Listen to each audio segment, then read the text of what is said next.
They're eating the dog. They're eating the dog.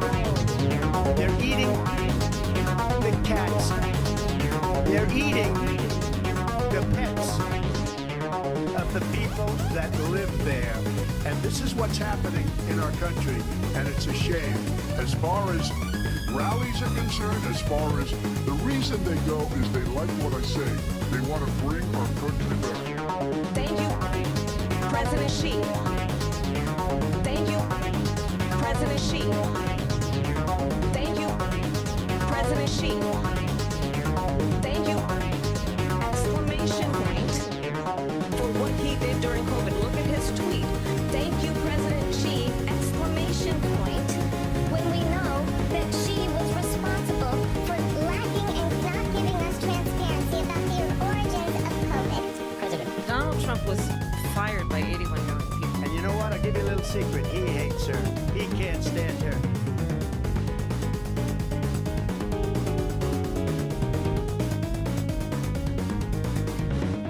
They're eating the dog. They're eating the dog. They're eating the cats. They're eating the pets. They're eating President Xi. They're eating President Xi. They're eating President Xi. They're eating Exclamation point.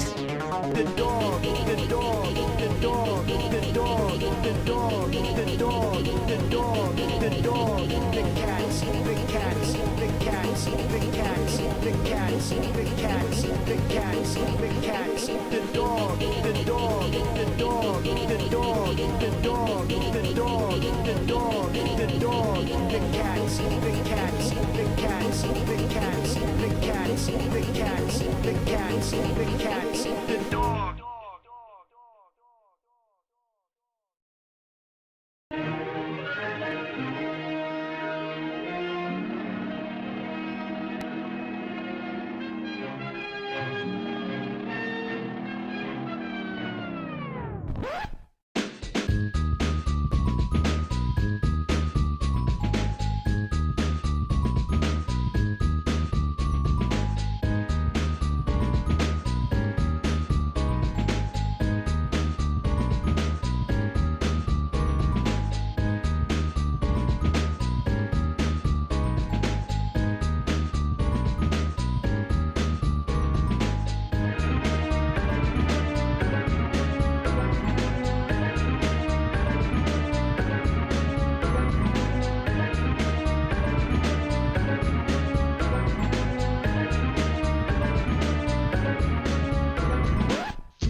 Where she streams, all that content is bursting the seams. Politics, gaming, plenty more. Her sense of fashion, you'll adore. So grab your stuff and hop aboard. We're going straight to Jack's Discord.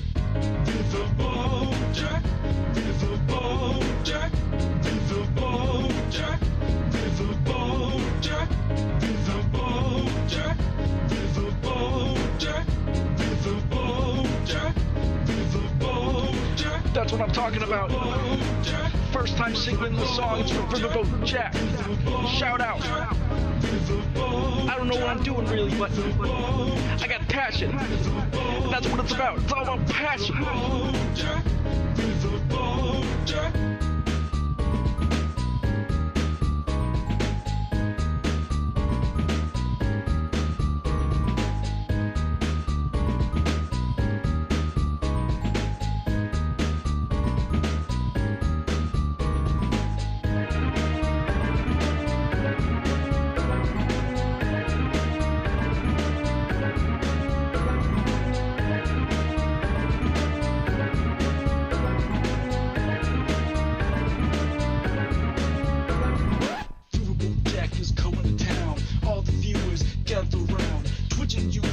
Where she streams, all that content is bursting the seams. Politics, gaming, plenty more. Her sense of fashion, you'll adore. So grab your stuff and hop aboard. We're going straight to Jack's Discord. Viva Bojack, Viva Bojack, Viva Bojack,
pretend. It's in his head, it's in his head. He wishes he could fix what's in his head, what's in his head. He breaks his heart in every dream where they both kiss underneath the sheets. What a beautiful dream. Oh, when he plays pretend, it's in his head, it's in his head. He wishes he could fix what's in his head, what's in his head. He breaks his heart in every dream where they both kiss underneath the sheets. What a beautiful dream. And he plays pretend, it's in his head, it's in his head. He wishes he could fix what's in his head, what's in his head. He breaks his heart in every dream where they both kiss underneath the sheets. What a beautiful dream.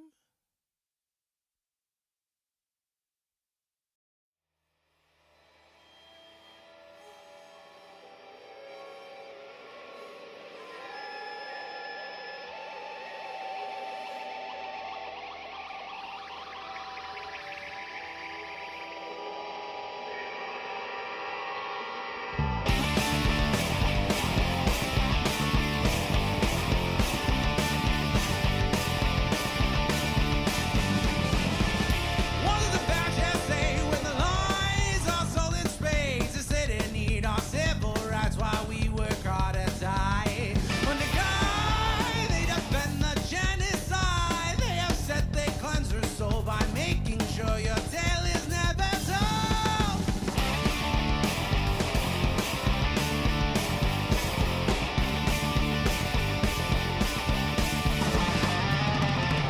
No matter how hard they try, through guns or laws or religious rhymes, they can take your arms, they can take your eyes, but when we sing your name, you can never die. You are true, they can't deny. To live is sweet revenge, you strike great fear into the hearts of men. A voice of nature can't be tamed, and that's why you're a me.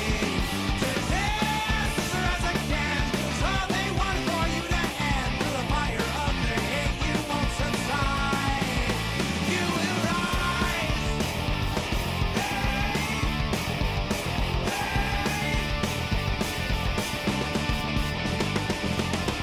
They thought they could make you hide, disappear right before their eyes, and no man says to me, here come the 40 thieves, riding into battle, wrath and power, this is stopping me.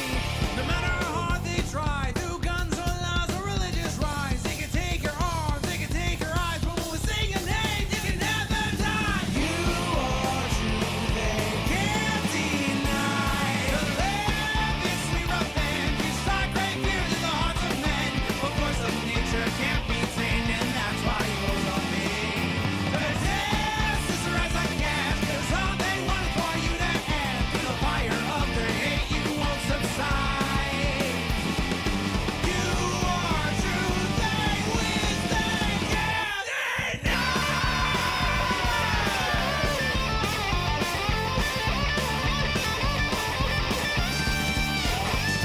To live is sweet revenge, you strike great fear to the hearts of men. A voice of nature can't be tamed, and that's why you're a me. The test is rise again, 'cause all they want is for you to end. Through the fire of their hate, you won't subside. You will rise.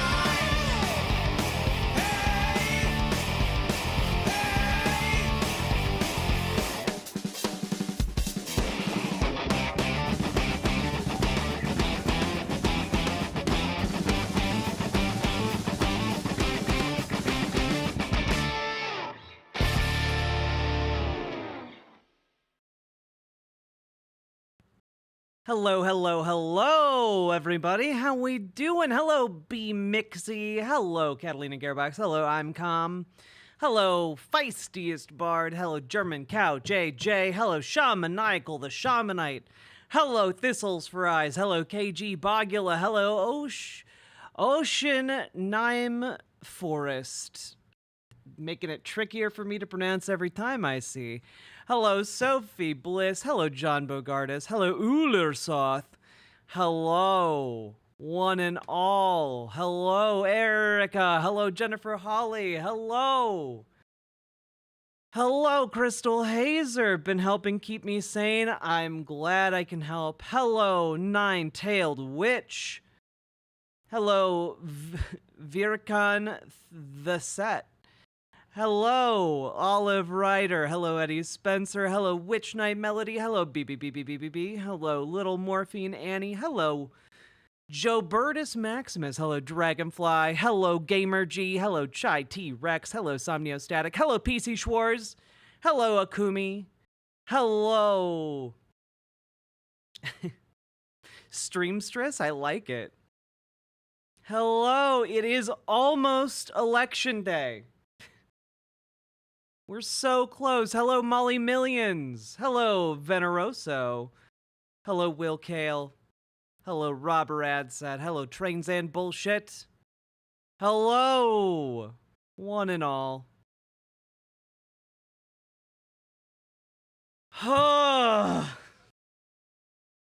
Tomorrow we see Trump eat crow. We really do. How confident should we be? Look, I can't speak for any of you guys, but if I'm speaking only for myself, I've talked at length as to how I've arrived at these conclusions. I'm sure we'll talk about them ad nauseum tonight and tomorrow. But I'll be dropping my final last-minute prediction tomorrow morning on Twitter. But to give you guys just a brief idea here, okay? This was my conservative estimate from the other day before last-minute polls dropped. This is where I was 2 days ago. This was my conservative estimate. With all of the last-minute polling that has come out, I think it's going to be a lot better than this. I think it's going to be a lot better than this. I think we are looking at a landslide scenario. I'm cautiously optimistic. The other day, I said I gave the landslide scenario a 15% chance. I'm thinking it's more like a 25 or 30% chance now. Yep. I think we're looking at an over 400 electoral vote scenario. You've given me hope. I'm glad, because I'm not naming my streams Trump is going to lose badly just because.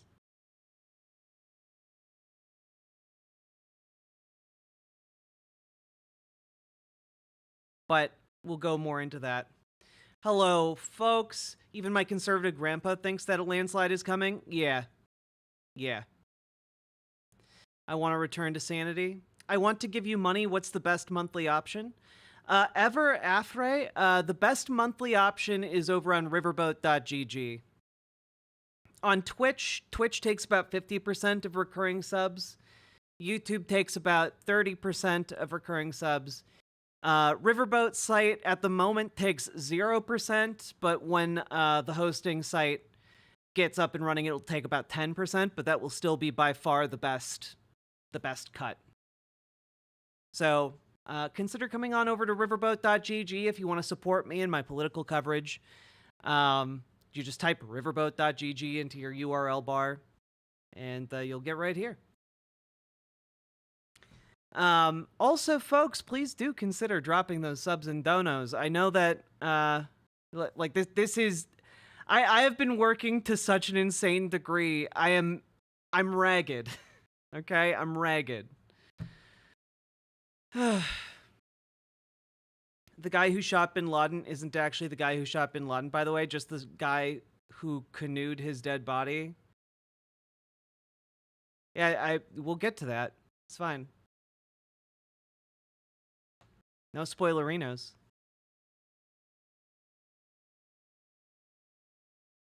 I don't think we're getting Blue Florida either. Let me put it this way, guys.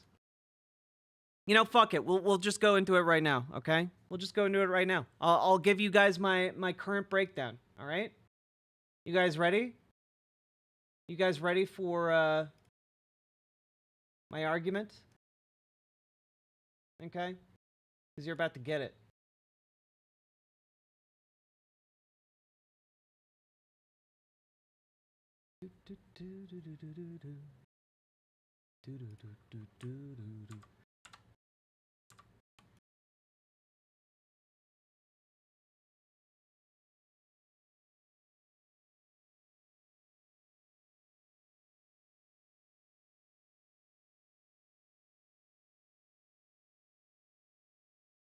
Okay. Jumping into it. All right? Oh, I didn't tweet out stream. 1 second.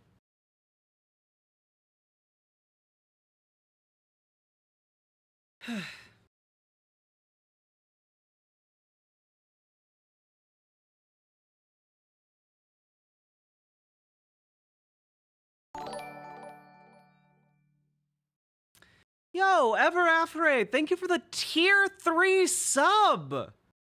Also, you get a snazzy colored name in my site chat. Goddamn, thank you.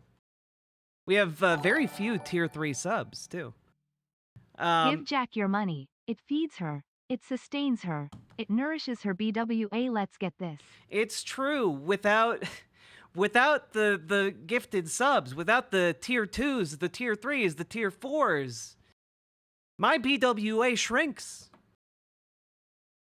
Yes, that's right, my big white ass. It might even become a LWA, a little white ass. Hello, Paladin Lost.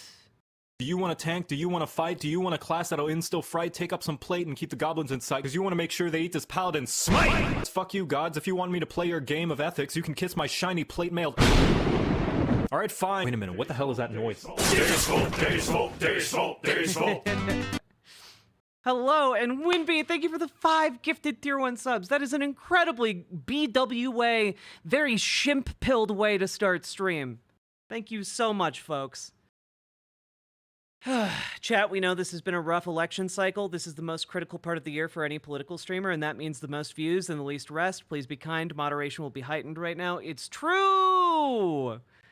That person who came in at like 6 o'clock in the morning today, after I'd been awake and working for like 23 hours straight, and wanted to nitpick me about using the catch-all term Latino for broad categorization, really pissed me off. I tried to be so patient, and then they understood my point, and we were about to get past it, and then they started whining about people being mean to them in chat by calling everyone classist and ableist, and I lost my shit. God damn. I'm a master at categorizing broads. My favorite was Mystery Mare too. Mystery Mare, you know, I feel like Mystery Mare should be unbanned just because Mystery Mare was funny as shit. Hi, I'm running for public office, but I can't tell you of where. Like, what are you running for mayor of CIA Town? Time for more BWA. I hope Mystery Mare calls in tomorrow. We're gonna be doing call-ins. It's gonna be so good. I do hope Mystery Mare appears again. It was so fucking funny. Oh, Erica, I am Latina. I really don't like people like that. Latinos should be completely acceptable everywhere. True. How about Mayor McCheese? I don't know. I feel like if you were Mayor McCheese, you'd have the BD energy to just say that you're Mayor McCheese.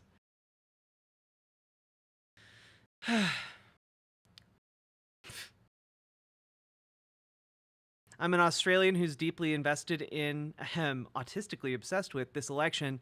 Currently working at the end of the academic year, marking a dumpster fire of papers. Well, came to the right place for some background noise. Can I call in tomorrow? Anyone can call in tomorrow. Folks might get bumped if there are like fellow content homies that call in, but we'll have like a line.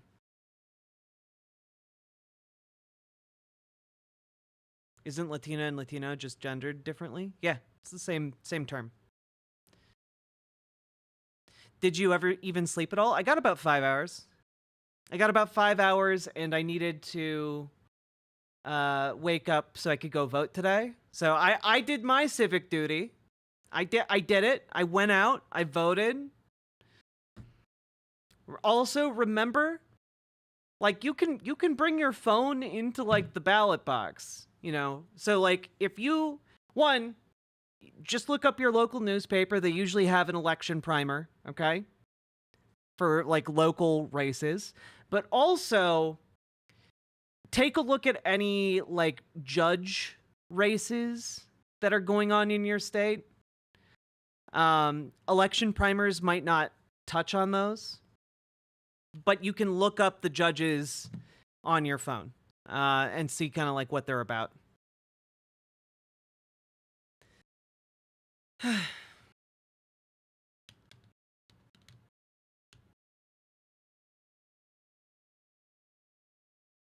Hello, my name is... I'm running for the head of CIA Black Site 23. Re-education and the border are my top priorities. Sure, we can't leave, and the lights and music are on 24 hours a day, but we can still vote. Sure, have medical experiments twisted us beyond mortal recognition? Something better and more superior than the human form and intellect? Of course. But we're still voters, too.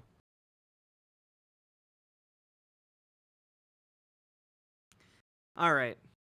Got my vote. Remember to wear your tinfoil hats. They prevent us from reading your minds.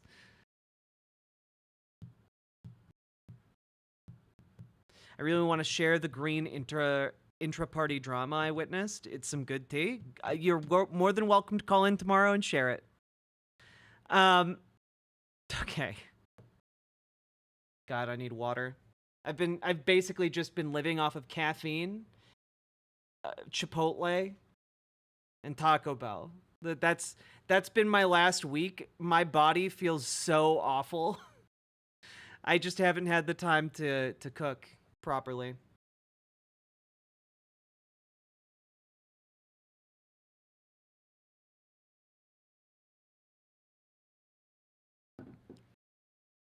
My goal is to properly hydrate tonight, get some good sleep, and then go for a run when I wake up so I can, like, sweat the grease out of my pores.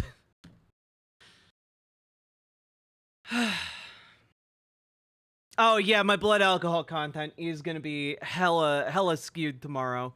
Just like the polling in favor of Republicans is right now.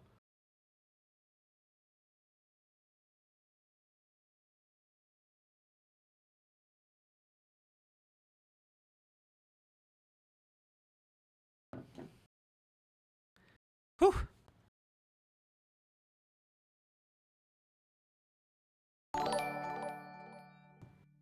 Oh, Cleopatra.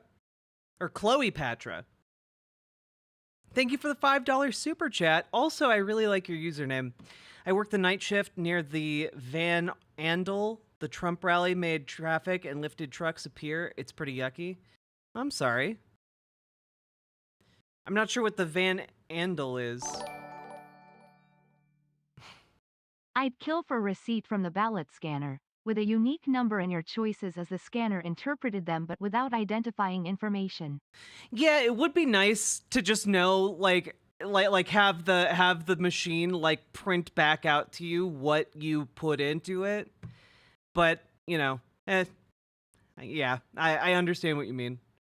Sake Tanuki, thank you for the 5 gifted tier 1 subs. The polling is so fucked, guys. But let's get into it. This is going to be a whole segment, okay? You guys ready? So, folks, we are in the last 24 hours before the election. By, I don't know, maybe 26, 28 hours from now, we should have, I believe we will have an answer prior to late night of who wins. Okay? I think about 28 hours from now, we will know who's going to become president of the United States in the next 4 years. Okay? And I think this for some pretty compelling reasons. And now we have more data points than just the Seltzer poll out of Iowa that demonstrated like anywhere from 10 to 13, I mean, frankly, anywhere from like a 7 to 13 point swing in the polling. It's massive, that poll out of Iowa. But now we have more data points. And I want to hammer home just how cooked the Trump campaign is right now. Because it is like a day away until the election. And this is the rhetoric being employed by the Trump campaign. This is Donald Trump on the campaign trail. Unforced error here.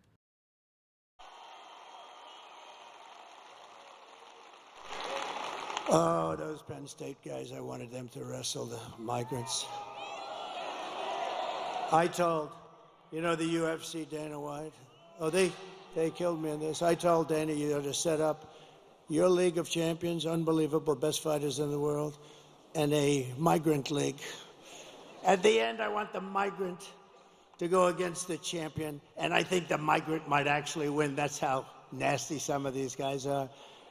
But I don't know. I doubt that. I tell you, I felt very comfortable with those big Penn State wrestlers.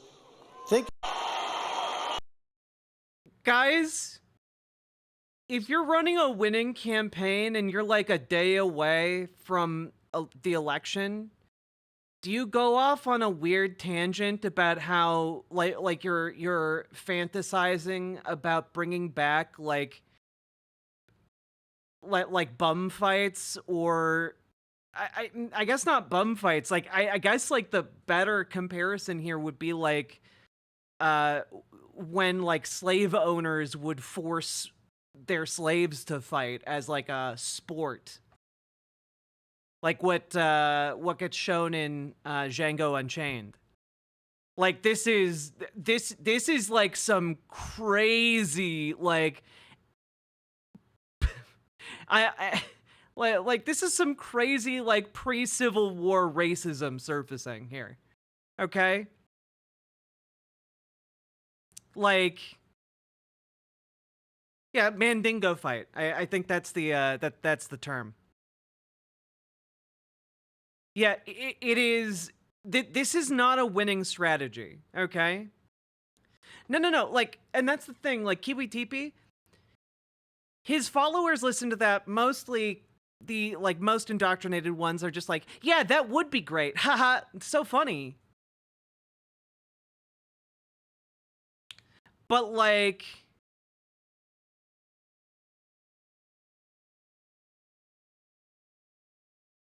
it is truly astonishingly terrible to a degree that's not really encapsulatable in words. And that gets through to some Trump supporters, guys. Like, that reaches through to his base. Okay? It reaches through to his base in a way that is negative for his campaign. Okay? And, oh, maybe it's a joke. Maybe it's a joke. Okay. Sure. Weird joke, though. Let's take a look at another joke from one of his other recent rallies. Okay? Countries weren't accepting him back until I came. With Barack Hussein Obama, I call him the Great Divider. He's the Great Divider. And he hit, and Michelle hit me. I was so nice to her. Out of respect, I was so nice. She hit me the other day. I was going to say to my people, am I allowed to hit her now? They said, take it easy, sir. Sir, take it easy. My geniuses, I'm telling you, they said, just take it easy. Oh, what do you mean? She said bad about me. I can't hit back. Sir, you're winning. Just relax. Is that good or bad advice? I think it's neutral. You know what the response is there? It's like, nah. What do the ladies from North Carolina think about hit back or just relax? Huh? Oh, they say hit back. You say hit back. I'd actually love to hit back, but we'll hold it a little while. We'll hold it. I'd love to hit back, but oh no, she took some shots at me the other day. I said, whoa, what have we here? I'd never heard that before. I've always treated her very nicely. But he's the great divider, Barack Hussein Obama. He's a great divider. I mean, dog, he's up on the stage talking about hitting the former president's wife. Like this is alienating. Hit back with words or, well, that's the thing, right? If you're a woman and you're a Trump supporter, there is a certain percentage of Trump supporter that hears this and goes, oh, he's talking about laying hands on her. He's talking about physically assaulting Michelle Obama. And those women don't want to vote for Donald Trump. It might not be like a huge percentage, but this effect is alienating women away from Donald Trump. And that is part of a calculation, okay? The Trump campaign basically, when Kamala Harris entered the race, looked at the polling data that they had and said, we're pivoting away from trying to appeal to women. She's just going to win that demographic. Instead, we're just going to focus on rallying men. We are going to focus on getting men for Trump. And this is when you start hearing like Trump and Trump surrogates start talking about, we're doing it whether women like it or not.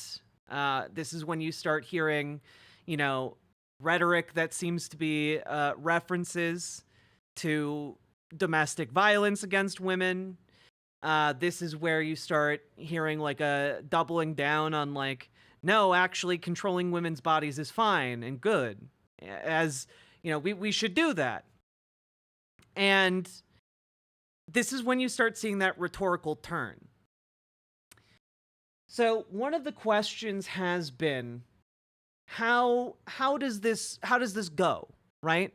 How does this rhetorical approach to the campaign trail, how does that actually affect Donald Trump's support? Because a lot of people assumed, well, we're gonna bleed women voters, but we're gonna win it back in like the young man voting demographic. And kind of what is shown by the Seltzer poll out of Iowa is that they aren't winning it back by nearly enough. They're not winning the young man vote. They're just hastening the alienation of the white woman vote. Okay? And, again, I want to show you guys my electoral prediction prior to the Seltzer poll. Okay? Prior to that poll coming out, I think there's a very strong likelihood that Kamala Harris wins all of these states. After the Seltzer poll, we got a data point that seemed to indicate that all of the traditional polling is off in a pretty substantial way.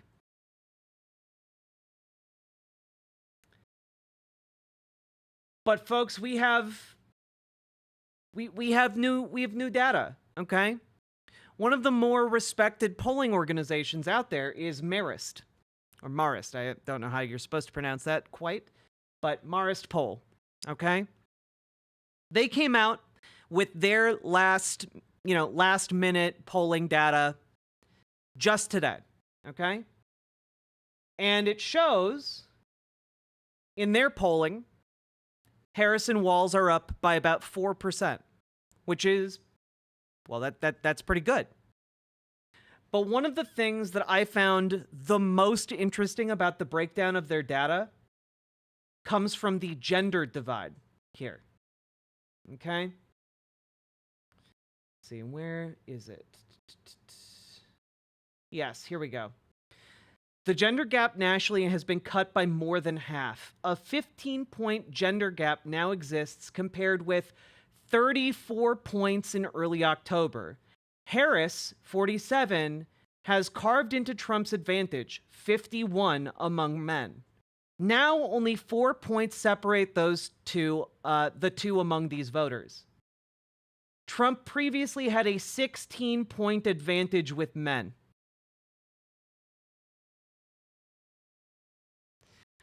So to kind of reiterate that for you guys, Donald Trump's advantage with men between October and now fell by 12 points.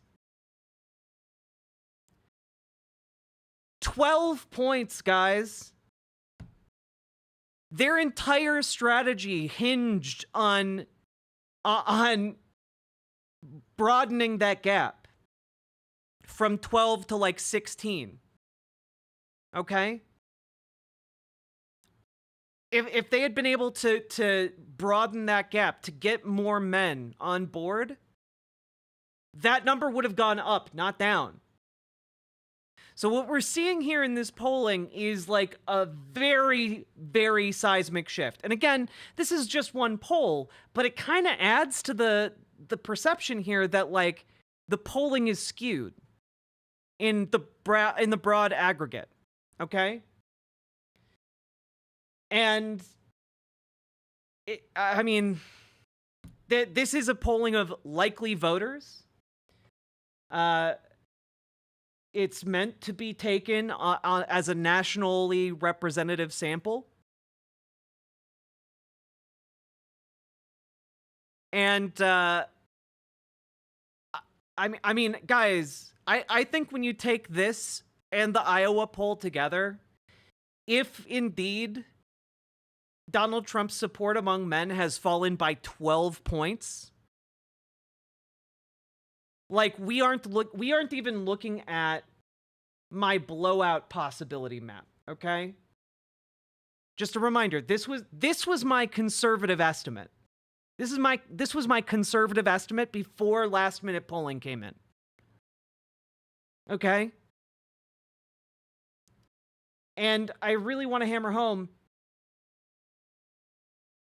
Oh god, did I accidentally shut it? Nope, here it is. This was my blowout prediction map. Okay? Rad Undercliff says, vote your life just might depend on it. True, Catalina Gearbox. People need to go vote. But if let me put it this way. If the Iowa poll is indicative, I think this map becomes a reality. But if the shift among men has truly been by 12 points away from Donald Trump,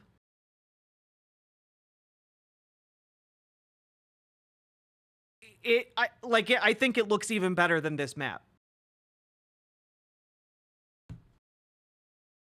I know that's kind of inconceivable, but like I think that if that shift away from Trump by men is indicative of like a nationwide trend, like we start seeing Indiana, Missouri, Kansas in play, like we start seeing even more insane things than like Texas going blue.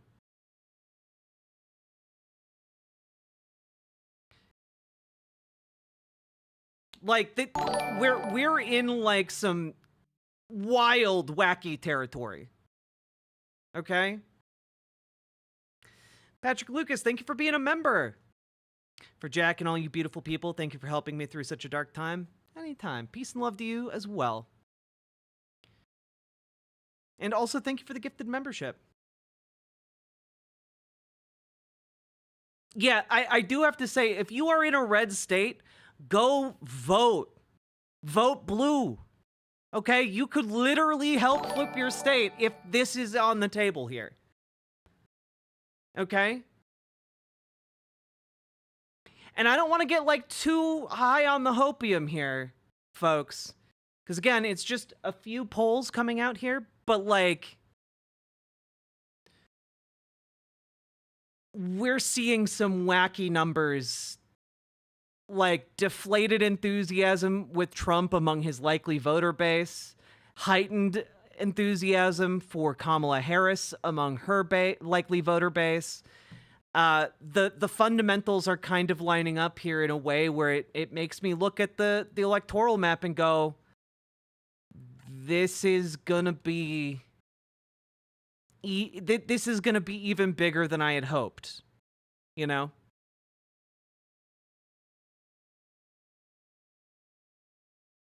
How do you feel about swap the vote with protest votes, avoiding swing states? I'm fine with it. Yeah, things are weird to say the least. But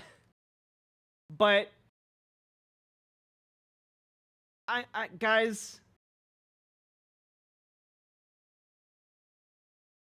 let me put it this way. I think that the Seltzer polls showed something that is real and that is across state lines.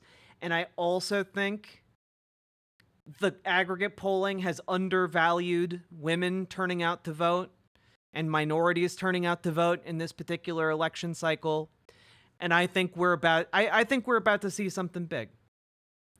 You know, that is my prediction. I guess I think we're going to see over 400 electoral votes for Harris. And you know, I'll eat crow if I'm wrong tomorrow. I'll eat crow if I'm wrong, but I think it's going to be Prop good. 79 in CO. Makes me wish I was still voting there. What is Prop 79? Let's take a look real quick.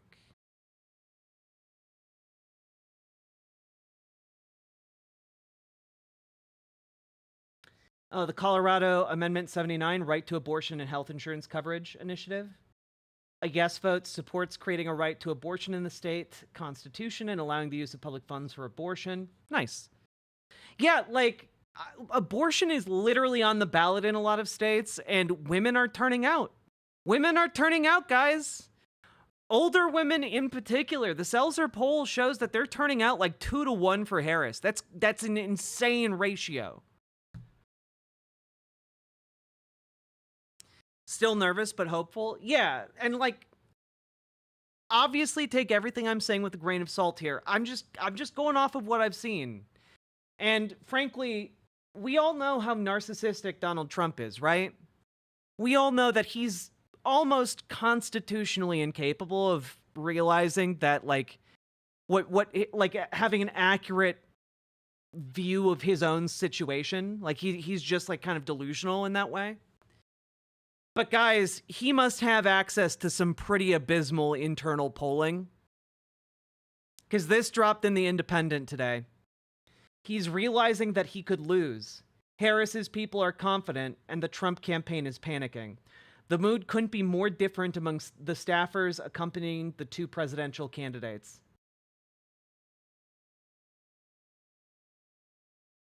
Guys.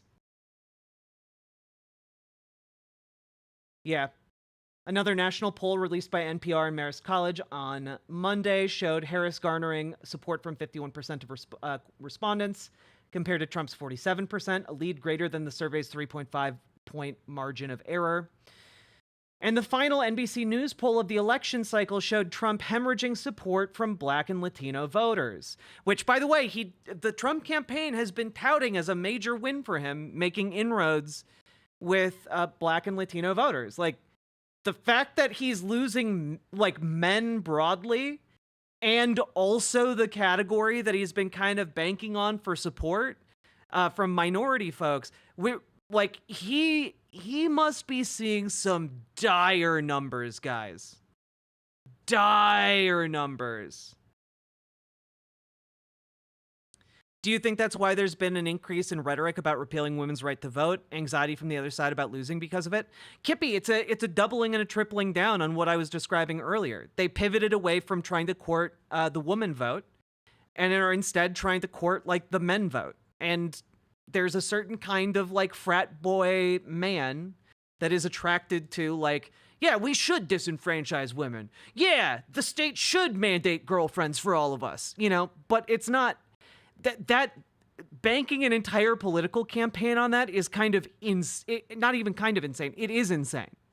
And it's clearly not working, but there's no way they can backtrack on that now. They kind of dug their own grave here.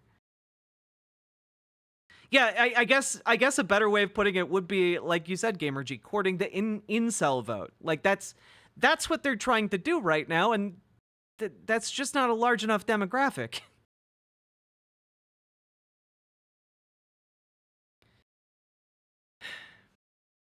Yeah. Well, Harris has shown to be gathering support from 87% of black voters. That crazy momentum among the Harris campaign. I mean, like, you don't go out on the campaign trail and talk about hitting one of the most beloved women figures on the national political stage if you're trying to court the vote of women. you just don't do that. That's like going out and saying you want to throw fisticuffs with Oprah. Like, it's political suicide. But they've just embraced that as a matter of strategy for weeks now. Weeks. And this is what I mean when I say, like, the polling has a dire issue with it, because my guess is the fundamentals haven't changed that much in, like, the last week. My guess is that pollsters are realizing, oh shit, we need to weight our data a bit differently. I think that suddenly there's a number of polling outfits that are like, oh yeah, we probably need to revamp our calculations. But let's keep reading this, because this is fascinating stuff.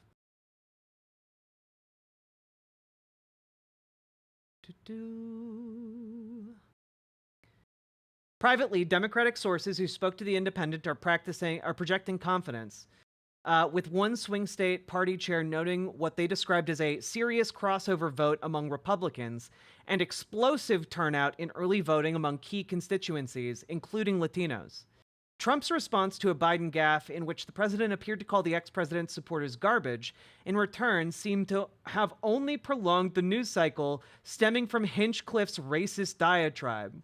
His decision to stage a photo op with a garbage truck looks to have failed to shift the focus back to Biden, and instead reminded Latino voters of what had touched off the controversy to begin with. Because, yeah, Biden called him garbage and his supporters garbage because they called Puerto Rico garbage.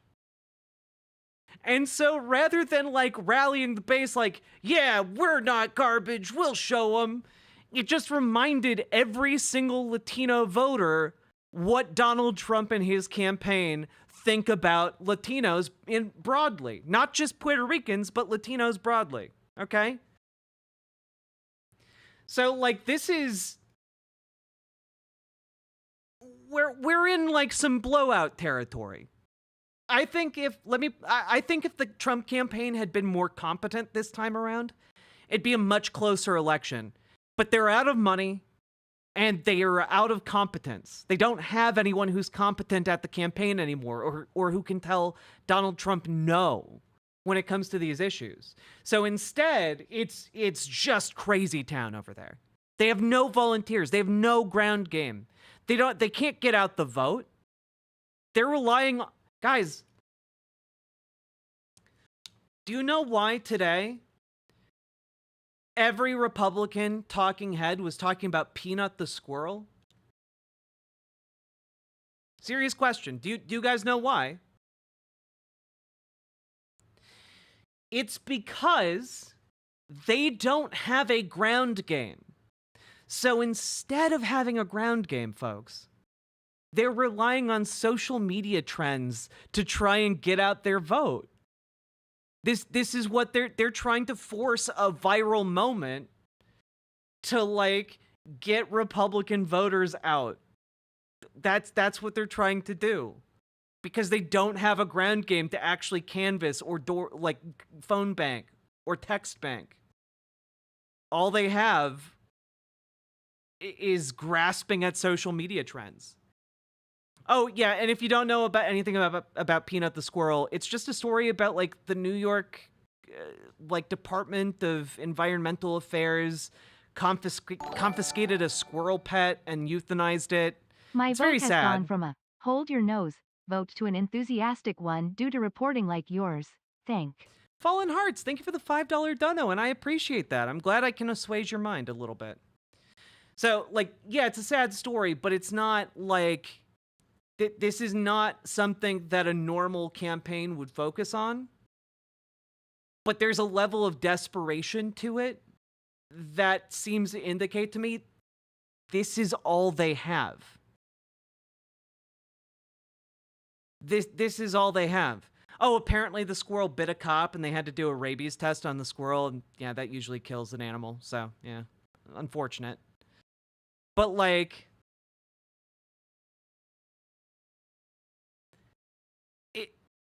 It really does seem like they don't have anything, and that's why they're grasping at this story. So, we're going to continue reading here, okay?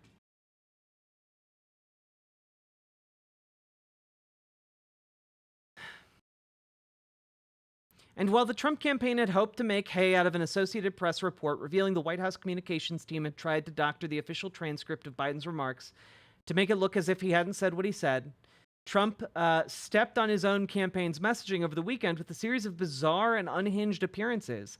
At one rally, he even appeared to fillet a malfunctioning microphone, which we've seen. It's bizarre, to say the least. One Democratic operative suggested that the stars had aligned to bring about the ex-president's collapse at the exact time Harris had been surging. Aaron Sorkin couldn't have written it better, they said. Also... Please, for the love of God, people in politics, stop watching West Wing. Please. I'm begging you. I'm begging you. It's poisoned your brains, and you think that giving like an epic own liberal speech will fix the problems of society. You just have to go out there and own the conservatives with your brilliant rhetoric, and by virtue of being more right, you will win all conflict. It is brain rot for the liberals. Do not engage with it, okay? Do not engage with it. What's West Wing? It was an incredibly popular drama television series written by Aaron Sorkin, where everyone who is the smartest boy in the room constantly like wins out in the end. But that's not how life works. Point in fact, Elon Musk. Okay? But let's continue. That's just a little aside, and it's my personal grudge against the West Wing. Okay. We're in some pretty interesting things here right at the end. At Trump's appearances this past weekend, the arenas he visited looked noticeably emptier, and the candidate himself looked lost at times, vacillating between bewilderment and menace. He suggested that an assassination attempt against him would need to shoot through a packed media contingent to have a chance at hitting him in one particularly concerning moment. Which, by the way, is a very charitable way of writing out what Donald Trump said, which was essentially that he wouldn't mind if an assassin shot up a bunch of reporters at one of his rallies. Again, not something you say on the campaign trail right before the election if your campaign is going well. Okay?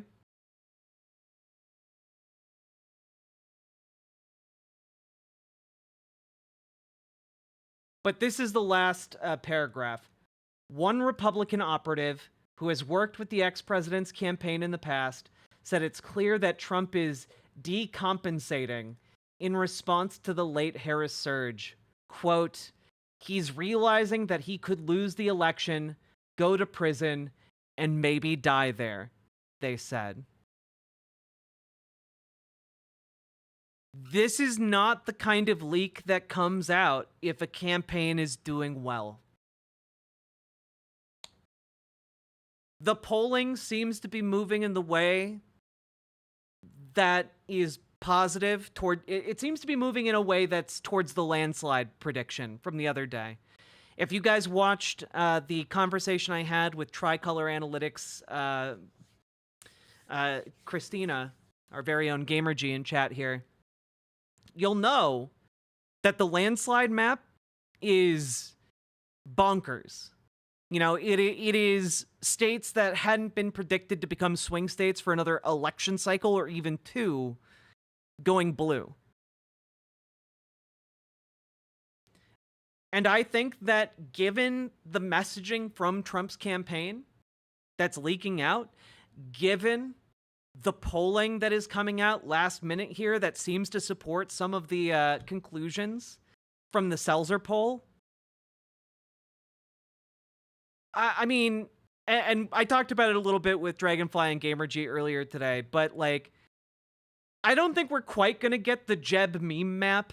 You know, I don't think we're quite going to get oops all Jeb, but unironically for Kamala, I don't think we're going to get that, but it's going to be, I think it's going to be a pretty astounding victory for Kamala Harris. I think it's going to be a pretty astounding victory. I think that we are very much, very, very much in this territory. Again, when I talked with GamerG the other day, I gave this like a 15% chance. Now I give it like a 30% chance, guys. Unironically, I think we're starting to get into some territory where it's not even going to be close. It's going to be a complete smoke show.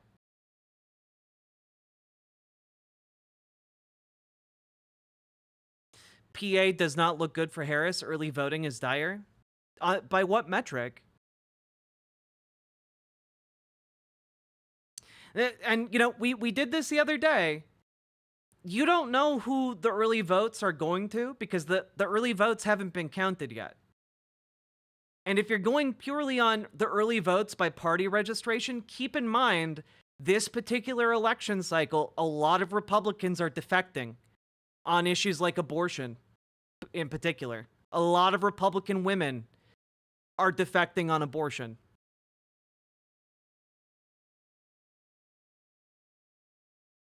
And I think that between that and seismic shifts in like the Latino vote, I think we're gonna see some wacky outcomes here. Some wacky outcomes. I mean, I think we're likely to see Iowa, and if we here, okay, I'm gonna give you a little bit of behind the scenes here. I think we might see Blanzis. I think we might see Kansas go blue. I was looking at some of the polling data. It seems like Kansas kind of has a similar situation to Iowa. It seems to kind of be positioned in a very similar situation that Iowa was in prior to the Seltzer poll. And if the Seltzer poll is indicative, which I do think it might be, blue Kansas might be on the table. Indiana is also getting bluer, it's true. When exactly does polling end? The polls close the polls close, I think, at 8 p.m. local time on election day, but a lot of polling remains open until everyone who's in line when the polls closed get to cast their vote. So stop quoting only one poll. Well, Bowl Cut Kid, if you'd been listening with your ears instead of with your highly emotional brain, you would know that I'm not citing just one poll. I'm citing several polls. That's the entire premise of doing this segment. If you weren't so intent on showing your entire ass to the class, you would have realized that.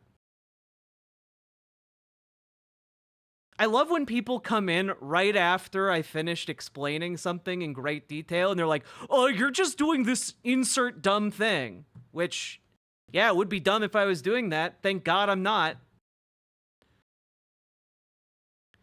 Boy, look at that idiot. Incredible, incredible work pushing the boundaries of idiocy today. A real pioneer in that regard. Which polls? Again, I read them off. The Marist poll that dropped today, the NBC poll that dropped today, polling out of New Hampshire today that shows Harris up 24 points.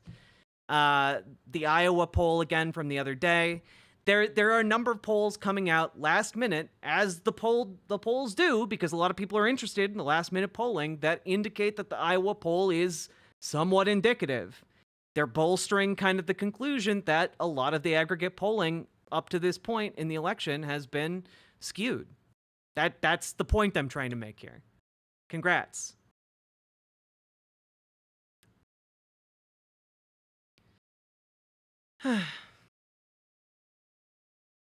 Make another outstanding prediction like 400 electoral. Yeah, look. I think it's going to be 400. I think it's going to be over 400. Sorry. Look, you can be like a weirdo about it. I'm just telling you what I'm seeing in the numbers, and the numbers seem to be leading me to this conclusion. So, you know, I'm perfectly willing to eat crow tomorrow and be wrong about it, but I'm telling you guys what I'm seeing.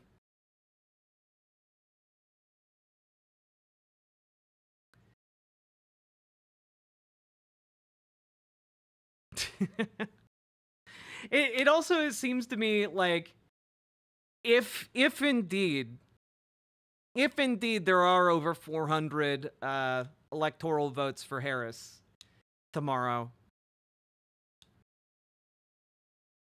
I cannot wait to see all the conservatives, all the Republicans collectively shit themselves. But you know what? You know the astonishing thing is that even if that does happen, all of these dipshits who come through my chat are still going to walk away from tomorrow feeling very smug and satisfied with themselves, somehow not realizing that they've been like smug and self-satisfied this entire time, despite being incorrect. You know, at the very least, I'll have the humility to admit that I'm wrong. They're incapable of that.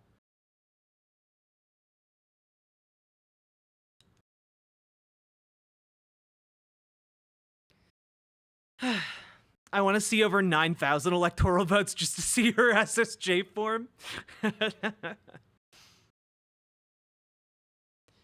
Yeah, I mean, and we've gone over this, Superjet guy. We've gone over this. But I think, like, this is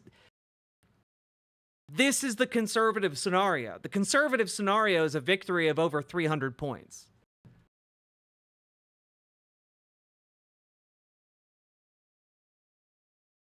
Does anyone have a plan B? Yeah, I figured out a plan B months ago. Helps to have a plan B to make you less nervous.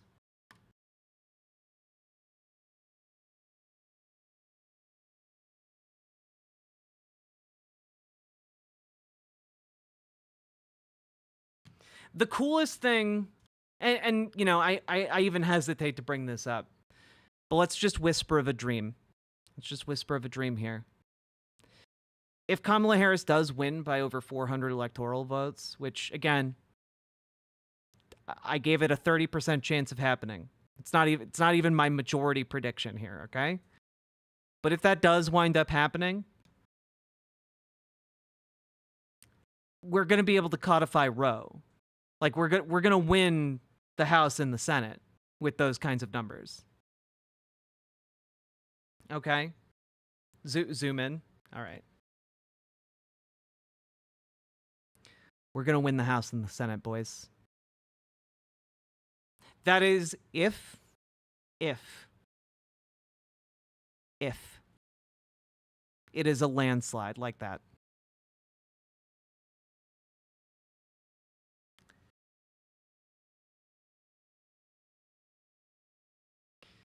I can't wait to come back in 24 hours time and laugh at Trump's red wave. War Thunder Enjoyer, there's an exactly 0% chance that there is a red wave. Polling out from today indicates that Donald Trump lost 12 points among men. Do you know how hard it is for a Republican to lose 12 points among men in one of the most respected polling outfits in the country? Are you kidding me? There is no shot that Donald Trump loses that number with men, and there's a red wave tomorrow.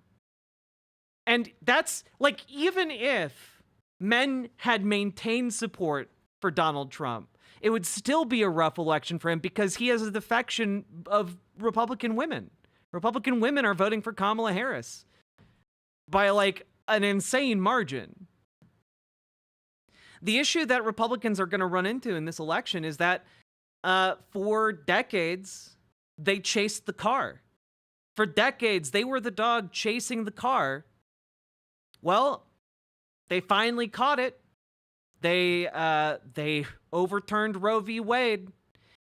But now that they caught the car, it turns out that they're just being dragged by that car through town until there's nothing but a bloody smash, a bloody smear across the asphalt. Because I think that the numbers we're looking at here indicate that Kamala Harris is going to win by a margin that utterly destroys the Republican Party. Don't feel bad for that dog. It had rabies.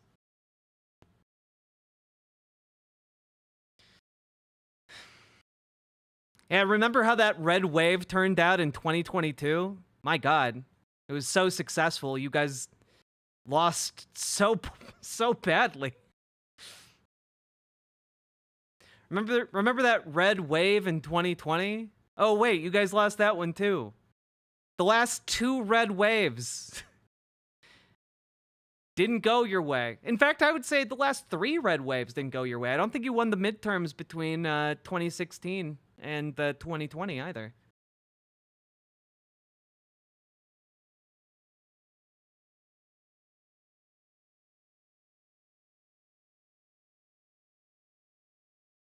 The red wave turned into a brown puddle. True.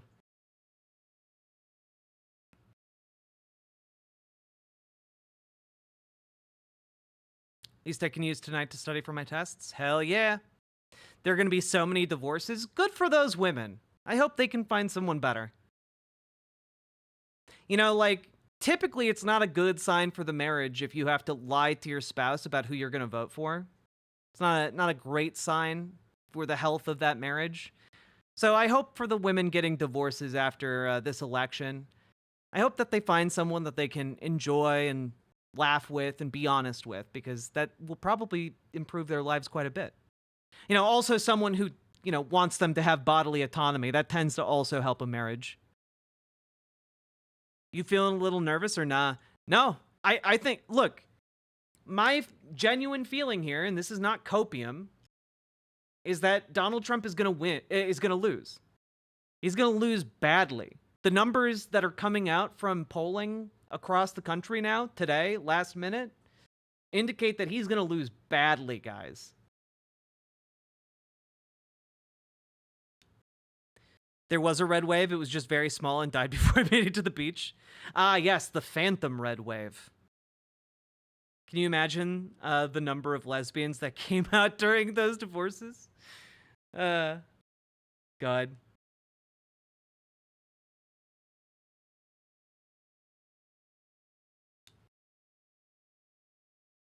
Low bar to clear. True. True.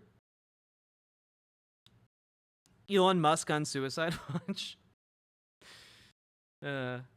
Loving the confidence and enthusiasm. It's infectious. We need it.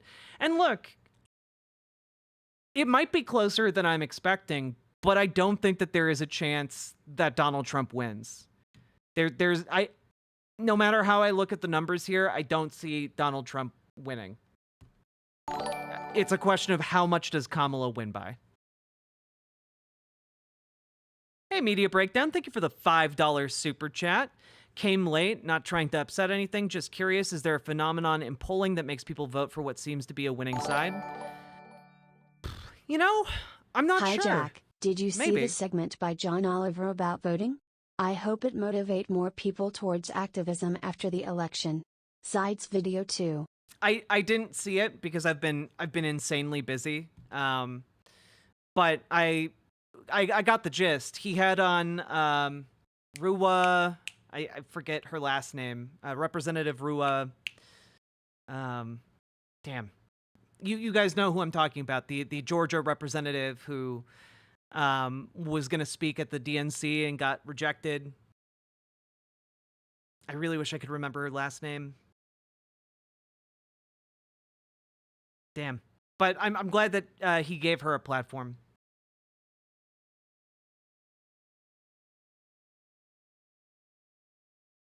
The video from Adam Conover is amazing too. Yeah, and honestly, it's like those videos need to be more widely shared because I think it would save a lot of people from like this third-party doomerism. We've seen like a cancer cling on to the 2024 election, which is like you need to go out and do things other than this once every 4 years. That this petty self-righteous virtue signaling doesn't help anyone. You need to actually go out and organize shit that's effective.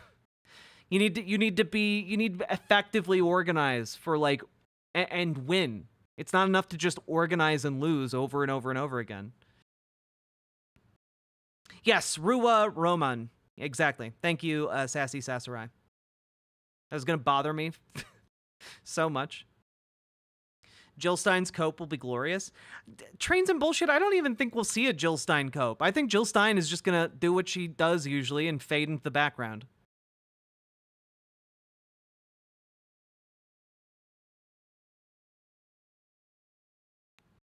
Yeah, he's gonna lose bigly, folks. Did you hear RFK wants to ban Doritos and Mountain Dew? Trump's losing the gamer vote. Yeah, RFK Jr. is also resurrecting one of the oldest conspiracy theories in America, which is that fluoride in the water is bad for you. And it's just like...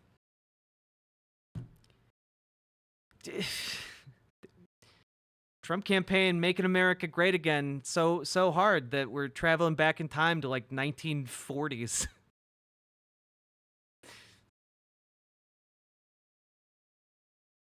Yeah, by the way, when you remove fluoride from the water, tooth infections go up by like 700%. I hope you guys know that. Fluoride doesn't harm you if it's in the amount that is put into our water, and it keeps your teeth clean and your mouth from having infections. Like, it's good. I think most of you enjoy not getting cavities. I need to get more water, speaking of.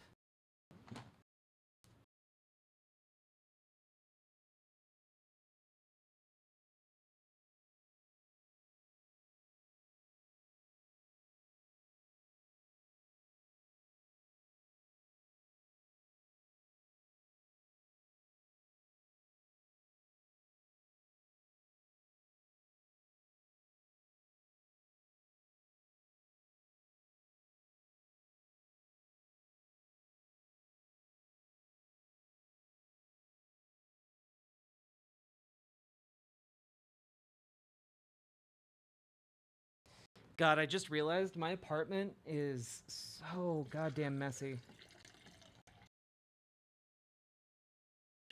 I haven't had the time to like live like a human being for like the past week and a half.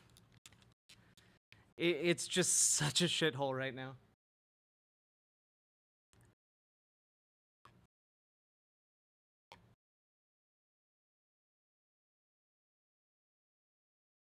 Fluoride.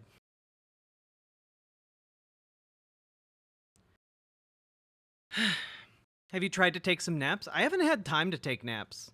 I've literally been like sleeping for like anywhere from 4 to 6 hours, waking up, and immediately going back to doing work until I have to pass out again. Last night this morning I didn't get to bed until like 9 a.m. So, you know, it's a time. I got to get all this content out before the election, guys.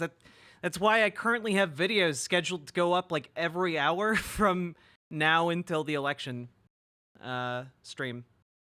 What poll are we watching? I mean, so far, the Iowa poll, the Marist poll, NBC poll, we got a lot of polls going on. Hello, 3 raccoons in a coat. Isn't the fluoride thing one of the OG Alex Jones memes? Yep. But it's also like such an old meme that it's in Doctor Strangelove. You guys remember that, right? You guys have seen Doctor Strangelove, right? I probably can't play the clip for you guys. But I can probably play the audio.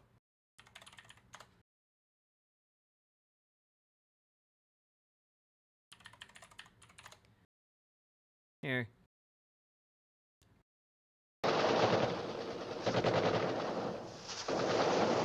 Amazing stuff. Mandrake, Yes, Dad? have you ever seen a commie drink a glass of water? Well, yeah, I can't say I have, Jack. Vodka. Amazing That's what stuff. they drink, isn't it?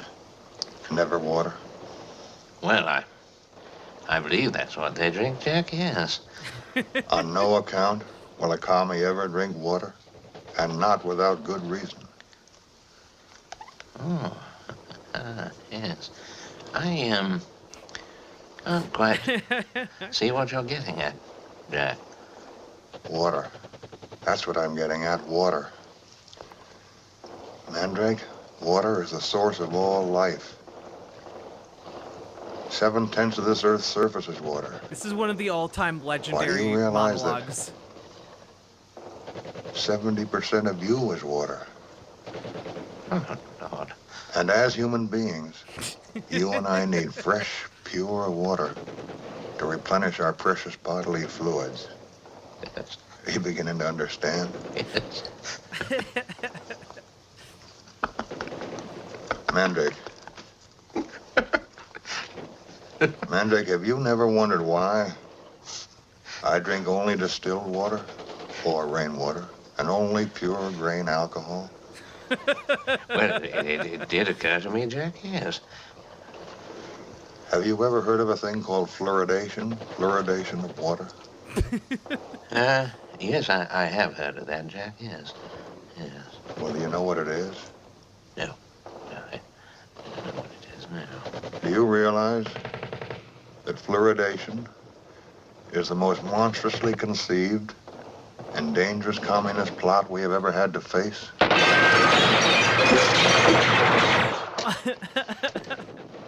Unironically, that is how the fluoridation like conspiracy theory goes. It goes like they're putting the commies are putting fluoride in the water to like feminize and weaken the country.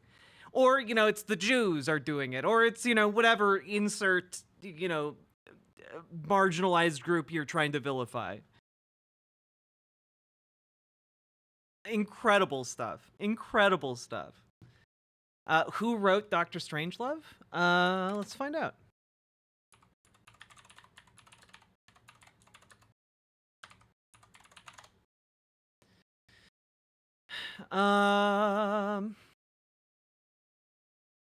Yeah, it was Stanley Kubrick, Terry Southern, and Peter George. Had several writers.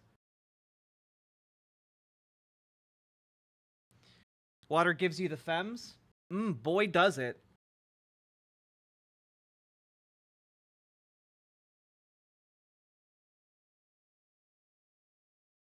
A lot of the credit goes to Terry Southern, though. My understanding is he wrote the majority of it.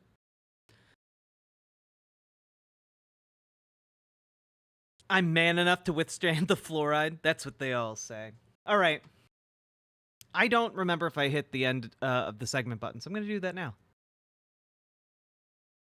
And folks, we've been going for over an hour.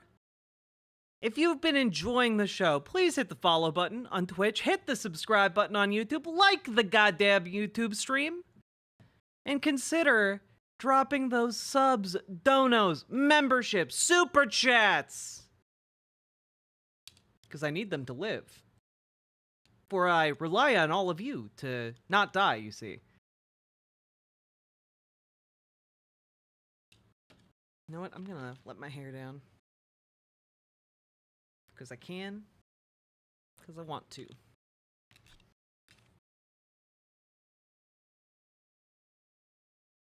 Oof.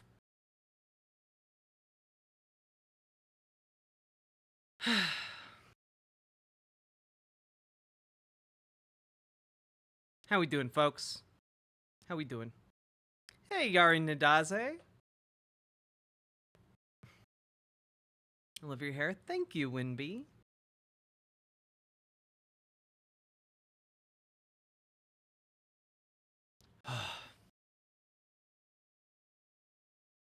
I'm amped. Are you a natural ginger? I'm not. Well, it's complicated. This hair color is my natural hair color, but it's like the undertone of my hair that only comes out in like certain lights. So I just made the undertone the overtone.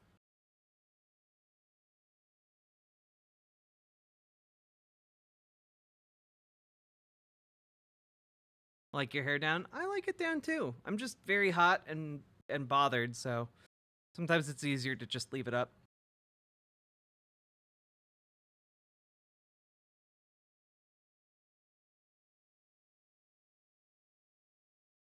If you guys don't know enough, I might even put on my sexy outfit. Michael Reich, thank you for the $54.27 dono. Fine, cause all the other feeds don't make any sense to a tweaked out vet. Michael Reich, thank you very much for an incredibly generous dono. I very, very much appreciate that. But like, yeah, I feel kind of weird talking about the election probabilities when a lot of mainstream media like is going off of the aggregate polling, and I just don't think that is the way to go in this election cycle. Media breakdown, thank you for the $2 super chat. Gregor only cooks shrimp in non-fluoridated water. It's true. Gregor Nyet Russian only uses the finest non-fluoridated water. Honestly, doing okay, a bit nervous, but not as much as I expected. Might be my meds. Hell yeah, Dr. Deletus. I think we're going to be okay tomorrow, folks. And we'll be doing call-ins and stuff, so folks, please show up. Also, your freckles are freckling, and it's adorable in a very platonic, sapphic way. Thanks, Nindreen. I hope you're doing all right.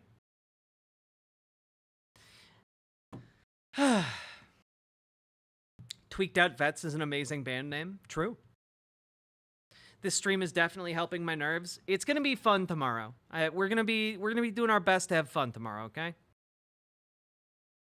An outfit sexier than right now. True. Are there shimp? I'm here for the shimp. Are there shimp? There are always shimp in the Riverboat Jack stream. Which Final Fantasy game is the 2024 election? Final Fantasy X-2. Yeah, it's clearly Final Fantasy X-2. Yeah.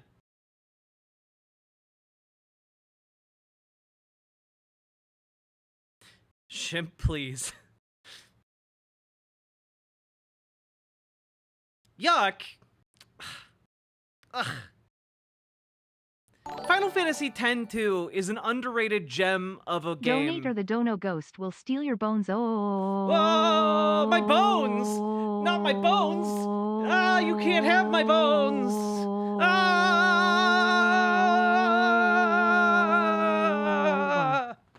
Okay, I've survived another Dono Ghost attack. Thank you for the $5 dono. It was the only thing that prevented my bones from being stolen.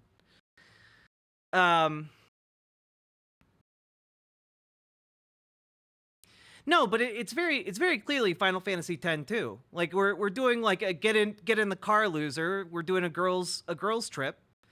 We're gonna wear a bunch of fabulous outfits, and then we're gonna end the threat of fascism, and lay our boyfriend's spirit to rest or whatever. Final Fantasy X-2 is so weird. Hey, look, if you played it as a kid, you're trans now. I don't make the rules. Okay, there are only like 3 games that trans everybody. Okay, Fallout New Vegas, Final Fantasy X-2, and Celeste. We all know this. At least it's not 13-2. I need to finish Final Fantasy 13 so that I can play 13-2 and 13 Lightning Returns, because I got no idea what's going on in those games. It was Morrowind for me. You know, Elder Scrolls will do in a pinch. It's true, I played Final Fantasy X-2 as a kid. Look, they're just... More games need to revolve around getting fabulous outfits and becoming empowered, okay? It seems like an undertapped video game genre to me. As a trans woman who's very into ladies, I was definitely into a very certain part of Final Fantasy X-2, and like I think you all know if you played it which part I mean. Video games to trans pipeline is real. Why are you talking about Israel in my chat? And her name is Payne? Yes. That vid of Trump's rally with all the empty seats and people leaving in North Carolina is where me and all my siblings and friends had our high school and college graduations. I've seen high schools fill the Coliseum more than that rally. Damn, Dread Pirate Daddy. Yeah, that is the thing. I wonder if I actually have it. I think I can pull up the tweet real quick.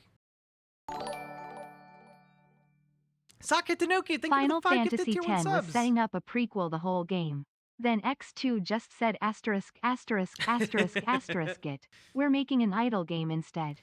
Which is kind of amazing. Also, not to be controversial, but Final Fantasy 15 would have been a lot better if it was about a bunch of ladies going on a cross-country trip. It would have been a lot better if it had been that.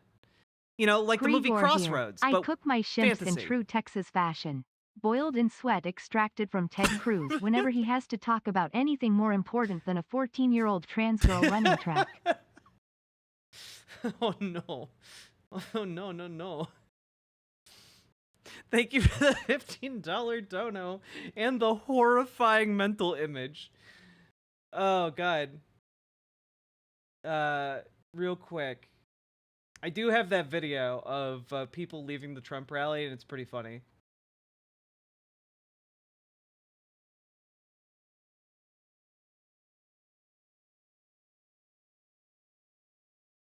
Going through, gonna find it, going through.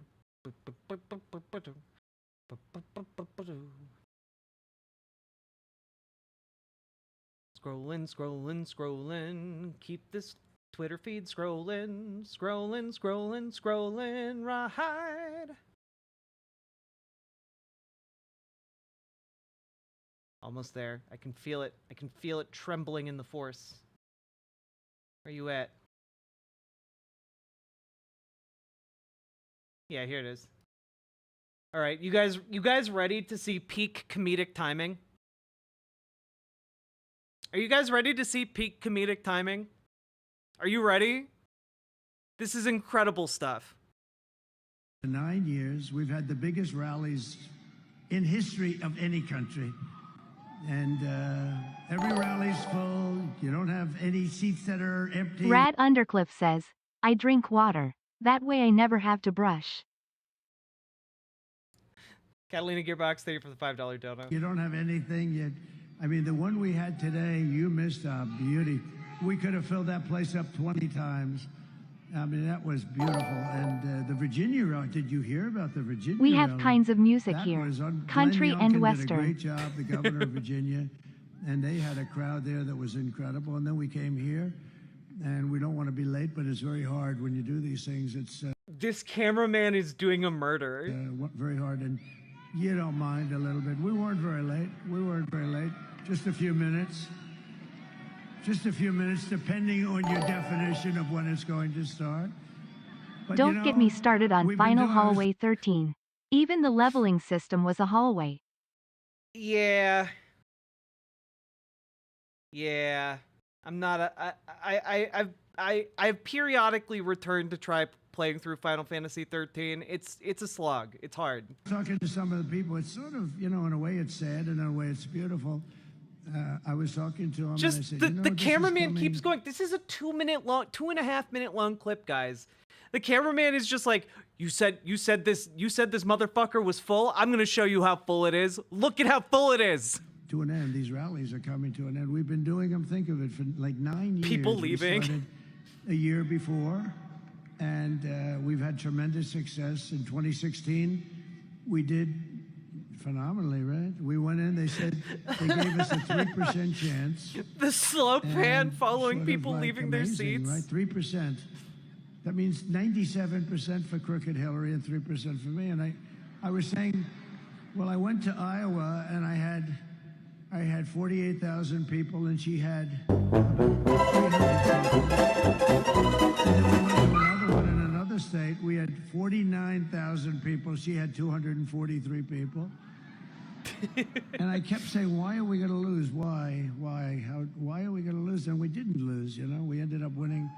And we ended up winning the presidency, right? It's so empty. Yeah, can we vote for Camera Guy to be president? Can we vote Camera Guy for president? This message was has an no exciting comedic night. content, Remember yet how still it somehow started? more than the MSG It opener. started with a bunch of fake Damn. news. Look, there they are. Sam and Moose, thank you for the 5 That's a gifted lot tier of 1 subs. fake Also, news. Saki Tanuki, I forgot to say, thank you for the 5 tier 1 subs as well. Yeah, he's rambling about Hillary Clinton. Look at how empty this place is, guys. Just 2.5 minutes of that guy going like, this motherfucker is empty. Don't you be lying. Don't you lie. Oh, God. That cameraman was bored as hell. To be fair, those upper decks could be closed. Even the lower decks were empty. Like, they're just large sections that are empty.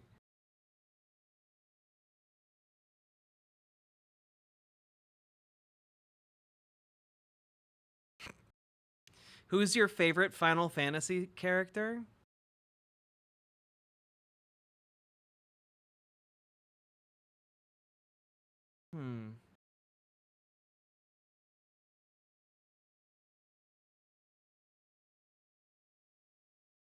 That's a hard question. You can't just ask a girl that.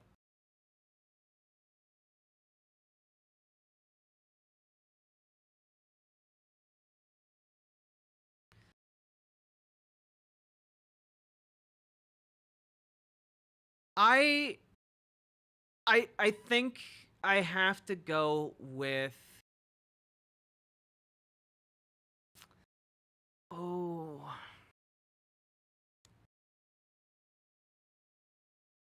Okay, cards on the table. As far as Final Fantasy games go, Final Fantasy IX is my favorite, with a very close second being Final Fantasy XII, because it's a fantastic, like anti-colonial narrative. I think it's really, really good. I did a podcast years ago with Kazuma Hashimoto. We talked about Final Fantasy XII in particular. And we talked about how it is an indictment of like American imperialism, and it's really, really good in a lot of different ways. Like kind of the evangelical Christian nationalism is even represented in the game. And I really like it a lot. And I love the character designs so goddamn much in Final Fantasy XII.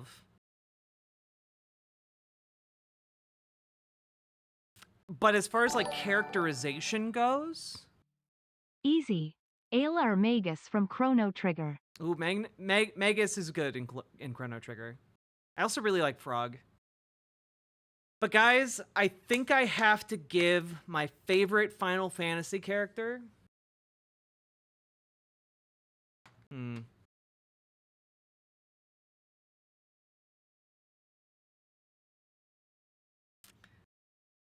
I think I have to give it to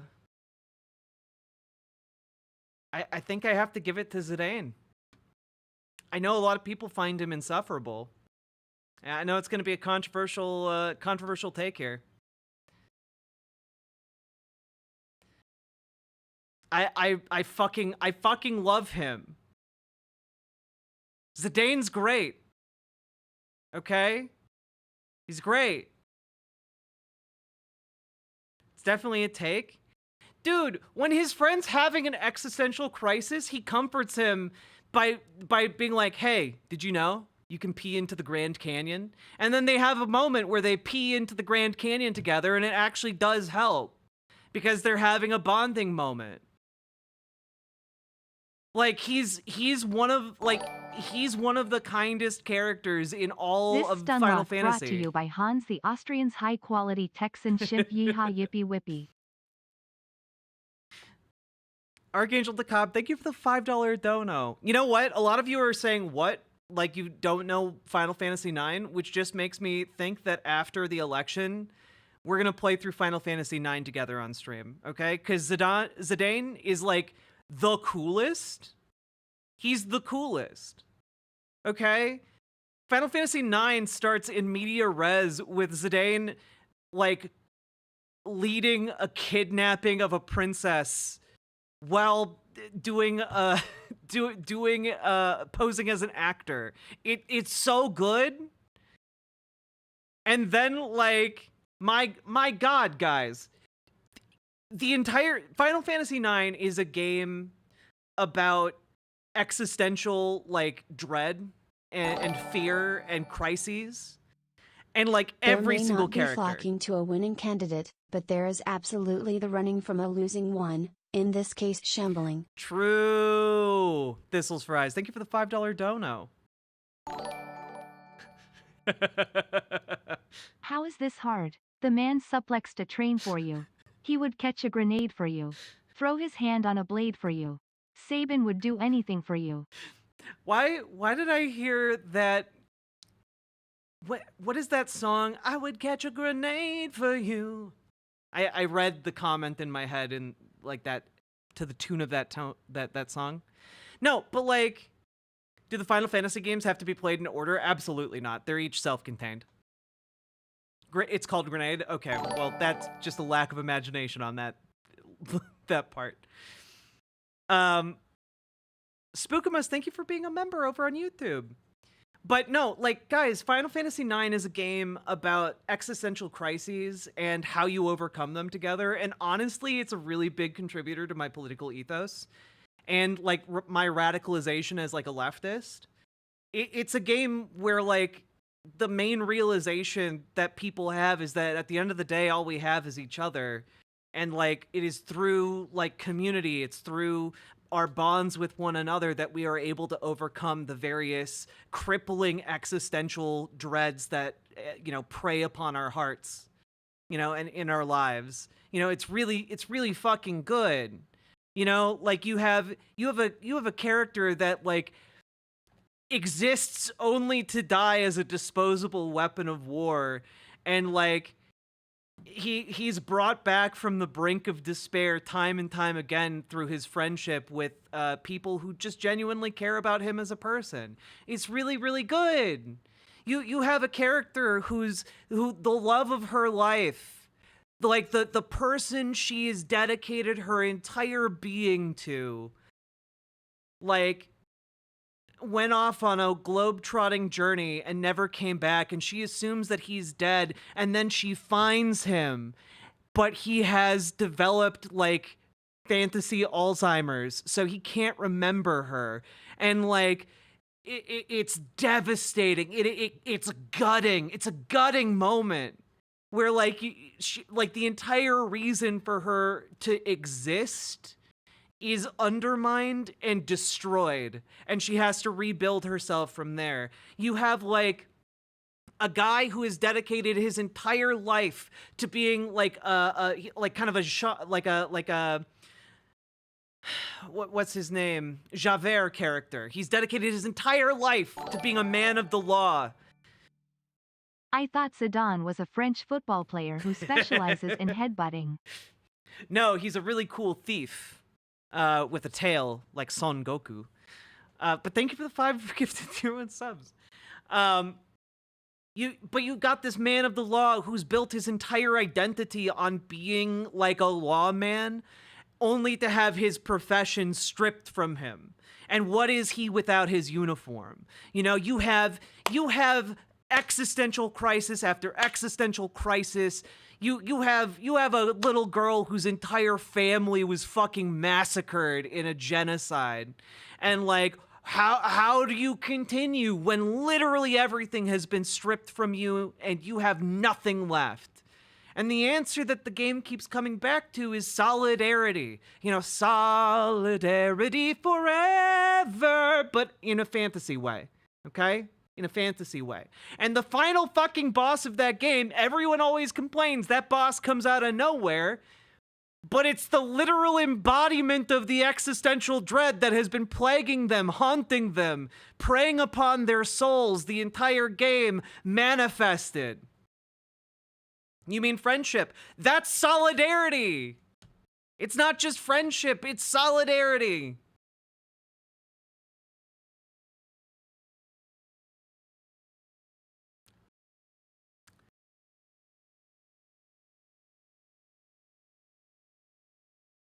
Thoughts on the Titus laughing scene in Final Fantasy X? Superficially, it's very, very funny. But I feel like it's actually a very touching scene where Titus uses his goddamn goofiness to get Yuna to open up. Possibly for one of the first times in her life.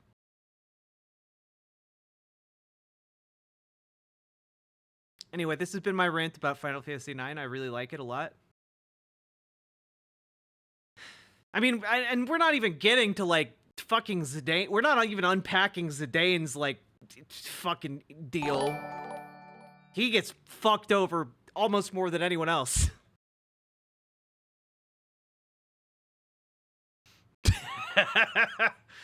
Media Breakdown, thank you for the $5 super chat. I haven't stopped laughing over your health and beauty advice to the quartering about moisturizer.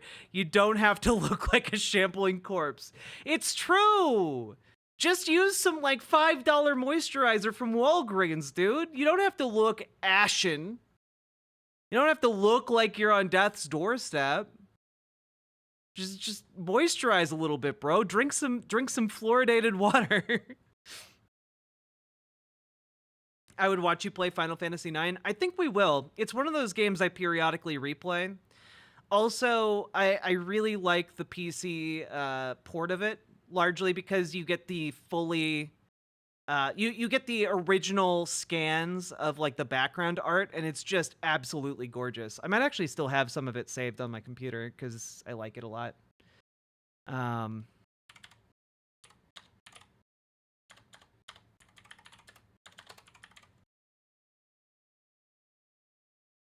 Screenshots. Do I still have them? None of them. Jerome in Seattle. Just finding Thank you. your channel. You are just fabulous. Seattle is loving your adorableness.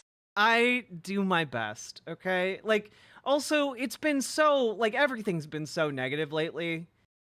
And I'm feeling hopeful for the first time in a long, long time.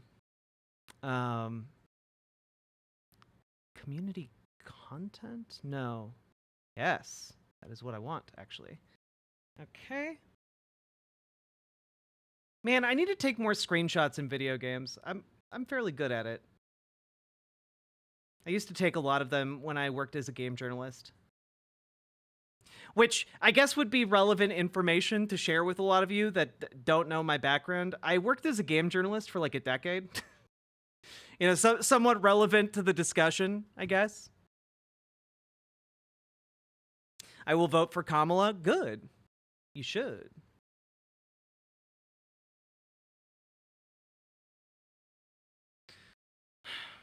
Where is it?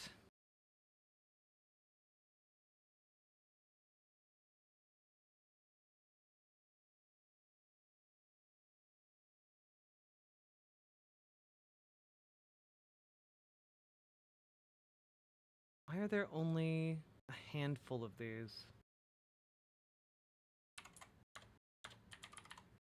Ugh, I don't have any screenshots. Well, that sucks. Needless to say, the background art of Final Fantasy IX is just absolutely gorgeous. The main thing that people complain about with like the port of Final Fantasy IX is that the sprite work is kind of odd because of the upgrade of the background art. But I'm not too upset. However, apparently they are making a remaster of Final Fantasy IX. I'm very, very excited for that, guys. Also, just real quick,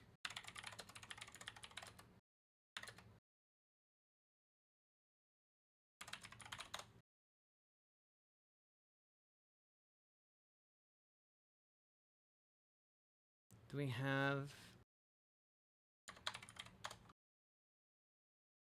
Here we go. Yeah, I'm gonna throw this out there.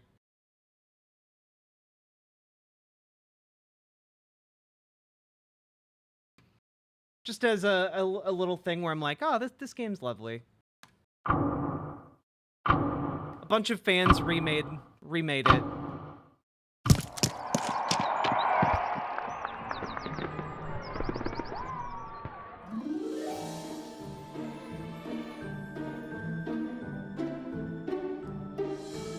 It's an adorable little thing.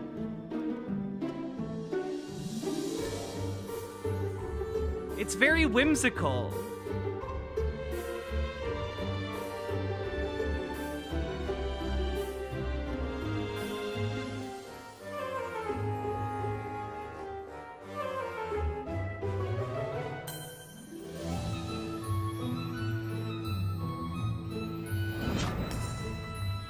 It's like a little remake project that's been going on for a while now. This was a year ago. They did like the first 25 minutes.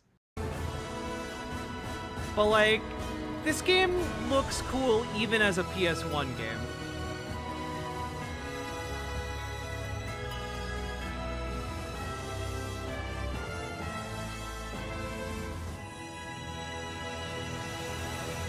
Final Fantasy IX music is so fucking good. It's so fucking good, guys.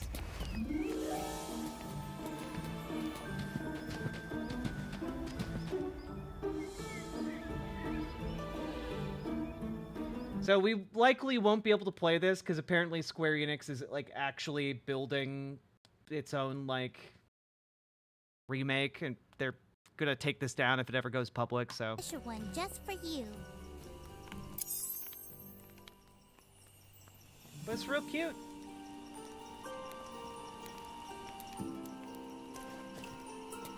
Square is such dicks. They are, but you know. We're almost there. Just across the rooftops and up over the castle wall. Come on. Vivi's such a cute little guy. Let me guess. You're afraid of heights, aren't you? Hey, just think about how awesome the play will be once we make it across. You've made it this far, kid. Right. Those privileged Treno knows. It ain't fair how they get all those tickets. And they should go to others, like us. Oh, yeah. I don't even know your name. My name's Puff. My name's Vivi. Vivi, huh? You got a funny name. Pleased to meet you. This game is so cool. This game's so fucking cool. I love it so much. Anyway. We'll play this after the election. Okay, guys? Promise. It's gonna be good stuff. Yeah, you can watch the entire demo. It's pretty impressive. But I'll link it here. There you go. There you go. Oof.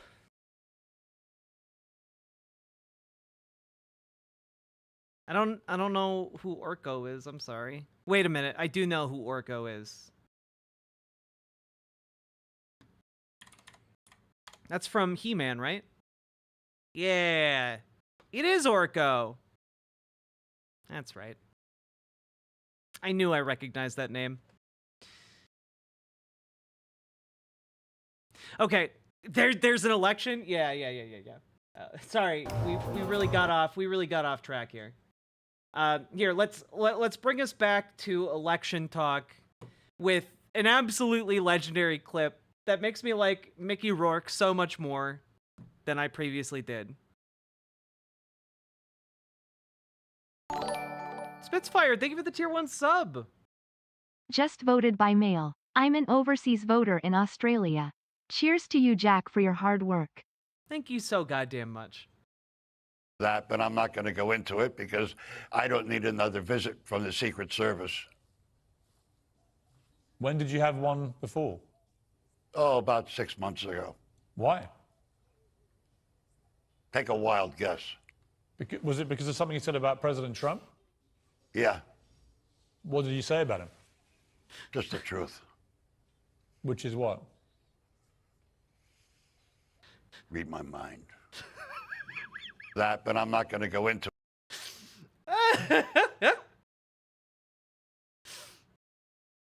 Wait, is Mickey Rourke 80 years old?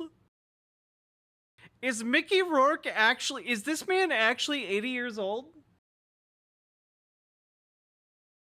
Yes?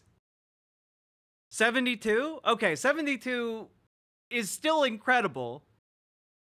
But like, goddamn. He looks a lot better than he did in Iron Man 2, frankly. Like, he did not, he looked really rough like 15 years ago. The fact that he looks this good now is, you know, he's been doing something right. He does look like he got AI generated, it's true. Is he similar to Trump in age? I mean, he's like 6 years younger than Trump, I think, right?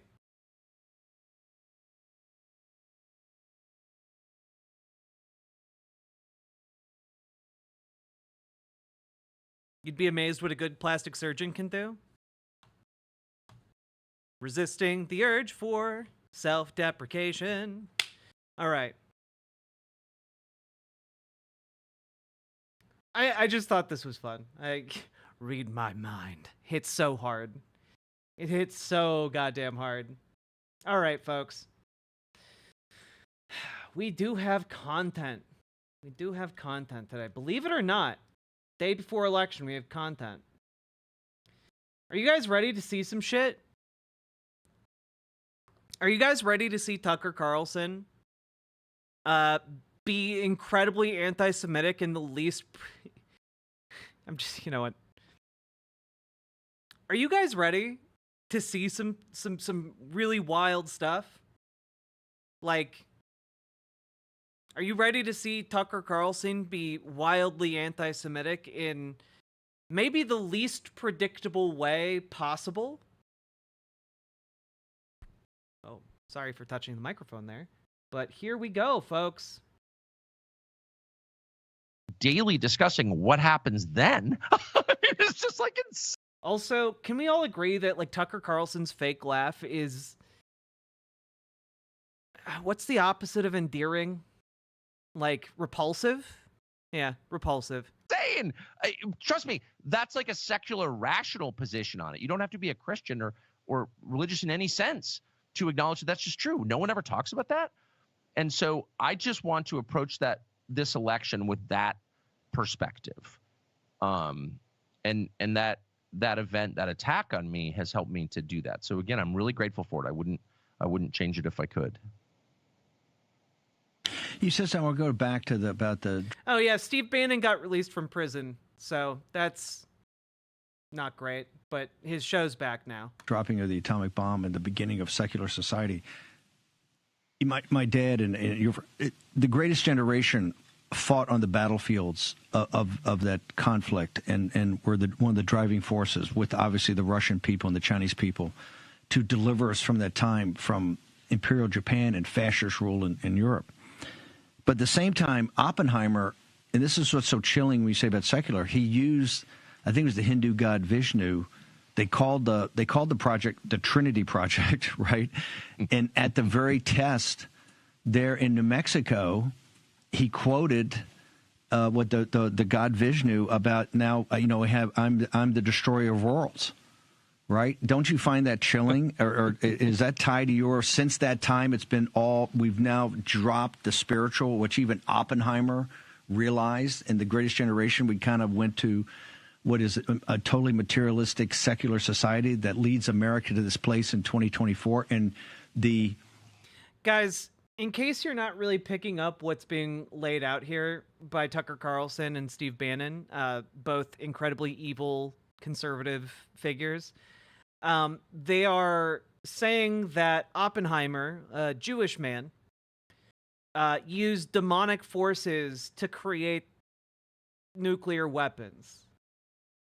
Essentially, they're trying to say that the Jews made nukes using demon magic.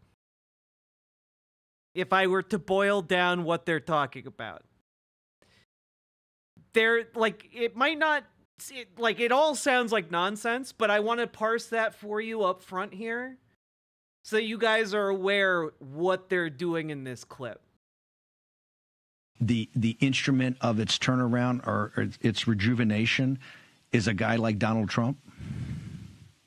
Well, we didn't drop the spiritual. We just embraced, another element of it. I mean, if you're quoting a pagan god as you're incinerating civilians with a nuclear weapon, I mean, I think it's pretty clear that was the pivot point in America's history. And it's just so interesting how resistant a lot of people who I consider friends, who I agree with on most things, are to acknowledging that. That call you pro-Hitler, you're a Holocaust denier if you question the nuclear weapons or whatever. I don't care. Of course, I'm none of those things. It goes without saying. I mean, you're basically trafficking in the nukes aren't real conspiracy, which I've covered on my channel before multiple times. You can find those videos on my YouTube page. But essentially, the nukes aren't real conspiracy almost always ties back into like Holocaust denial, almost always ties back into anti-Semitism. In this case, it directly ties into the anti-Semitic beliefs they try and push. Are they both drunk off their gourd? No, neither of them are drunk off their gourd. This is deliberate. This is deliberate.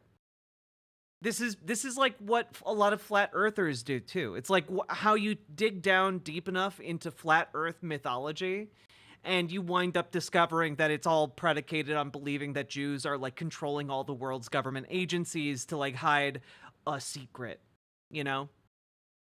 And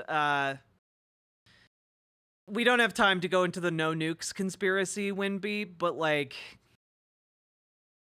again, I have videos on my channel. I have multiple of them. Usually Owen Benjamin, a neo-Nazi, is the one who's pushing them. But I'm not surprised that Steve Bannon and Tucker Carlson are now engaging in the same stuff. Am I absolutely sure Kamala's going to win tomorrow? You know what?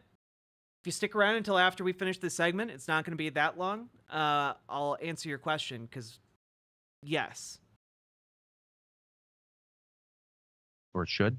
No, I'm just noting the obvious, which is that American society changed profoundly in August of 1945, and it's reflected in the culture, it's reflected in the architecture, the art, the design, the literature. Nothing was the same after the end of the Second World War. Again, it's not a pro-Nazi statement. I couldn't be more anti-Nazi. Obviously, I'm an American. Yeah, no Americans would ever be neo-Nazis, right? Just don't look into that whole Charlottesville thing. I care about this country and what happened to it after. Also, just don't look into, Charles Lindbergh or Henry Ford or the Dearborn Independent, one of the second most widely circulated newspapers in the United States prior to World War II. 1945. Don't look into the American Bund. Don't look into any of those things. But it's a very clear demarcation line, and it seems obvious to me that nuclear Hell, never watch the movie Blues Brothers. You'll learn a thing or two about American Nazis. weapons are demonic. There's no upside to them at all, and that anyone who claims otherwise is either ignorant or doing the bidding of the forces that created nuclear technology in the first place, which are not human forces, obviously. And let me just ask you this, which I've asked. I love how he just offhandedly is like, yeah, nuclear technology isn't human forces. That's demons, and then like moves past it like it's the most normal thing in the world to say. A million people at dinner parties, but never in public. What was the moment we can point to that nuclear technology was invented? You know, we can point to Isaac Newton and say, "What apple fell on his head?" Or we can, You know that an apple didn't literally fall on his head. Like that's just like kind of mythology that grew up over time. Like he was a very smart physicist. That's how he came up with it. We can point to Albert Hoffman in his lab messing around with the, ergot bacteria. That's when LSD was made. I've never met a person who can isolate the moment where nuclear technology became known to man. I mean, I would hazard a guess that it was probably in a lab where they did the math and they realized they could split an atom and like mathematically this would be the expected result, and then they built the machine to do that. And then it made a gigantic kaboom. The kaboom moment would probably be the big one, you know? That would probably be the big moment right there, the first gigantic mushroom cloud. And so where did it come from exactly? Oh, German scientists in the 30s. Really, when? Name the date. And I've never... Does he know who Marie Curie was? Shh. She was playing with demons. That she was just infected with demon cancer, not radiation cancer. I've never heard anybody do that. It's very clear to me that these are... Yeah, Newton drank mercury, guys. I think he didn't quite have a full grasp on all of science. These are demonic. I mean, these are evil. Their only purpose is to destroy the innocent, to murder the innocent. They've only been used once, and I think there's an interesting ethical debate about their use. Was Truman right or whatever? But if you take 3 steps back, you could say, well, wait a second. If you end up... Well, guys, keep in mind, Tucker Carlson isn't like a dumb guy. He just plays a dumb guy on TV. It's feigned ignorance. It is an affected thing. This all started, by the way, like a week ago. He started saying like he got attacked physically by a spiritual entity that he called a demon. Now he's talking about how nuclear weapons were invented by demons and Jews, and like what he's doing is he's cultivating Christian nationalism. He's going for like the evangelical Christian nationalist, like cultist that may or may not be, scattered to the winds after Donald Trump loses. That my assessment of this is that Tucker Carlson is very cynically positioning himself to attract a lot of Trump diaspora after the collapse of the cult of Trumpism when Trump loses this election. I think that a lot of these high-ranking Republican figures have connections with one another, and they hear the stories, and I think that Tucker Carlson here is reading the wind and trying to position himself as best he can to maintain or even grow his prominence after Donald Trump falls. And I do think that he is, in the long term, eyeing a potential run for the presidency after he kind of secures this easily manipulated group of, diehard Trump people. That's my assessment. Again, could be wrong. That's how I read this. Killing, incinerating tens of thousands of civilians, that's just a bad thing. Let's just be honest. That's just a bad thing. And anyone who does that is going to pay consequences. It's just true. And by the way, the fact the second bomb was dropped on the Christian population of Japan, which was majority in Nagasaki. In fact, it was sighted in on a church in Nagasaki. Was that an accident? Why Nagasaki exactly? And by the way, why has every subsequent American... Again, there are so many history textbooks about this particular event and decision-making process that he knows that there are answers out there. He's feigning ignorance to court a demographic of incurious people who are just going to readily believe what he says. War resulted in disproportionately the deaths of Christians. That would include Vietnam, by the way, where the Catholic population was decimated, up to and including Iraq and Syria, now in Russia. Why is it that our use of force consistently since the end of the Second World War has been against Christians? That's been the effect, to kill Christians. The bombing of the Balkans in the 90s under NATO. Why is that? And I just don't think it's an accident. Clearly, it's not an accident. And I'm very distressed by it. And it's not anti-American. My family's been here since the freaking founding of the country. I'm not going to stand and take that. I'm not hardly anti-American. I'm the most pro-American person I know. I love America. And I hardly have to say that. It's not anti-American. I'm distressed about what's being done to my country. I feel an ownership stake in this country. I was born here. I'm a citizen. In my name and with my money. Why wouldn't I? In a much more profound and emotional way than I do when I say, look at the CCP's treatment of the Uyghurs, which is clearly bad. Would never defend it, but I don't feel as emotional about it because it's not my country. It's not being done in my name with my money. And so everything went wrong then. And there were bad things in America before 1945, but the descent has been precipitous. And you can hardly say that this country won that war. In what meaningful sense? Why don't you go to Kyoto or Tokyo and then come back to New York and LA and tell me in what sense we won? These are very obvious observations. I just picked them up from traveling. I didn't read them in a book. I just noticed. Yeah, notice how, like, this is... He knows what he's doing, guys. He's just anti-intellectual. He's positioning himself as a, fascist light alternative to Donald Trump that may be more palatable to evangelicals who have been disaffected by Trump's loss or his rhetoric. And why is that controversial to like it's not worth even correcting his statements because he's deliberately obfuscating things that are easily answered with like a 2-second Google search. Say it. Why does the entire staff of the Daily Wire call me a Nazi for saying that? I don't really get it. What is that? What are you defending and why? Again, what he's doing here is just it's anti-Semitism, guys. He's alleging that there is a conspiracy to cover up the true forces behind nuclear weapons, and that conspiracy is perpetrated by the Jews. That's it. And that they control the media, so they're covering it up. That's what he's saying. But when you parse it all out, I'm acting as your translator of fascist Republican verbiage. That is what he's communicating to his audience. What are you defending and why?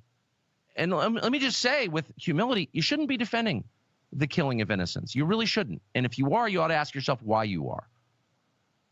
And he's also alleging that Jewish people with nuclear weapons were deliberately targeting Christians because he wants to perpetrate, again, this idea of holy war between Jewish people and Christians. Tucker, absolutely amazing. How do people get...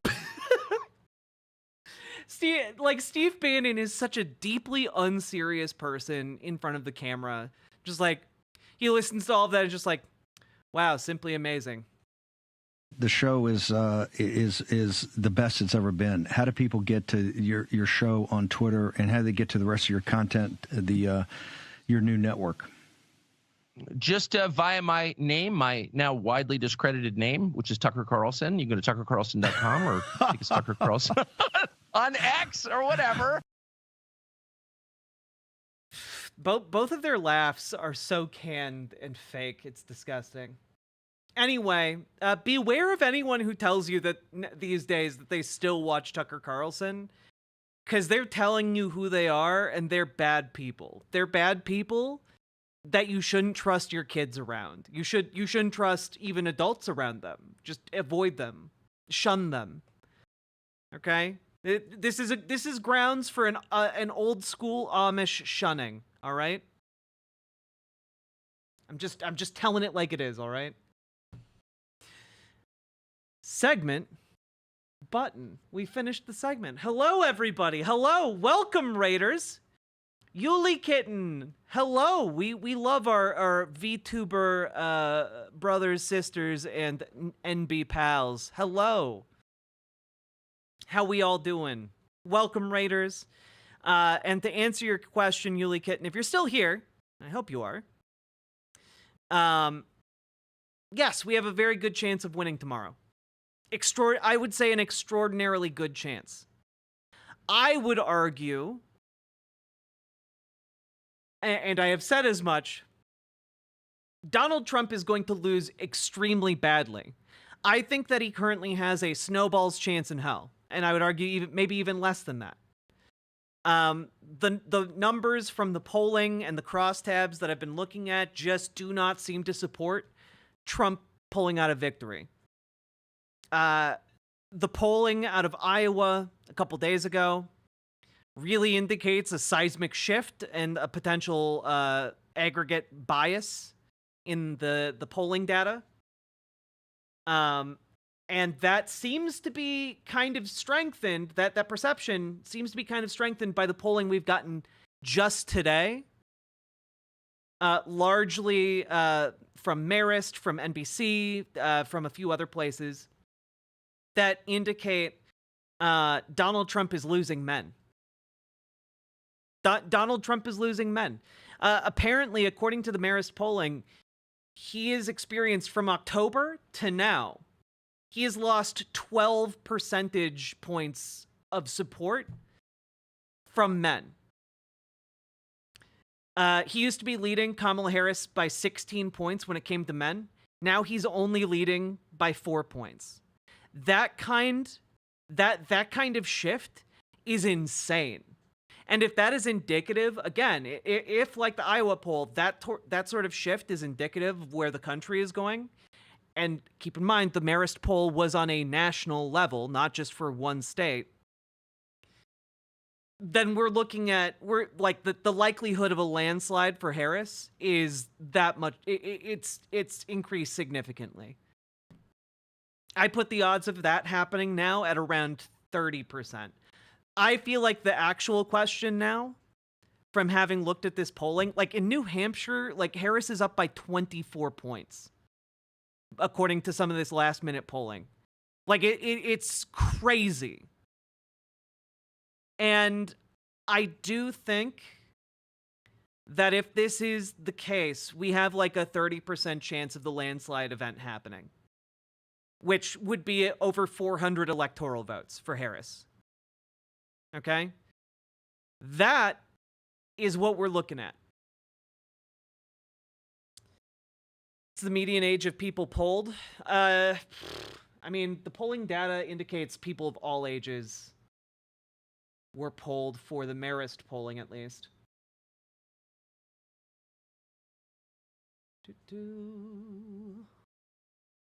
Let's see, what's the breakdown of age?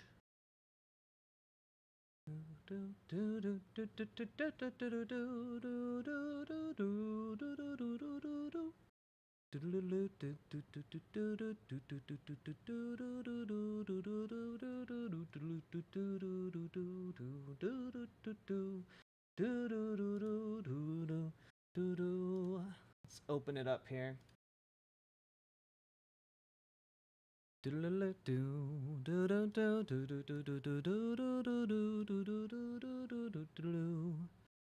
Oh man, Microsoft Excel does not want to open that up. Come on, Microsoft Excel. Let's open it up. Open up. Open up. There we go. Got it. Survey of 1,560 adults.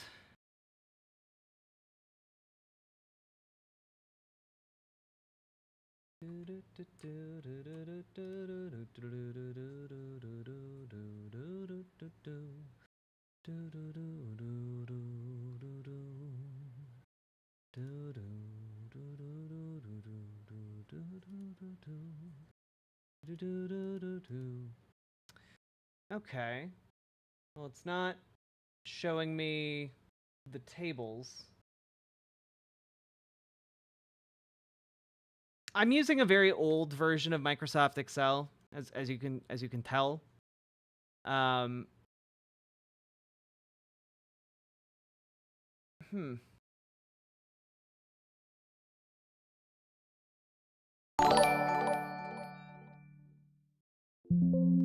Yeah.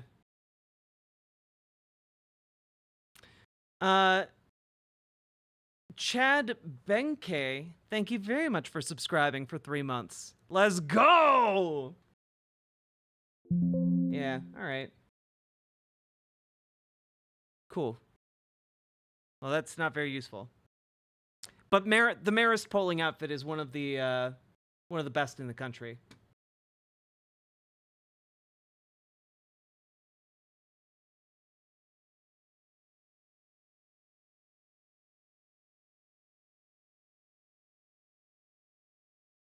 Let's see here. Oh, actually, here's the breakdown. Gen Z and millennials, 56%, and baby boomers, 55%, break for Harris. Trump, 53%, receives majority support among the silent generation / greatest generation. Members of Gen X divide 51 for Trump, 48 for Harris. So the age breakdown seems to split relatively evenly.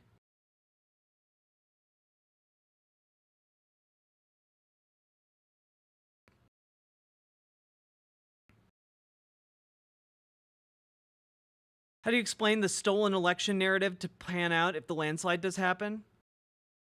I imagine that the bigger the Harris win, the less likely any kind of stolen election narrative is going to be effective. I also imagine the larger a Harris victory, the harder it is for the court to justify trying to overturn the election. And I do think that at a minimum, like my minimum conservative prediction here is like 300 electoral votes for Harris. Hey, Chad Benke. Keep in mind, after the election, segments will slow down to like 1 or 2 per day. Yeah, exactly, Travenoid. The bigger the victory, the harder the they stole it narrative becomes to propagate. Like, you're arguing against a, democratic mandate. The larger that mandate is, the larger the election goes for Harris, the harder it becomes to challenge that.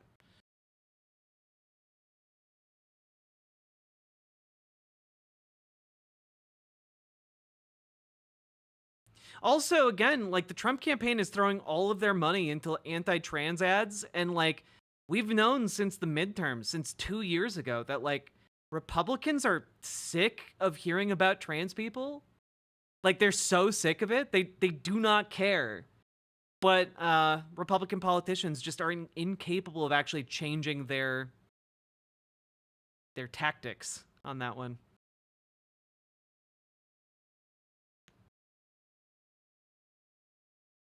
But mandates are gay? Haha, well, we're going to get to that. Don't you worry. We're going to be talking about a couple mandates soon. They've been hammering the anti-trans ads in my area. Just keep in mind, even conservative voters are really sick of it. They want to hear actual policy from their conservative leaders. It's alienating the Republican base, which is good for a Democratic win this election. I wish that were true. I was playing Deadlock earlier, and some alt-right idiot debated my existence in voice chat. Well, that's the thing. Nicole the Bunny, like, they like those ads do radicalize the base, but just understand when I say that the Republican base is tired of it, what I mean is in aggregate. So, like, those ads are rallying a segment of the base, but it's a very small segment of it. And most Republicans are kind of over it. They hear it and they're like, I've never met a trans person. Like I this isn't a big problem in my life. I want to know how I can get my kid health care, Did someone say mandate gay? Sign me up. Playful face. Pride flag. White flag. Charlie Jinmir, thank you for the $5 super chat. I very much appreciate that. Thank you very much.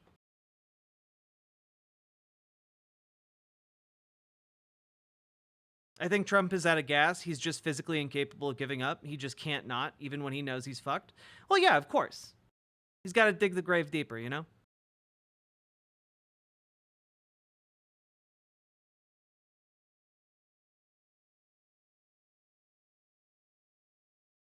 I just noticed Mechagodzilla. Yeah, it's my partner gave me a Mechagodzilla hoodie for my birthday, and I really like it a lot. It's very cozy.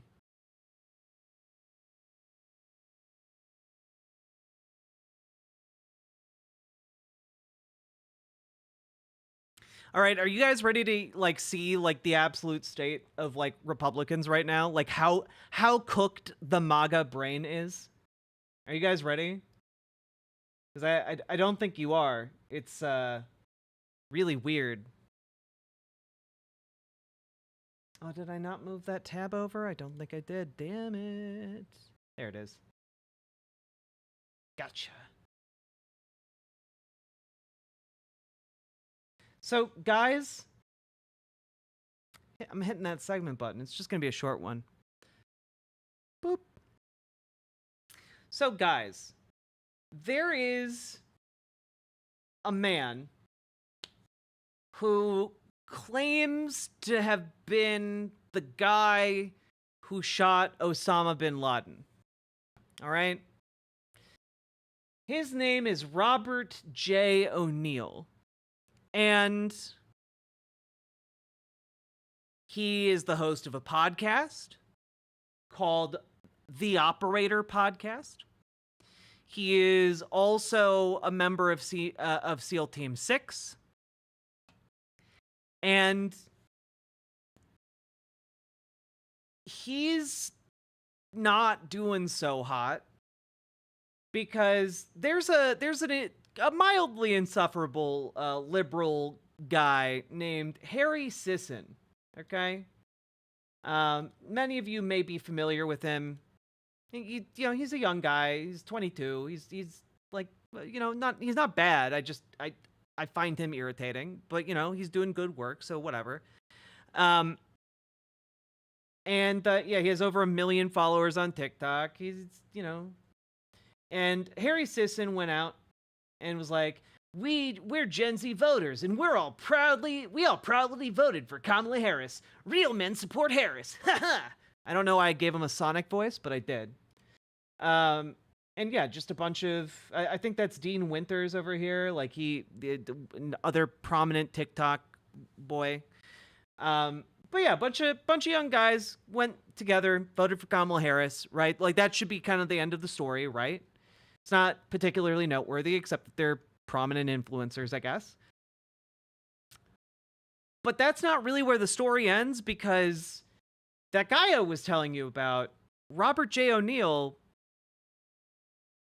I guess he's just having a mental breakdown or something. I don't know exactly what's happening. But he tweeted this out. "You're not men, you're boys. If there was no social media, you would be my concubines." Which,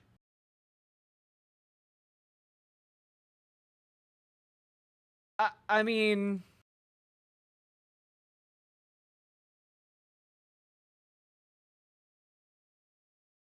this guy responding to a bunch of 20-year-old kids going to the polls to vote for his political opponents about how he wants to have sex with all of them, that's pretty weird. That's something most people in his category would do on an anonymous account, and in DMs. I know this because I get a lot of those anonymous account DMs telling me somewhat similar things. But yeah, so it's been weird, to say the least. Is that guy okay? I mean, you know, the people who post things like this are not okay, right? But then daily discussing what happens then. But then he kept talking about it. He kept talking about it over and over again. I wanted to repost this for the communists who missed it. He's proud of it, guys. This isn't like a, oops, I accidentally posted it on main. This is a, I meant to post it on main. That I wanted to have sex with that van full of 20-year-olds. It's really weird. It's really, really weird. But he's not done. Like, he keeps quote tweeting the post and the picture of them. Oh, Puddin', you're so sweet. Like, this guy is really... he's really on something.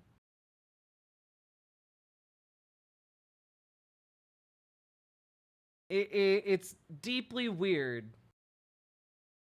And also, the one post from the past 24 hours that wasn't about that van full of, 20-year-old men was this post. I love Texas, but it must be said, Shiner Bach is on a lower level than walrus semen. And I don't know what that means. But why is he talking about walrus semen? Like, completely unprompted.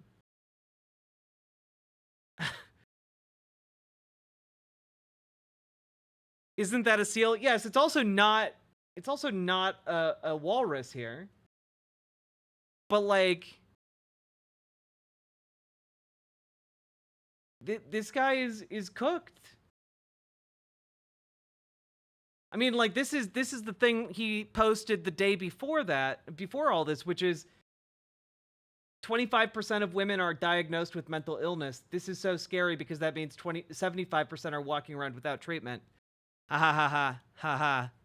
Like, these people hate women. And if you're wondering, like, what is this guy's deal? Like, who is Robert J. O'Neill? Who is this guy, right? Let's take a quick look here at his Wikipedia page. Let's just do a quick little look-see here. Okay, former United States Navy SEAL, TV news contributor and author.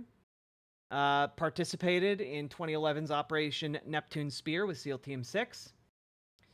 There was controversy around him claiming to have been the guy who killed Osama bin Laden. But then, after getting married in March 2004 and having at least 2 children, he and his spouse were legally separated in 2013. Let's keep going through here, because there's an interesting point about post-separation.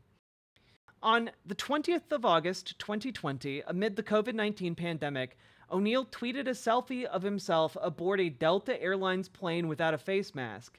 It was captioned, "I'm not a pussy," and was followed by others that said, "Thank God it wasn't Delta flying us in when we killed bin Laden. We weren't wearing masks." He later tweeted that he'd been banned by Delta. Saying, "I can't believe I fought for this shit."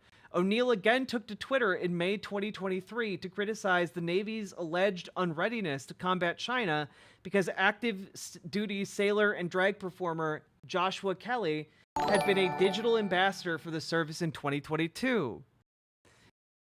On November 3rd, 2024, O'Neill faced widespread criticism and ridicule for this specific post that we're talking about. But let's go a little bit further down. Let's see here.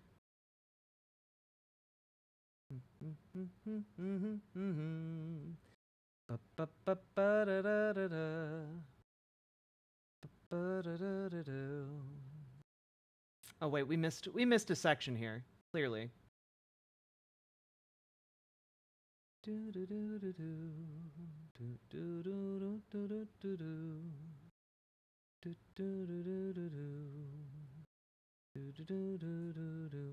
O'Neill claimed in 2014 he left the military because he no longer felt, quote, adrenaline when people are shooting. Countries weren't accepting him back until I came. You know, with Barack Hussein Obama. Stop that. Quit that. We're doing a thing. How dare you?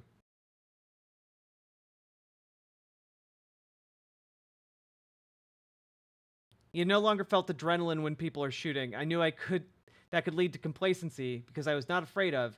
Might wind up doing something stupid, thinking that I can't get hurt. Now, there's one additional thing here that we need to talk about.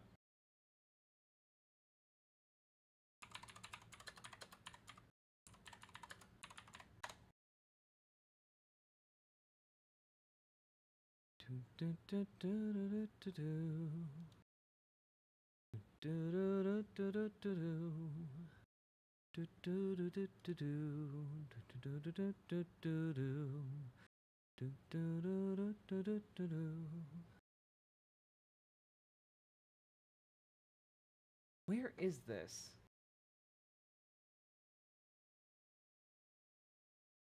I could have sworn that at some point, I thought it was on his Wikipedia page, but I'm not finding it. I could have sworn that at some point he came out as gay. Like this guy seems to be like a self-hating gay.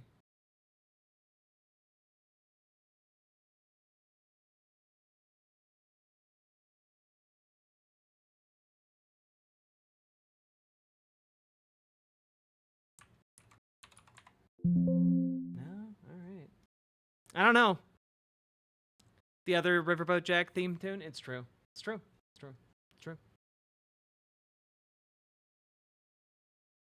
Another contender for most divorced man alive. I mean, he clearly seems psychotic, but I also think that you don't randomly tweet out about how you want to have sex with a van full of men if you're not a little bit gay. You know, I don't know to what degree, but like I think he's got some issues with internalized homophobia.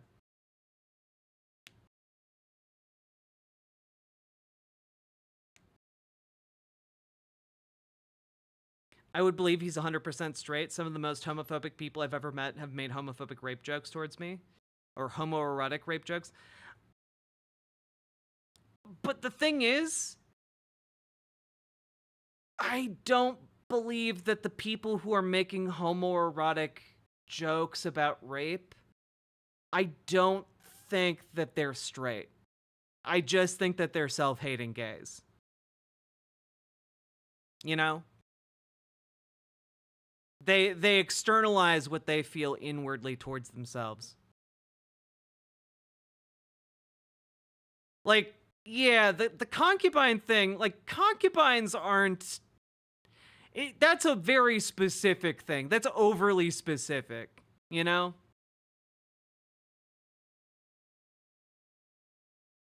Yeah, it's a projection, I think.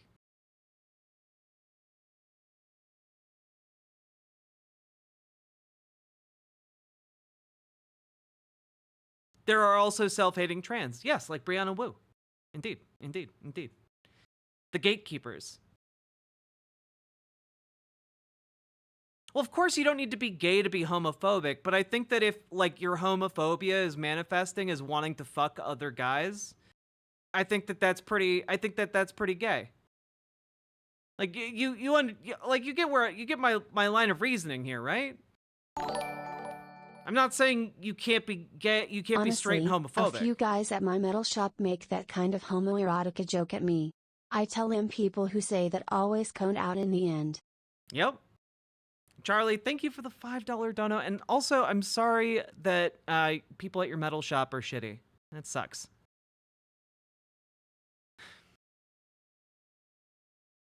It's kind of like how it's kind of like that one friend that keeps joking about how, like, oh man, if I wasn't straight, we'd be kissing, haha. You know, it's like suddenly that joke gets made too many times. There's a pattern there. It's similar with homophobia, I think.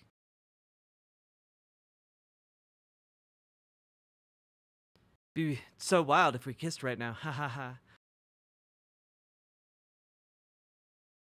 There's a reason Grindr crashed during the RNC. True.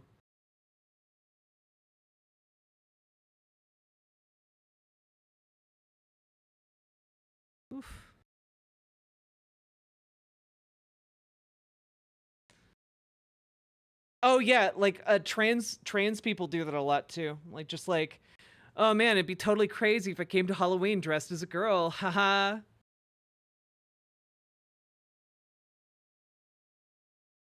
At one point, I definitely did that when I was an egg. I swapped costumes with a friend of mine at a Halloween party, and then a bunch of people complimented me, and I felt really good about it. Definitely a thing that I did. Sabriel Maston, hello! How you doing? The Halloween thing breaks so many eggs. It's true.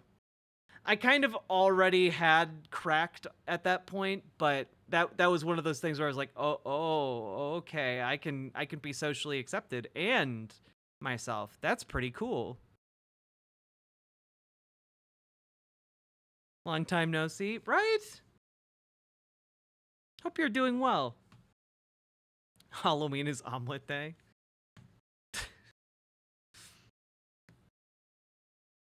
I was very much the always picks the girl character trans. Yep. Yep. Yep.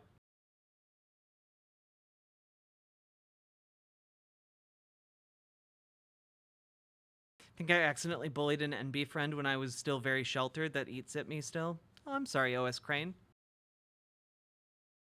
That was me. Ah, Yuli Kitten, you're still here. Thank you so much for the raid. Did you hear my answer to your question about the election breakdown?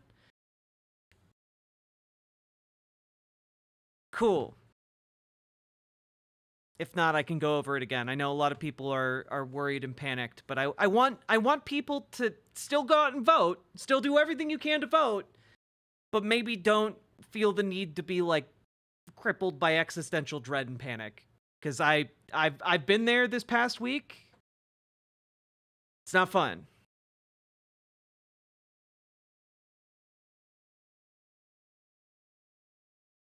I used to be in a glam rock band. That's so cool. Then I found out I was trans after we stopped playing shows. Oh man. I feel like finding your identity through glam rock and then like continuing to like, you know, refine who you are while doing glam rock. I feel like that's such a vibe. That's such a vibe. I hope you get to play those shows again sometime. I bet it's going to be a lot more fun.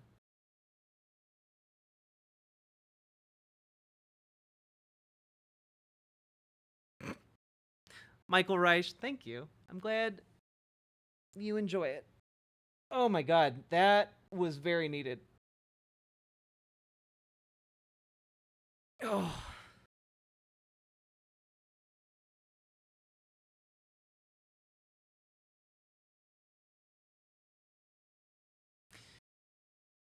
Well, I think Ron DeSantis is just I think Ron DeSantis is a case of like, I don't believe that man has ever felt sexual attraction to anyone. I think he's psychotic. I think he's a psychopath. I think like he's the kind of guy who tortures people. You know, he did work at Guantanamo. There are testimonies of people from there who allege that he tortured them. And I also think that for him, it's a power dynamic thing. I don't think he actually has like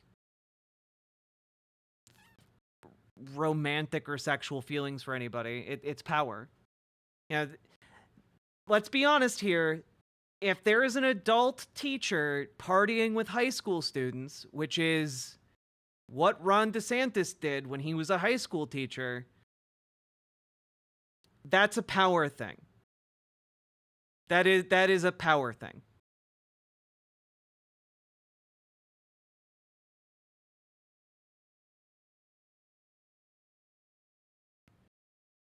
He did what now?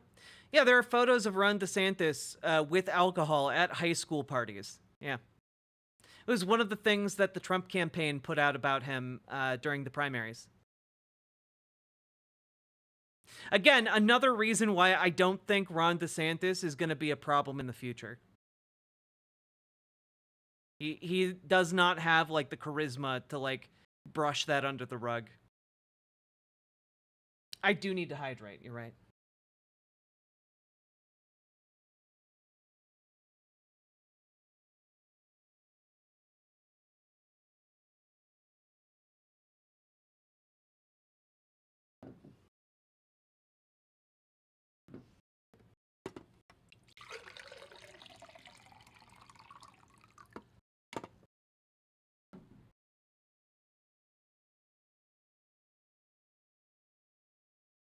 Whew, it's a dope mug. I really like it. It's like nice and heavy. It's sturdy. It looks nice. It also, the most important factor, it can hold a lot of water. I feel like I need, in order to drink enough water, I need big cup. You know? I think oftentimes with water, you just need it readily available to you in order to drink more of it. And nothing makes it more readily available than big cup. That's a Stein. I named it Jill.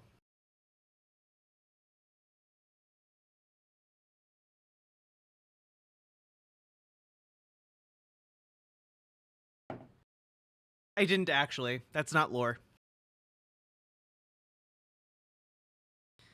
It's not lore.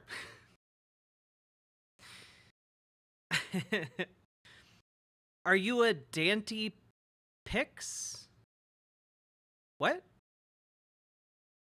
How do you feel about the swap your vote movement? I don't really feel any which way about it. I think it's fine. I just don't think that there are going to be...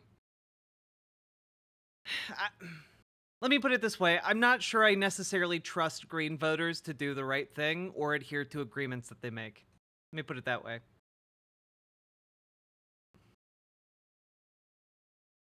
No, I don't think it was a slur, guys. Is that big enough for you and your partner? No, it's only for me.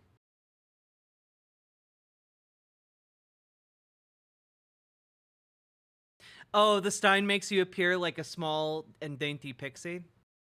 That's fair. I'm drinking from a normal-sized cup right now. Teehee. I need like a little like mushroom hat. And like little fairy wings. That'd be cute. That's a cute idea for stream sometime. Good night, Ocean Forest.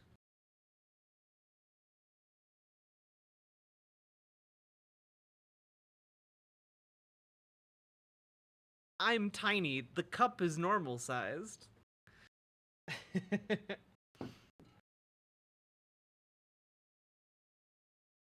The opposite of Shaq holding a water bottle? Wait a minute.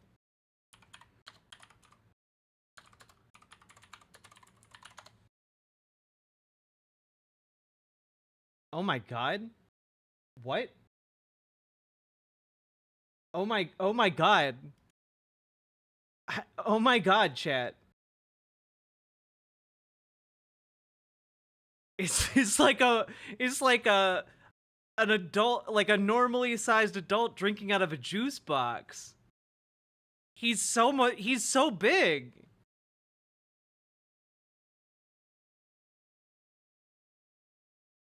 Good for him.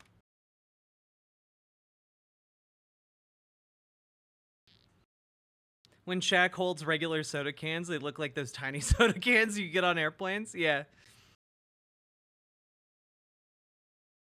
Almost looks like Photoshop. It does almost look like Photoshop.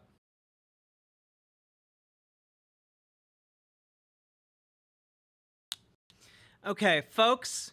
We've been going for about 3 hours now. If you've been enjoying the show, hit the follow button on Twitch, hit the subscribe button on YouTube, like the goddamn YouTube stream, and consider dropping those subs and donos. If we get, you know what? If we get 5 more, I'll dress up in my fancy outfit that I was going to dress up in tonight and then got a little bit too overworked to do. But I'll do it for 5 more subs. Draglav. Oh, daddy. Thanks for the reminder to like. I got you, fam. I got you. Shimp together strong. Andre the Giant with a 12-ounce beer. Andre the Giant was such a cool dude. Hello, Canadian Brunch.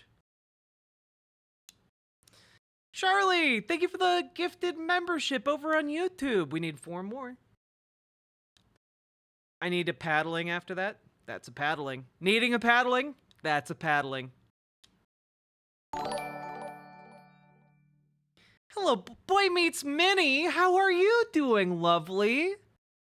How are you doing?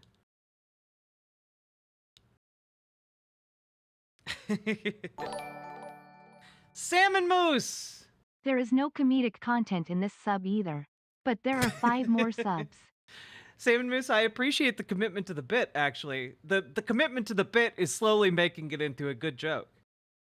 It was a good commentary the last time, and now it's building on it in a positive way. Also, how can we all have died at the same time?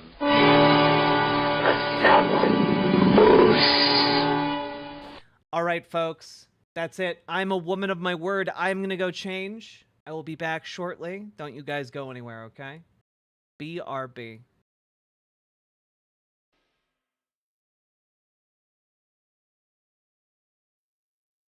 He called himself a hillbilly, wrote an elegy. His problem and his trouble is he went back and he doubled down on the fascism and the lies, and then he made a fatal crime. Couch fucker, what's your deal? J.D. Vance is cut by Peter Thiel. Couch fucker, why must he lie? We must stop Project 2025. But in 2005, you wrote back then only one time. I felt femininely when I saw that movie about New Jersey. I don't know what's wrong with me, but I must deny. And that's when J.D. Vance said he wants trans people to go die. Couch fucker, what's your deal? J.D. Vance is cut by Peter Thiel. Couch fucker, why must he lie? We must stop Project 2025. At the RNC, he felt maybe I'll be free if I take up on this task, being MAGA starting grasp to take over the country. I think J.D. Vance needs a swirly. Couch fucker, what's your deal? J.D. Vance is cut by Peter Thiel. Couch fucker, why must he lie? We must stop Project 2025.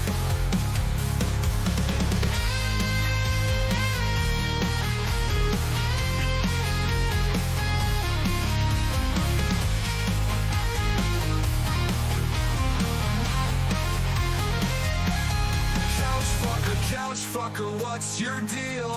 J.D. Vance is cut by Peter Thiel. Couch fucker, why must he lie? We must stop Project 2025.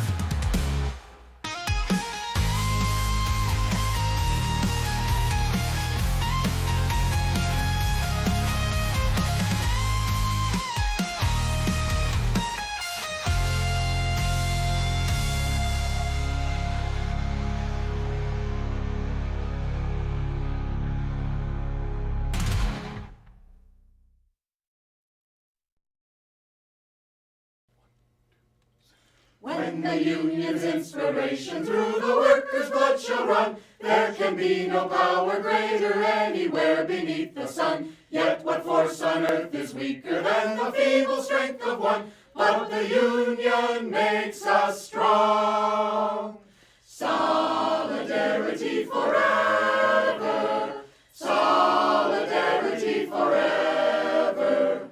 Solidarity forever. For the union makes us strong. Is there aught we hold in common with the greedy parasite, who would lash us into serfdom and would crush us with his might? Is there anything left to us but to organize and fight? For the union makes us strong. Solidarity forever.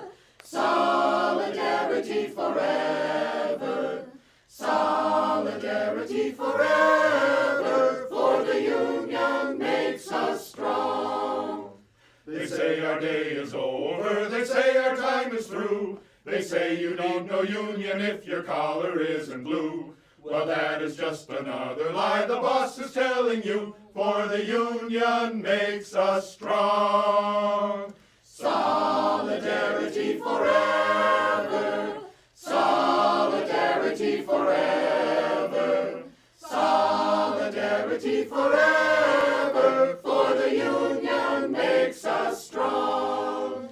They divide us by our color, they divide us by our tongue. They divide us men and women, they divide us old and young. But they'll tremble at our voices when they hear these verses sung.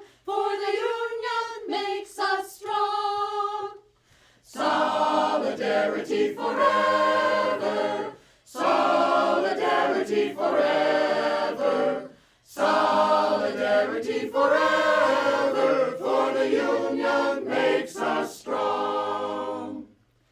They have taken untold millions that they never toiled to earn. But without our brain and muscle, not a single wheel can turn.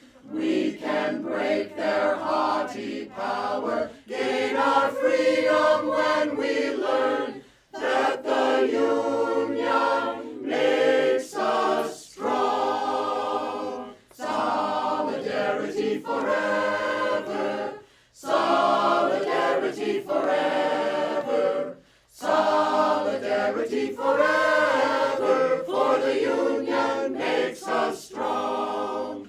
In our hands is placed a power greater than their hoarded gold, greater than the might of armies magnified 1,000-fold. We can bring to birth a new world from the ashes of the old, for the union makes us strong.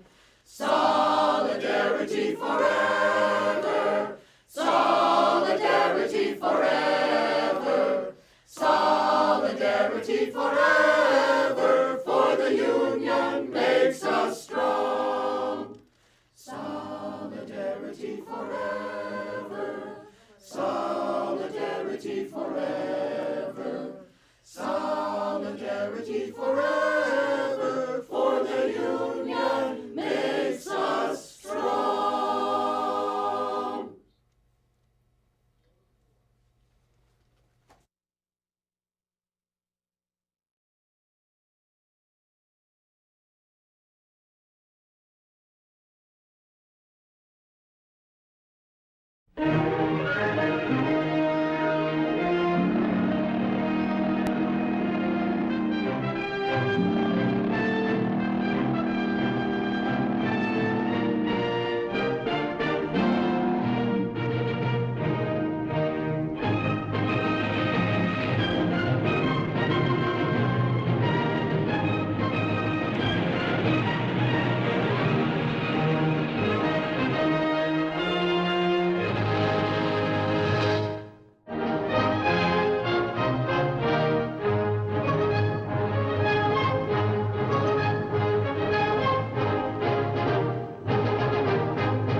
In the heart of the stream where the currents flow, there's a red-haired captain with a radiant glow. Riverboat Jack with her eyes so bright, navigates the waters, chasing dreams in the night. She talks of games and battles won, and fights for rights until they're won.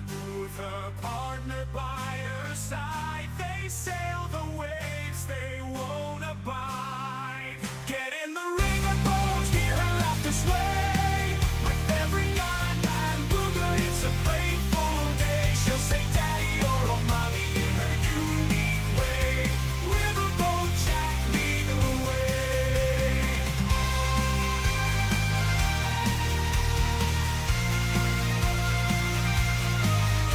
In the chat, the waves crash loud. As Jack speaks truth, she stands proud. Politics, socialism, her flag unfurled. In her world, all voices are heard. With all curls and glasses on, she blows a kiss, her strength is strong. Her favorite tune she'll sing along, and in her laughter we all belong. Get in the riverboat, hear her laughter sway. With every yarn and booger, it's a playful day. She'll say daddy or oh mommy in her unique way. Riverboat Jack, lead the way.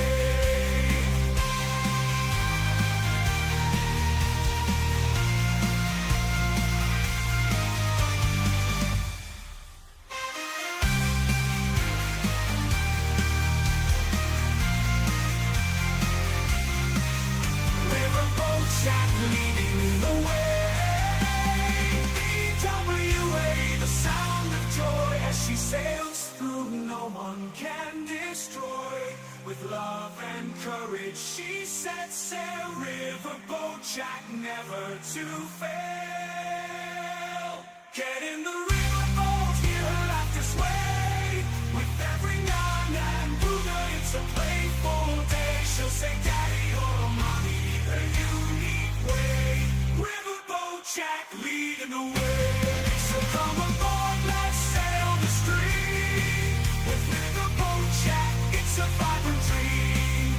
In the world we're all free to play. Get in the riverboat, let's sail away.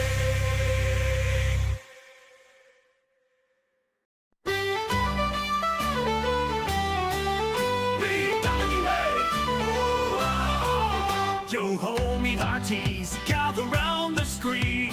When Riverboat Jack sails a pirate queen, with a red mane glowing and a smile so bright, she leads us through the digital night. In the game of Scrabble, the word was denied, but from its ashes a meme did rise. The WA, a battle cry in the chat, it roars, echoing laughter through all shores. BWA, blah, let's all shout.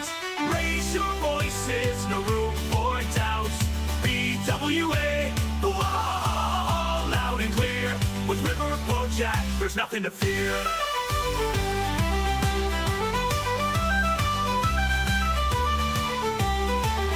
Through the seas of pixels, she guides our way. With politics and games every single day. Her partner by her side, a bond so tight. Together they shine, a beacon of light.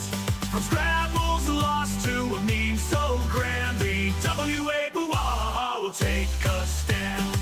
In the chat, it's our rallying cry. With Jack at the helm, we reach for the sky. BWA Bua, let's all shout. Raise your voices, no room for doubt. BWA Bua, loud and clear. With Riverboat Jack, there's nothing to fear. So join the crew, let's sail the stream. With Riverboat Jack, it's a pirate dream. BWA, whoa, forever we'll say. In her ship of laughter, we'll always stay.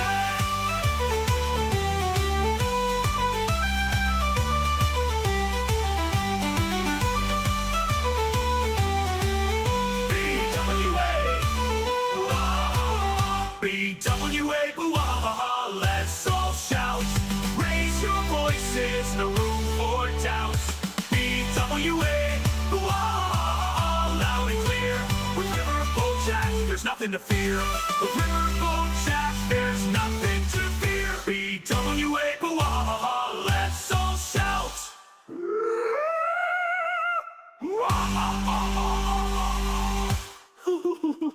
Through the boot jack. Forever we'll say, in our ship of laughter, we'll always stay.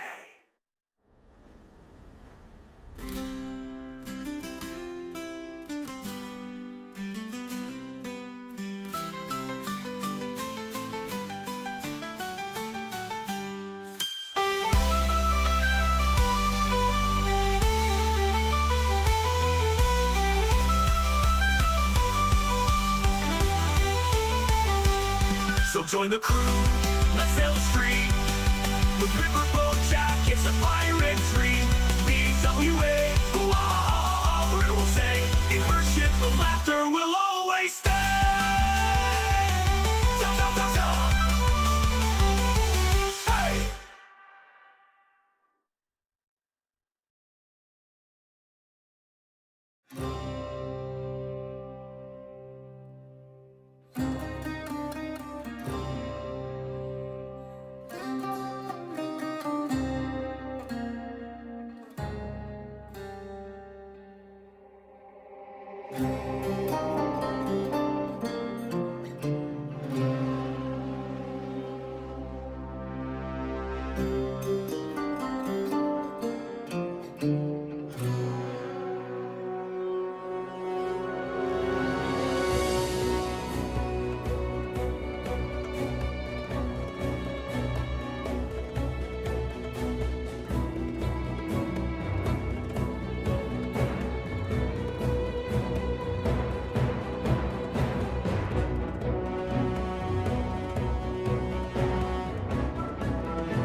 So apparently it started playing Baldur's Gate 3 soundtrack. I don't know why. I don't know why it started playing the Baldur's Gate 3 soundtrack. But hello. How are we doing, folks?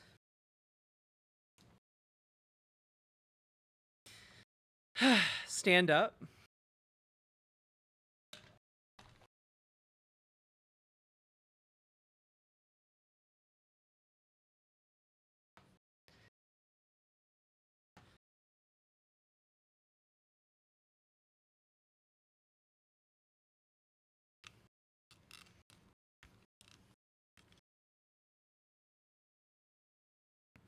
Yeah, this was the outfit I wanted to wear tonight, and then I just got too lazy and didn't put it on. So thank you for donoing to get me to wear the outfit I intended to wear.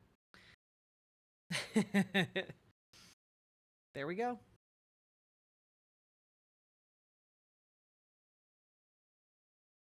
Thank you, the future is communist. Stretch? Pfft, nah. Oh, you did redeem Stretch.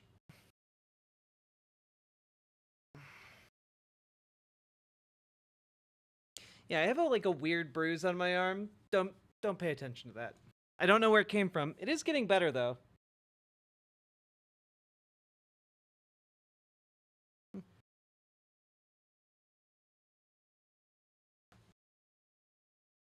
Danger moves. Do us trans folk have an affinity towards pirate stuff? I think we have a strong affinity towards certain aesthetics, yeah.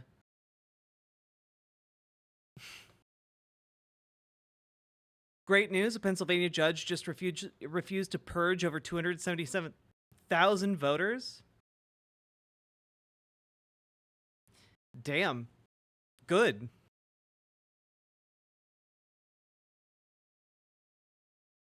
Oh, Winby, I'm sorry. That sounds so nasty. I want to get something with dramatic sleeves. Yeah, this is so fun. It's like cape, it's like a cape sleeve situation. It's really nice.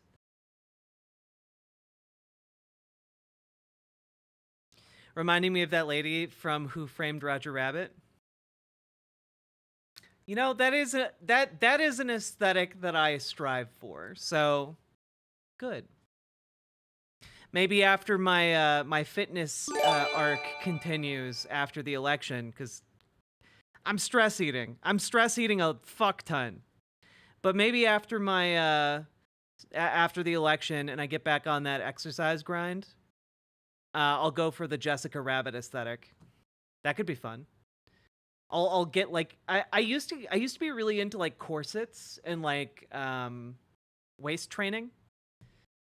So I could get back on that and then like from there go towards a more Jessica Rabbit aesthetic. I can't do the arm curls. I'm sorry.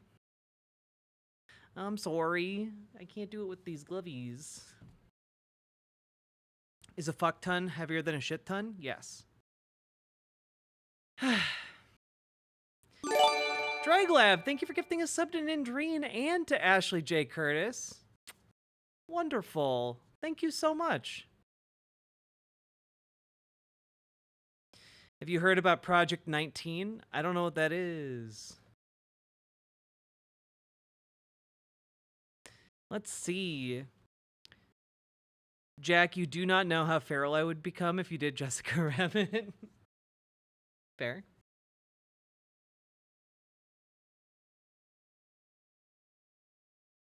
Oh yeah, Fresh Shonen, we have covered that. Maybe not that specifically, but the far right conservative nationalist movement doing that very thing.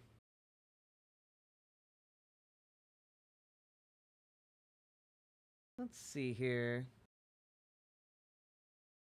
Beep, beep, beep, beep, doo. We got content, baby. Oh, also, I don't think this will be a segment, but it worth talking about, I think.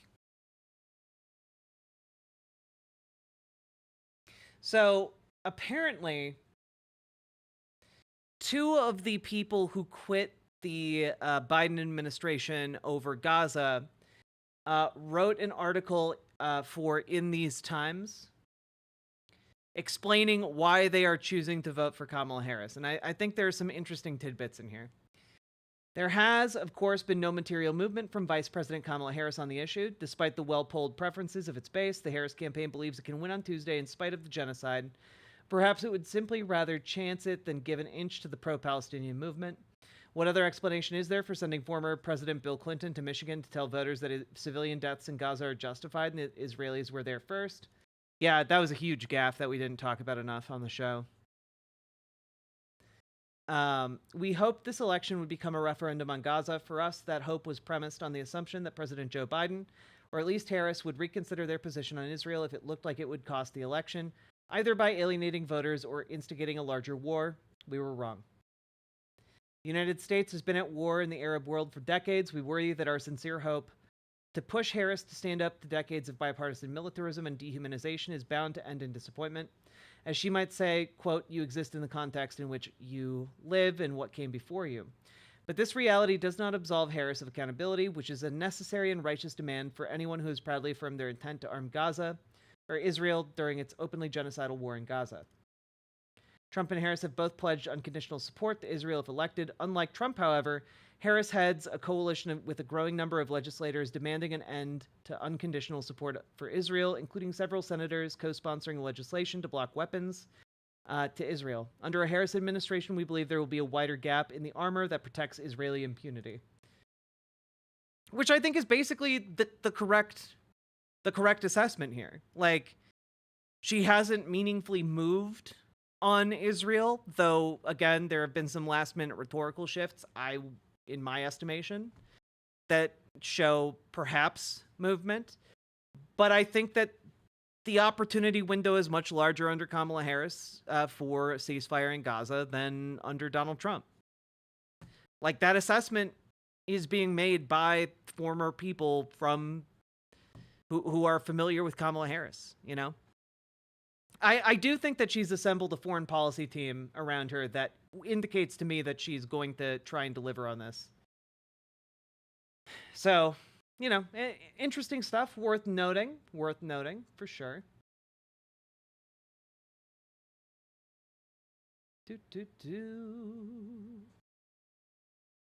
Also worth noting that apparently Palestinians polled in Gaza by journalists on the ground in Gaza say that they would prefer Kamala Harris to win the election because they believe it would make them slightly safer than if Donald Trump won the election. So worth noting that was an article that appeared in al-monitor.com, one of the international outlets that covers Gaza fairly well.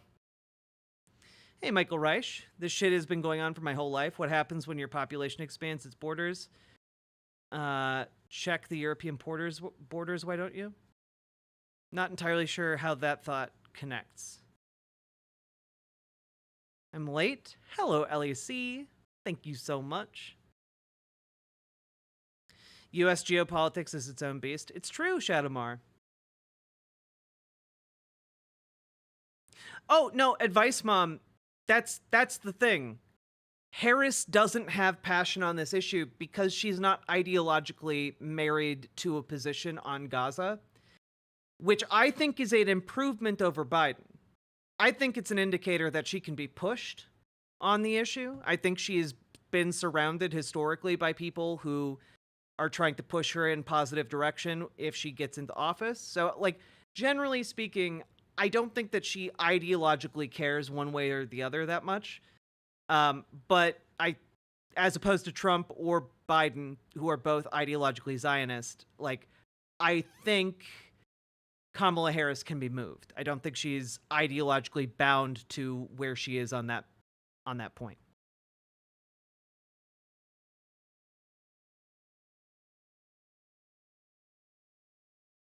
Yeah, Nicholas, that's kind of where I'm at. I'm hoping that there's like the main reason she's been silent on it is political expediency and the fact that she's the sitting vice president and can't like contradict the sitting president's stance. Like that is a big ask for a vice president. So I'm hoping after the election we get a clearer answer on this.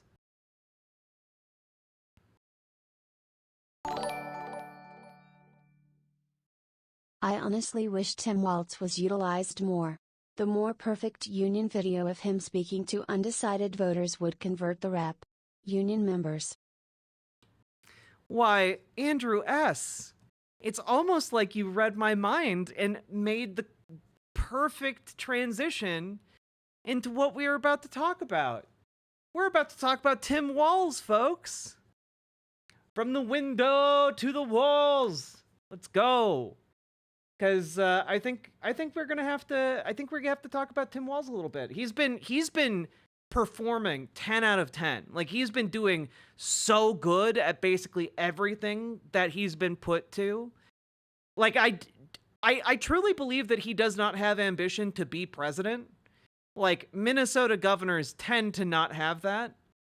But I do think that I think that if he makes it to the end of 8 years as vice president, I think he has a fantastic shot at being like a farther left president, like a practical far left president on par with like FDR. Like, I think, you know how Kamala Harris is an improvement on Biden? I think Tim Walz would be an improvement on Kamala Harris, you know?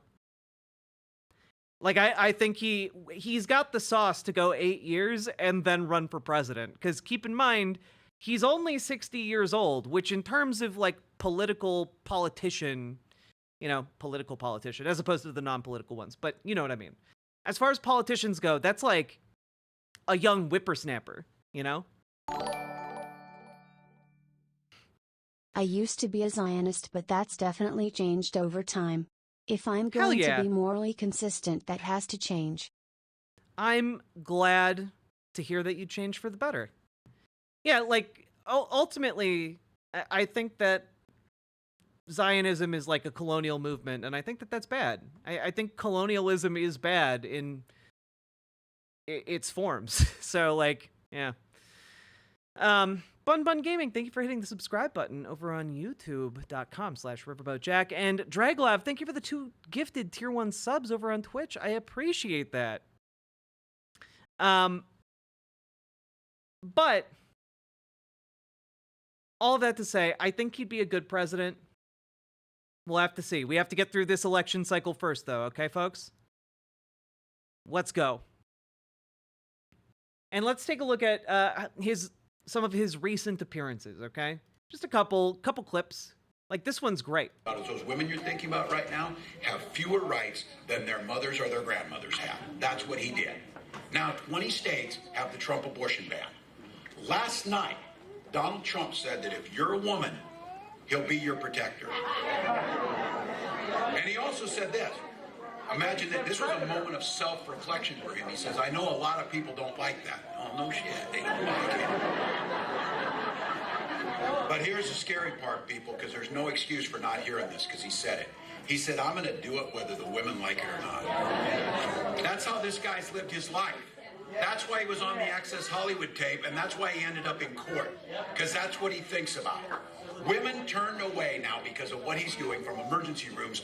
By the way, worth pointing out that, and Gamer G and I talked about this a little bit, but Tim Walz has done a really good job messaging about the Access Hollywood tape, because young voters are so young that they do not remember the Access Hollywood tape. For us olds, okay, it's constantly on our minds. It's like a defining moment of what makes Donald Trump a political figure. But like, for people who are just turning 18 and are able to vote for the first time in this election, they don't know about it.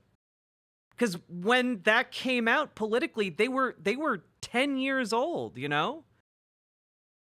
You don't know that tape? Yeah, exactly. Or you didn't know that tape, Fresh Shonen. Exactly. Exactly. A lot of people are like, wait, Donald Trump bragged about sexually assaulting women? And it's like, yeah. And somehow he's still the president. He brags about it all the time.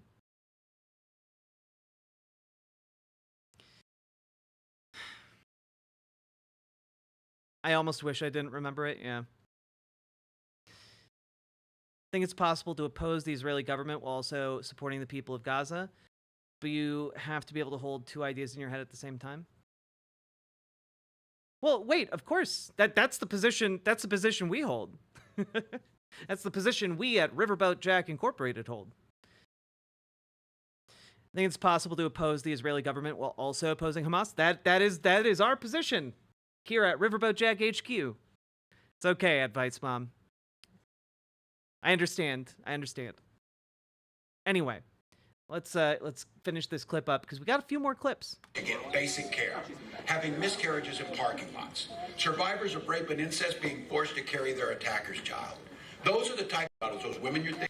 Like, again, this is messaging that lands in Pennsylvania, where they're really focusing a lot of their campaign efforts, you know?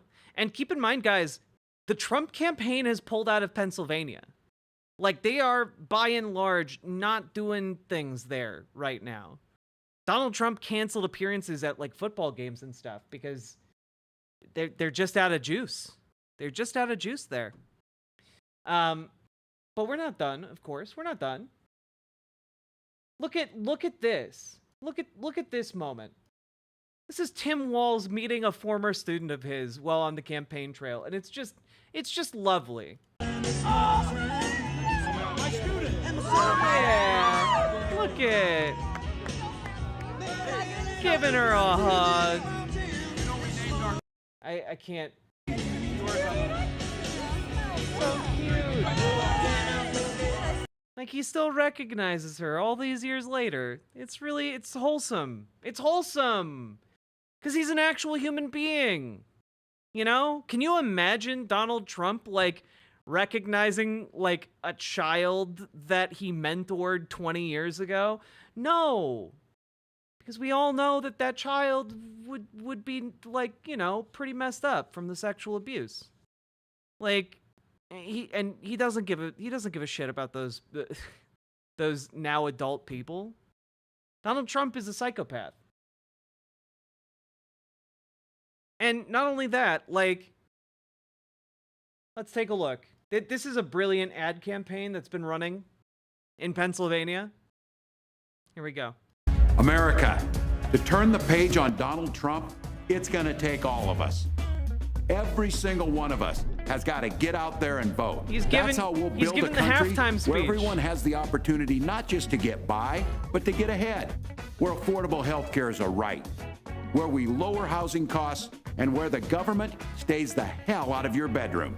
As the next president of the United States always says, when we fight, we win. Now let's go out there and vote.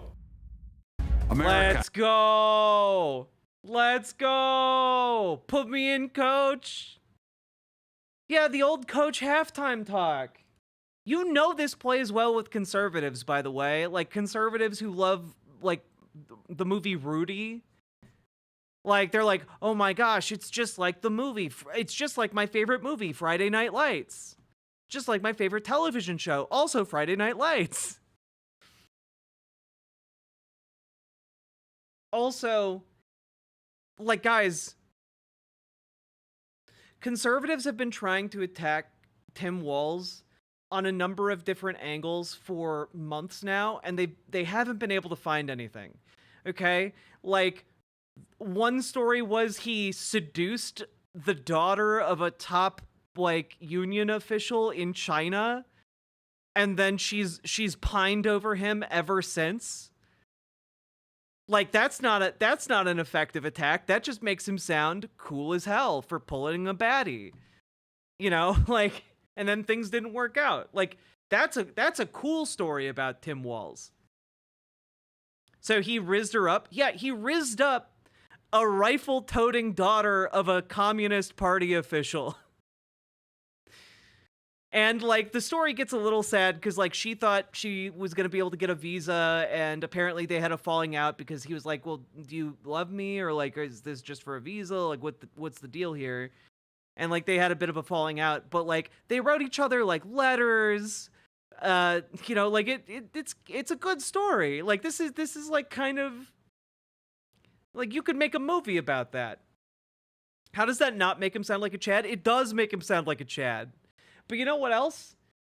Playing into this also makes him sound like a Chad. This is the last Oppo research that came out about Tim Walz. And this is in Fox News. Tim Walz allegedly told high school football players struggling with crime and alcohol to keep playing.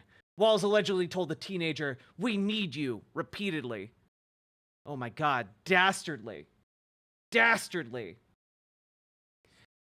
One of Tim Walz's former players on the 1998 Mankato West team shared details of his interactions with Walz while dealing with alcoholism and issues with the law.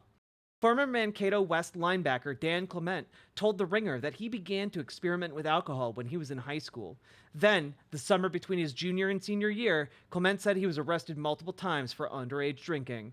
Clement had a suspension from football to begin his final high school season and said he decided, "I'm just not going to play at all." But Clement said Walz repeatedly approached him in the hallways that year and told the teenager, "We need you." He knew that I was struggling, Clement told the outlet, adding that Walz told him, "I don't care about that other stuff." Wow, this Tim Walz guy, he's really bad and evil, clearly. Clement said after Walz's intervention that he eventually returned to the team for the second half of the season. However, Clement said he did not get sober until a full decade after Walz pushed for him to return to the field for his final season. Still, Clement thanked Walz for his impact on his life. Quote, "The caring attention he gave me, that positive support can pull you through really dark times in your life." Adding, he told Walz, quote, "I'm leaning on you. I'm trusting you here. I think partying is a better idea. You don't think so. I'm going to trust you on that." And he was right. I was wrong. And later in life, when I continued to do that, when I continued to trust other people who loved me, then it led my life into this beautiful direction, just like it did back then. So, I'm like almost tearing up here. So this supposed hit piece on Tim Walz shows him inspiring a troubled high schooler to believe in the people who love him, and it drew him out of one of the darkest times in his life until he was able to reach a point a decade later where he's sober. Like, this is not an attack on him. You just uncovered a very sweet and moving story that like it right out of a movie. Like JD Vance, not JD Vance, Tim Walz here is like the protagonist. He's like pulling some Ted Lasso shit.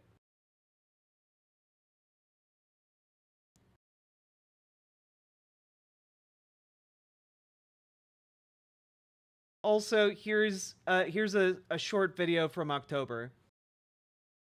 Short video from October. While campaigning, Tim Walz took time to come back home and do this.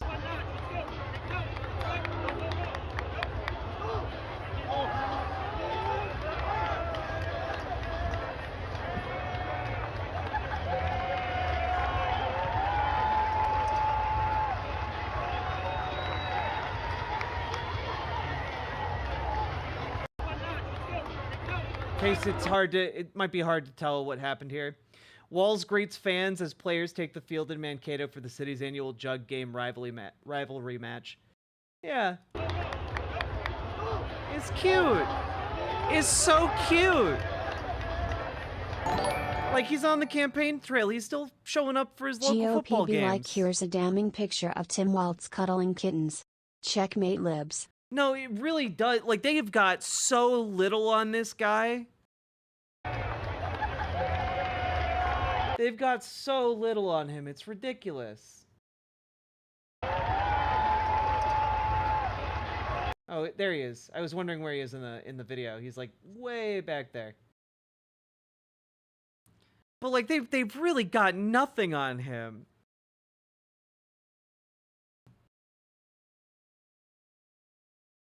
Yeah, they're trying to make it seem like he cared more about doing well at football than he cared about this kid's well-being. But it's very clear from the quote that the now grown-up student gave that, like, Tim Walz's support meant the world to him at the time. You know? Like, my God. Like, all the Hunter Biden stuff was this guy has a bigger dick than all of you and slept with beautiful women on every continent. And the Tim Walz stuff is like, remember your favorite teacher? Tim Walz is better. He believed in his kids when no one else would. That asshole. It really is something that like boils down in that way. It's incredible stuff. Incredible stuff.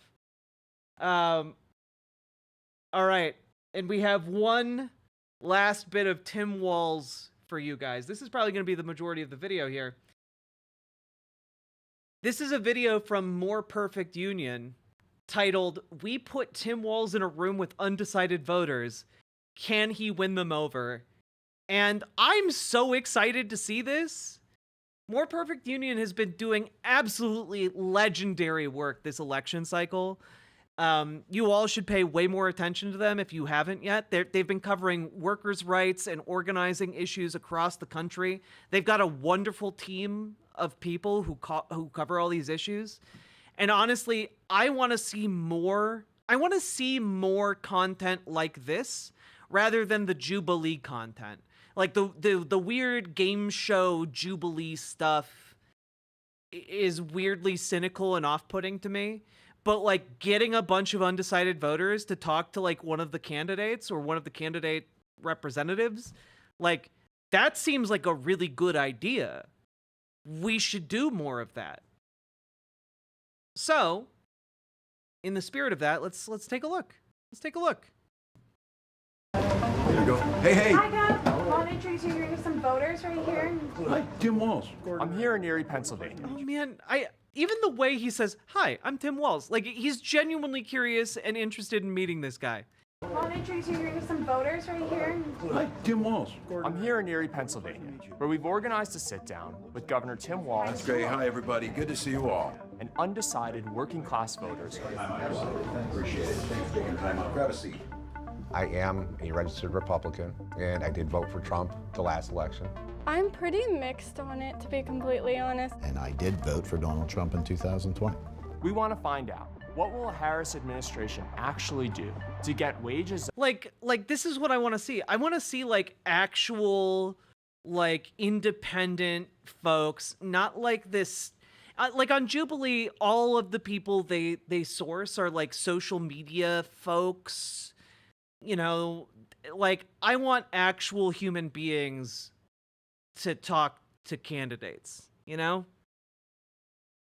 Up, prices down, and save American jobs? And how will they take on the corporate greed that's rigged our economy? And most importantly, will Governor Walz change any of these voters' minds? I wear with a badge of honor being maybe the poorest person to ever run for vice president in the history that they said. I'm a middle-class guy. I got a pension. I don't own any stocks. I recognize we've lost some of the working class. Honestly, that's such a huge point in his favor. Like, he might, if he ran for president, he might unironically be like the poorest guy to ever like have a genuine shot of winning the presidency, you know? Like, I think his net worth is even lower than Bernie Sanders was. Class folks, we got to get folks back.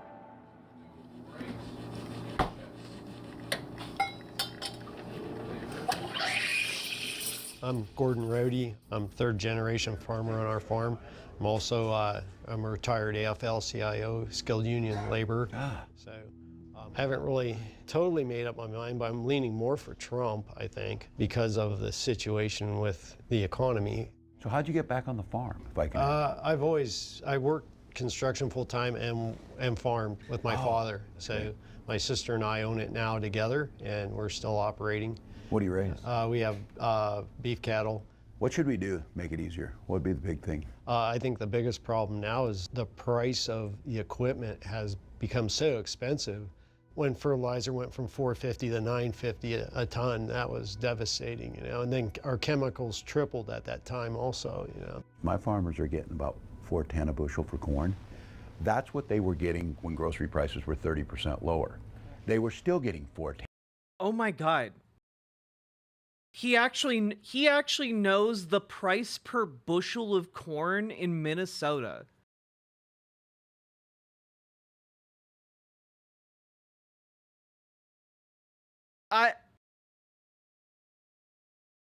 Guys, do you know how rare it is for a person in a position of political power like governor to have those kinds of basic facts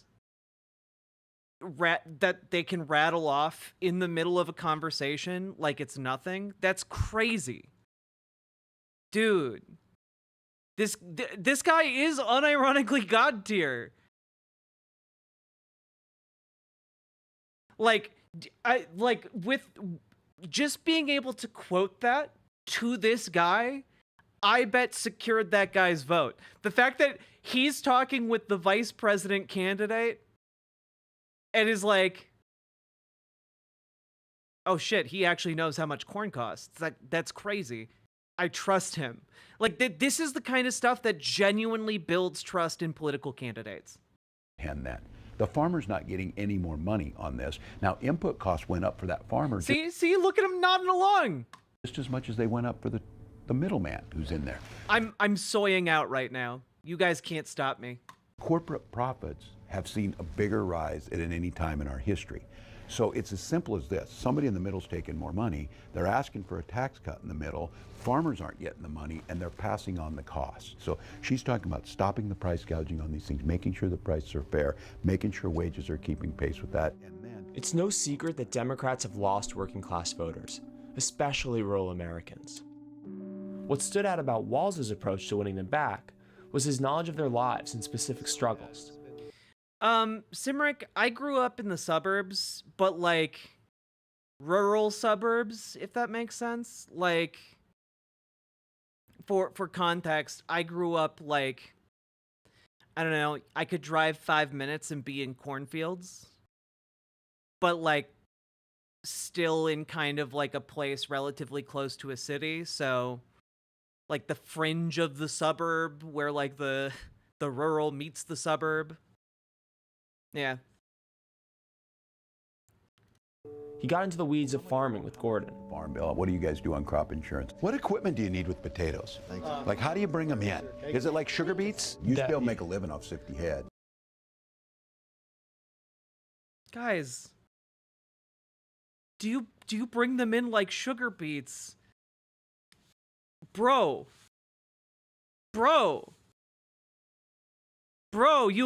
he actually knows his farming shit. And not only that, he's genuinely curious. Like, you can tell, like, this comes from a genuine place. Guys, like, I'm not kidding here, but if this guy runs for president in 2028, or 2032, sorry, like, he's gonna, like, win every rural state. The dude next to him is literally like in disbelief, man. His mind is expanding. The edibles are hitting. Yeah, correct. 2000. Yeah. And the details of trade policy with Dan. So my name is Dan Hand.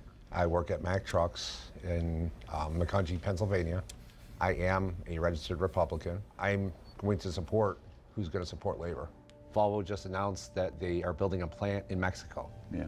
And it's going to be building both Mack trucks and Volvo trucks. And everybody's really concerned about potentially losing our work. Yeah.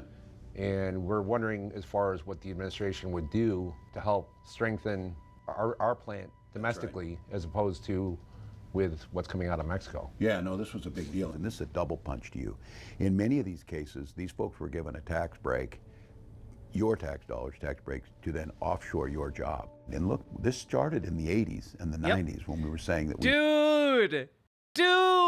Tim Walz calling out neoliberal policy. Oh my God. Calling out neoliberal policy, calling out, like... Oh my God, he's so good at this, guys. He's so good at this. Lisan Al-Gaib. we would start shipping these jobs overseas, and then all of a sudden we started seeing the decline. Thousands of auto workers in swing states are worried about whether their jobs will be shipped to low-wage countries like Mexico. And who they vote for will depend on who they trust to renegotiate flawed trade deals like the US-Mexico-Canada Agreement or USMCA. The other concern as far as like NAFTA. Yeah, no, he's about to bring up NAFTA. I was about to call it. He's about to bring up NAFTA. I knew it. Like, Tim Walz, by directly linking it to like 80s and 90s, he was directly calling out NAFTA. Like, for people like this guy, NAFTA is like the thing that ruined his life, but also the lives of everyone he knows. We're only 4 minutes in. This is so good. Because Tim Walz already called this out without attaching NAFTA, and that gives him the opportunity to go after NAFTA and like confirm, yeah, that was a terrible thing. We need to do better and offer an alternative. 2.0, the USMCA. Yeah. I mean, look what happened with John Deere. They wound up losing a lot of work. A lot of rhetoric. And look, Donald Trump picked up on this. He picked up on that there was frustration. We were frustrated because the jobs left and all that. They told us that they were going to fix this, and it didn't get any better. We lost 6 auto manufacturing plants under President Trump's presidency. We've gained back 20. So I think being very clear that we end the policies that incentivize them to do that. We re-incentivize those that are willing to invest here. And things like the Inflation Reduction Act, the CHIPS Act, and things like that, they are working. They are starting to come back. Yeah, exactly. This also sets him up in a position to, in a sideways way, go after Clinton policy, which in the mind of like undecided middle America voters means an awful lot. That means an awful lot. Like, a not insignificant amount of the hatred for Hillary Clinton was directly because she's a Clinton and Clintons did NAFTA. Those 2 laws, passed by the Biden-Harris administration, invest trillions of dollars in bringing manufacturing back to the U.S. after decades of offshoring. People like Jamie Sychek are on the front lines of those global economic shifts. Jamie Sychek, I am a skilled trades card holder of the UAW. It's coming up on my 30th year. I work in a steel mill in Butler, Pennsylvania, and we make a unique product that's electrical steel for transformers. We're kind of tied to you guys. For transformers? Thank you for your service, comrade.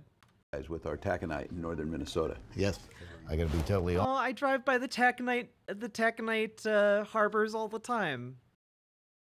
Shout out to my taconite harbors. honest. I'm still up in Got the a air. weird I did soft not spot for vote those Donald giant Trump piles in of ore. 2016, and I did vote for Donald Trump in 2020.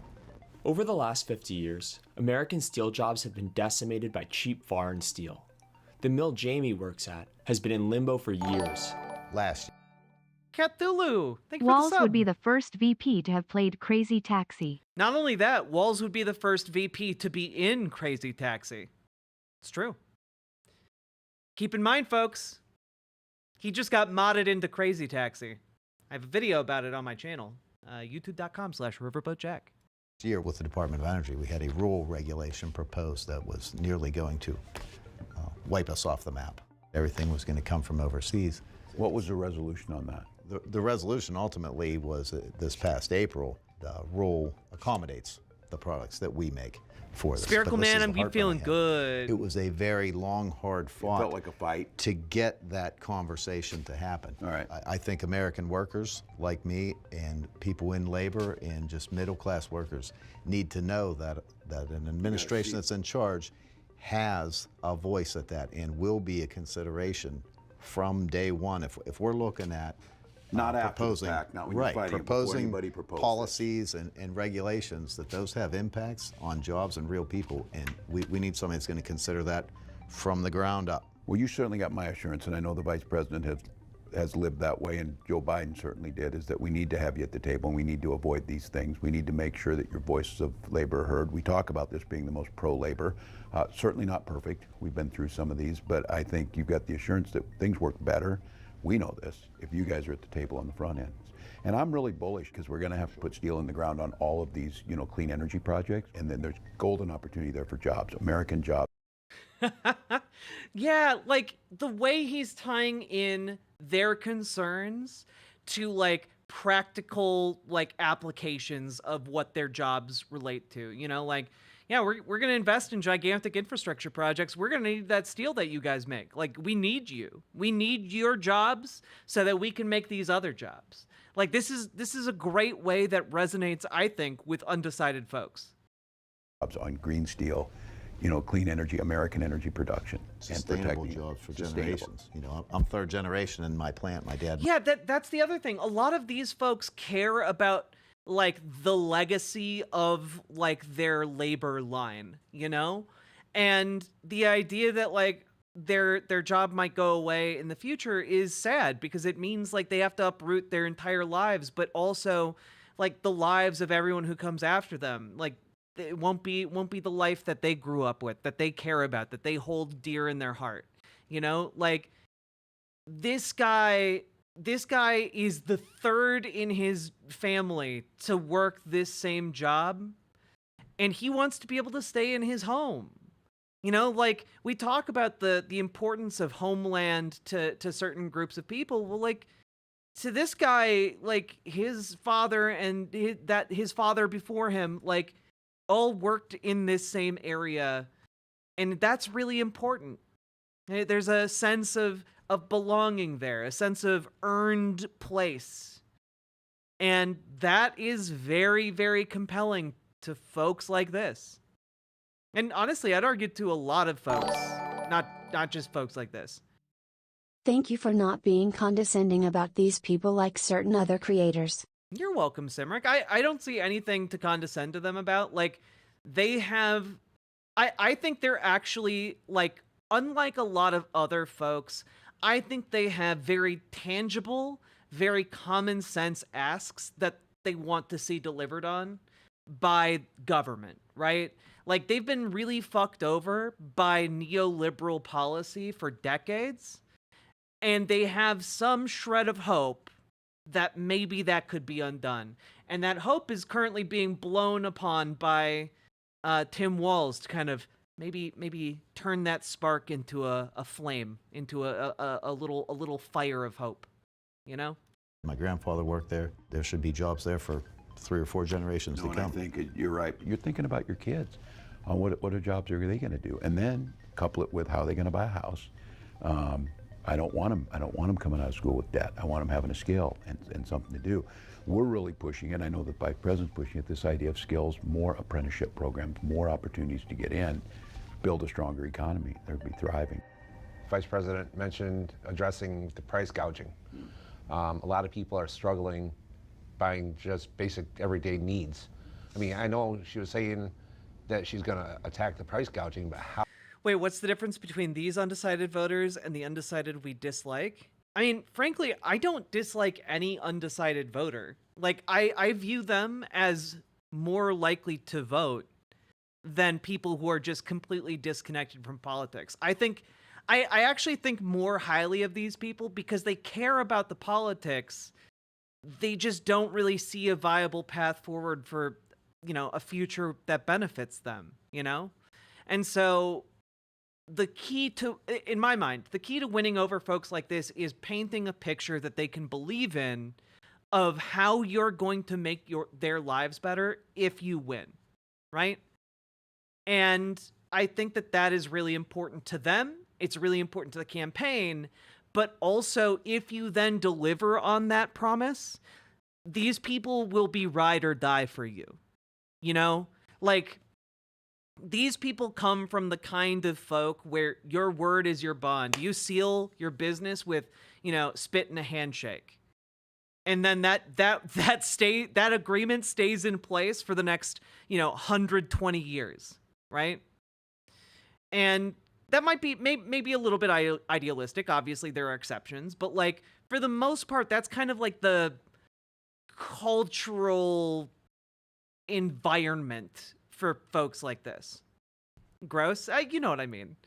But I think that there are also folks who are undecided for less tangible reasons and more just like ideological incoherence. Those tend to be, frankly, more online types. They also tend to be a bit younger.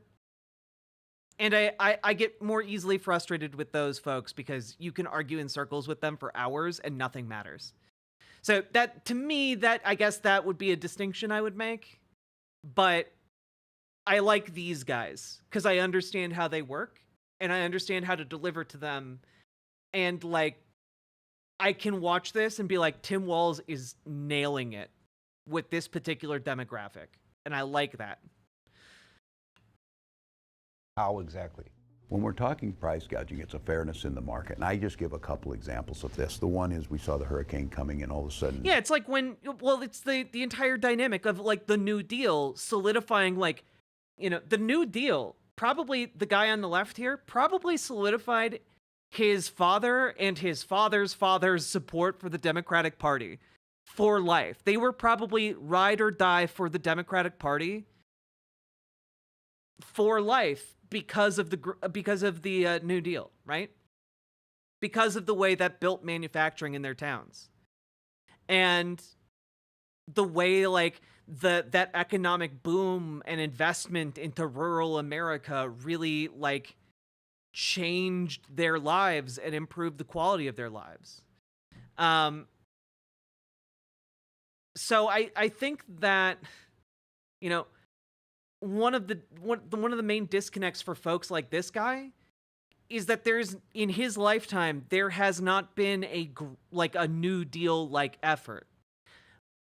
And I think the way you reach folks like this is just you explain the Green New Deal. You have an actual policy proposal to make that real, and you can pitch it to him.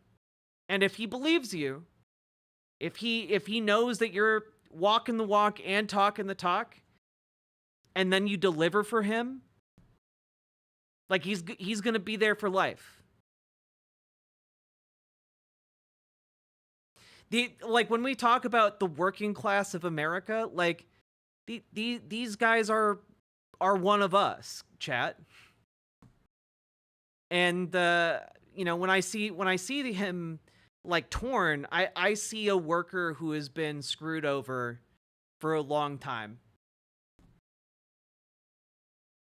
And yeah, I don't know. I get that. That's something I can understand.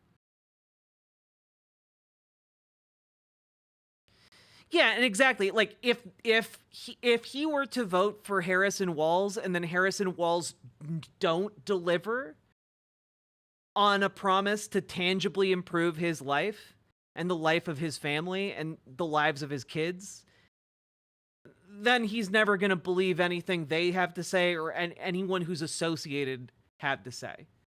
And, you know, he might not be wrong to disbelieve them, you know? Like it's why Bernie Sanders is one of like the most beloved politicians. It's because he's been fighting for folks like this consistently the entire time in a way that folks can see. And he's actually good enough at politics that he's been able to eke out wins for, you know, folks like this in a way that matters. Airline tickets went up in Florida or whatever. That's not free market. That's unethical. Look, I'm not against anybody being successful. I want them to be successful.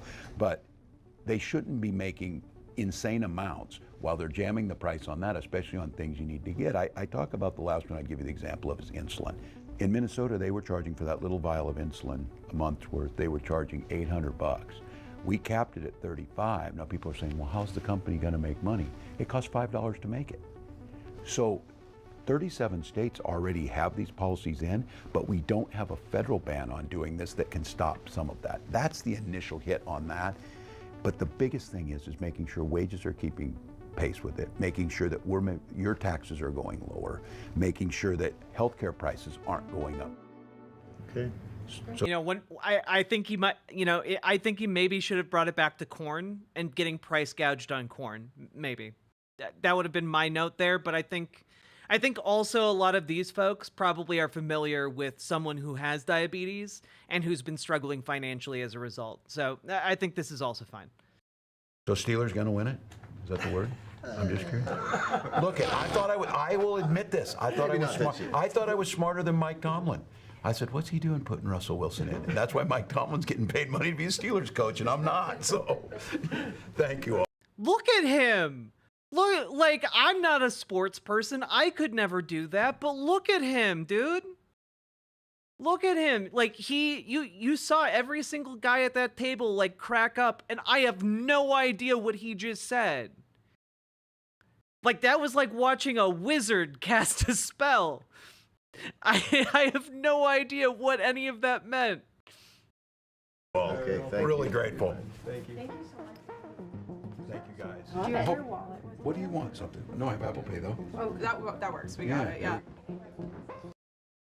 Oh, chat. He's so good at this. Did you see that?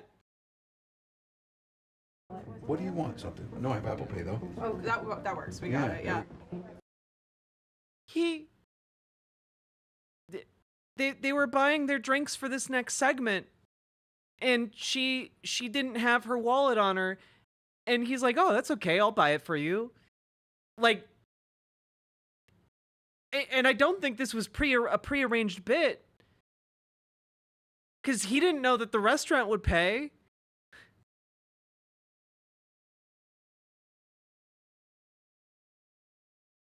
Dude.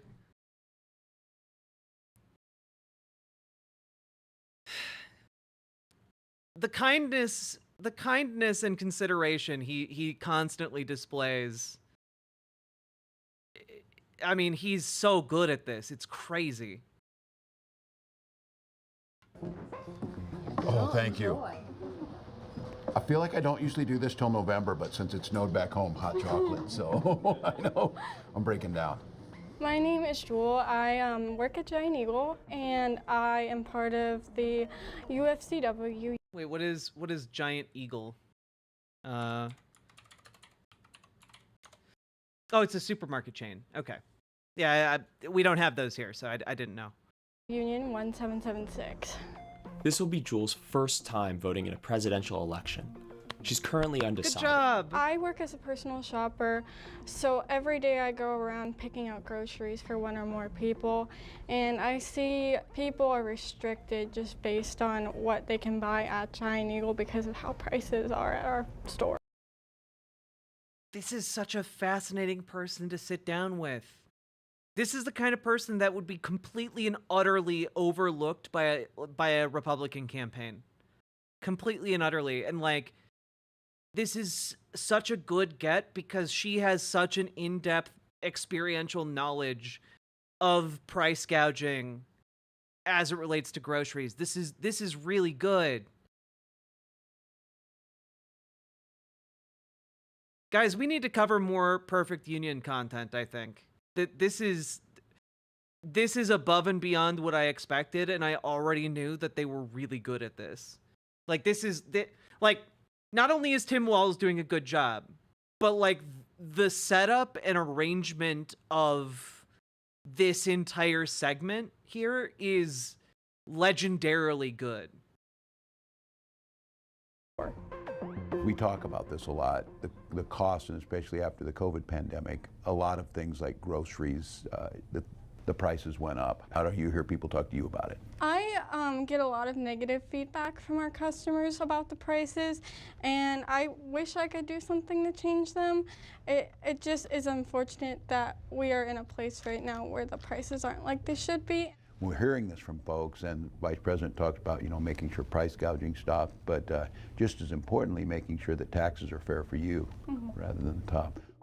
I would like to know, how does your administration plan to implement less taxes on wages and overtime? Yeah, and making sure the Vice President put out a proposal that 100 million Americans will receive a tax cut. If you're making less than $400,000 a year, which is pretty much everybody I know, your taxes won't go up. And I think we've been very clear on this. We're targeting our tax cuts and our tax relief by asking the folks that are at the top to pay their fair share. Folks that are making tens of millions, many times they pay a much smaller percentage, if anything, on federal tax because they have ways. And I think what we're saying is it should just be fair. They should pay their fair share, and we should make sure the burden doesn't fall on this. Yeah, I agree. Yeah. If you were sick on a day, can you get off work? Yes. You get paid for it? I do not believe so, no. Yeah, so those are the types of things, like in Minnesota we did it, the Vice President's talking about this, because it's hard. Like, you think right now if you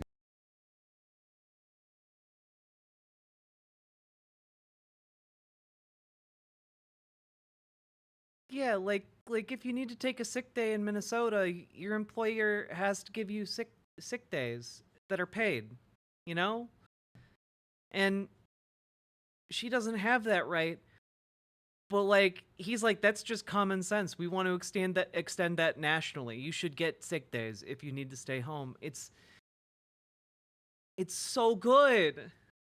I'm like tearing up because clearly this lady needs sick days, Everyone should get sick days. It's common sense. You got sick for a week, how do you pay the bills then? Yeah. If you can't get paid. So we're talking about, for workers, making sure those proposals are out there. Are those types of things that make a difference, like when you hear on voting? Yes. Yes. I would definitely say so.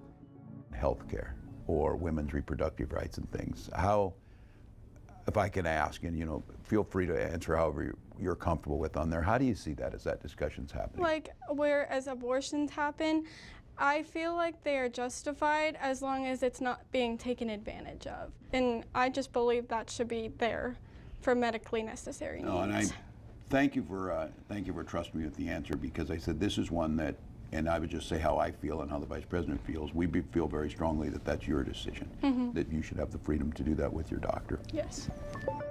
Well, the first vote, are you excited about it? I am very excited about it. It matters, right? Yes. And so, well, I hope that the Vice President and I can earn your vote. After our swing voters talked to Walz, we wanted to know, did he change their minds? What's that growing season look like? I didn't think he would be so down to earth and have the ag background and have the knowledge of the union He's a trades farm and boy. everything. So Does it change the way you're thinking about things? yeah, I think it does. I think I've definitely got to sit down and do some thinking. My I man! have a lot more faith in this Harris and Walz administration's outlook for us. So it's given me a lot more to think about. I'll be totally honest. Jewel had to take off for her shift at work. My man! So we called her later to get her take on the conversation. Are there any moments that stuck out for you? Well, I liked that he asked me about my opinion on abortion. It just really helped me decide kind of who I maybe want to vote for. It just kind of helped my opinion in that way. So I know you went in undecided. What's your feeling coming out of the conversation? I definitely feel like he was just so genuine, and he was definitely like good answering my questions. So I just feel like I can definitely lean towards that administration. Having more so labor-friendly people in the NLRB is a huge thing. And I've seen some things swinging in a positive way. We just want to keep it going that way. Yeah, you got to keep leaning And Khan you in, feel baby. like the Walz-Harris administration will do that? I'm hoping so. And so when you go to cast your vote, how are you going to vote? I'm going to vote for Harris and Walz. My Gordon, Dan, man! Jamie, and Jewel are the types of people Tim Walz and Kamala Harris will have to persuade to win on Tuesday. Working class people, many of whom voted for Trump in 2020 or didn't vote at all. Seeing how his conversations had changed minds, I wanted to get his reaction and understand his approach. Well, look, it tells me that we have got policies. These folks are concerned about the things that we knew they're concerned about. They want American jobs here. They want to be paid a fair wage. They're thinking about things like health care, and they're thinking trade policy. How did these jobs leave? They're not asking for anything special or out of the ordinary. They're asking for really a fair shake. Yeah. The thing that I take from these conversations is we've got to do a better job to talk to them about what our policies are and where we're at. We've seen that working class people sort of move away from the Democratic Party for whatever reason over the last few decades. Yeah. How do you bring those people back in? What do you have to do to change the perception of the Democratic Party? Yeah, we hear them and see them, make sure you're clear about that, and then understand why they got that perception, because a lot of folks, they don't know who to blame on this. In my opponent, Senator Vance talks... Yeah, like this is an excellent point to bring up too. Like, a lot of folks in middle America who are working class, they don't necessarily know systemically why certain things are happening. All they know is that the gas prices are what they are, the food prices are what they are, and how much money's left in their bank account at the end of the day. You know? They don't necessarily know why all of those things are happening. And it makes it really easy when things get harder and economically tighter to lash out and identify, oh, it's because of immigrants. Because that's what some people are telling you. Some people are telling you it's the immigrants. Some people are telling you it's NAFTA. Some people are telling you it's, China. Some people are telling you it's Russia. Or, there are a lot of people telling you that it's a lot of scapegoats, and you have to sort through this. And sometimes in all of that noise, you don't hear that it's actually these rich corporations setting prices higher and then lying about why they're doing it, This, you're doing all you can to keep your family safe, yourself safe, pay your rent and get through life. And you don't necessarily, if you're in this particular position, you don't necessarily have the time to do in-depth research about the systemic issues that are leading towards certain outcomes in your life, And so I love that Tim Walz kind of brings that up here. About these communities been gutted out. They have, because of venture capitalists who gutted them out and sold them to larger companies. We've got to go to them face to face and talk about why do we stand with them? What do we believe is fair? We got to give better examples of look, farmers aren't making this money.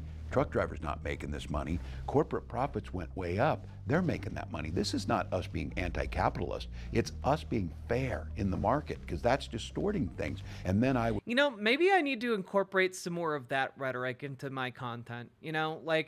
Maybe I need to be this isn't necessarily about being anti-capitalism or anti-market, but rather it's about fairness. It's about justice. It's about agency. I feel like those are the successful arguments to make when you're a socialist and you're advocating for why things should change. It's about improving the quality of life while maintaining economic production. Like I think there's a lot of ways to incorporate this. I can't do sports. That I will leave to people who are more sporty. I'll leave that to the Emma Viglins of the world, okay?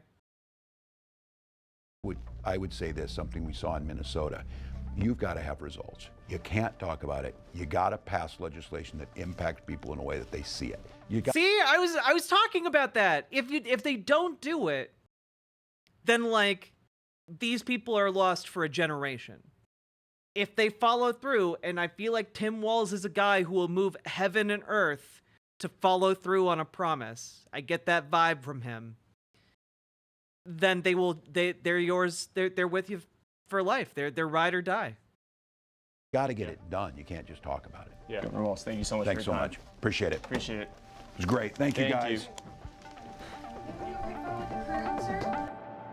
That was so good. More perfect union. My God. Here's a link to that segment in case any of you want to share that around. That was so good. I mean, I you know, for me, that was Tim Walz's closing arguments right there. That was Tim Walz providing closing arguments for the Kamala Harris campaign. That was so good.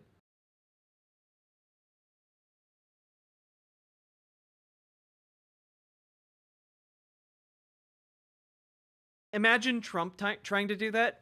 I mean, yeah, no, like you can't.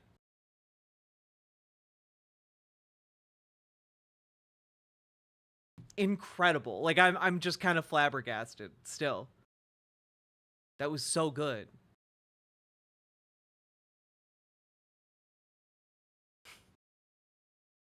Well done, Tim Walz. All right. Folks, we've been going for over 4 hours now. If you've been enjoying the show, please hit the follow button on Twitch, hit the subscribe button on YouTube, like the goddamn YouTube stream, and consider dropping those subs, donos, memberships, super chats, etc. Because this show is brought to you by viewers like you. I could not do this show without you guys. I don't make enough money off of ad revenue to pay my rent, let alone eat food. So please consider dropping those subs and donos. It honestly makes this show possible. I could not make it through election season. I could not make it through the last several days if you guys did not support the show. So please consider supporting in any way you can. Have I covered that Kamala harasser?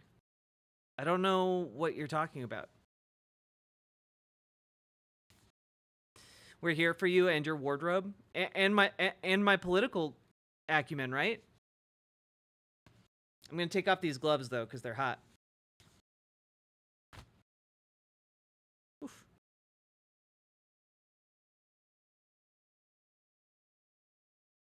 Now, if it would look even cooler with a lightsaber, true.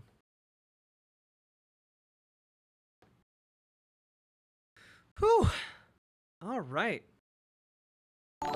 Sam Long. Tim Walz may just be the perfect American. He really is like an all-American boy, isn't he? Also, thank you for the $10 super chat, Sam Long. I appreciate it. You sure are hot. Thanks, Malachi. Hope you're feeling a little bit better today, by the way. Did you see, I don't know, I was gone for a while, that Joe Rogan endorsed Trump? I did. Which almost certainly means that he's gonna lose. So, you know. I count that as a point against Donald Trump, if anything. Tim Walz as Captain America. You know what? I know some people watching right now must be artists. Y'all should make like a, you know, that famous like Mr. Rogers comic strip where like Mr. Rogers picks up Thor's hammer. Someone needs to do that, but with Tim Walz. I feel honest to God, I feel like Tim Walz could pick up Thor's hammer. All right. I feel like that would be something he'd do. Just like, oh, Oh, you dropped this in the middle of the road. My car almost hit it. Just moving it. Can't wait to start on HRT. I hope it can get as pretty as you are. Oh, Nicole the Bunny. First of all, thank you. And second of all, you know, I've been on HRT for like almost 7 years. We're coming up on 7 years. And it's been a journey. It took me a while to feel like I can kind of like pretend to be a hot lady. But like, yeah, I you know, even this deep in, I still sometimes like succumb to that dysphoria feeling. You've been on HRT for 7 months? Hell yeah, Geoduck Geoscience. Gotta love all the duck names in chat. Special shout out to my duck brothers and sisters and siblings. I hope the Dems can maintain the House, Governor, and Senate, though that's pretty doubtful. Ienzo, I already gave my breakdown earlier this stream, but in case, I think a lot of you didn't see earlier in stream, and I just have to say, guys, Donald Trump's gonna lose badly. And not only is he gonna lose badly, he's gonna lose by historic margins. Walz made me cry talking about corn PR ISIS. Reminded me of my grandpa who was a farmer. I miss him so much. Great segment. Futures Communist, thank you for the $10 super chat. It made me tear up too. Like the story about Tim Walz and like the high school football player made me tear up a little bit, and also just like how good he is at connecting with those people. I hope so. I'm stressed. Well, here, I know a lot of people are stressing right now, so I'm gonna give you guys just a brief overview of my position. But if you want a larger breakdown, I have a video on my YouTube channel called, what's it called? I think the thumbnail says Kamala Harris is going to win, but I don't think I named it that.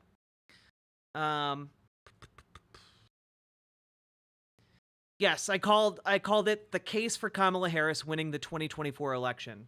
If you want a 2-hour breakdown of like the numbers, the polling, the data, etc., you should check that out.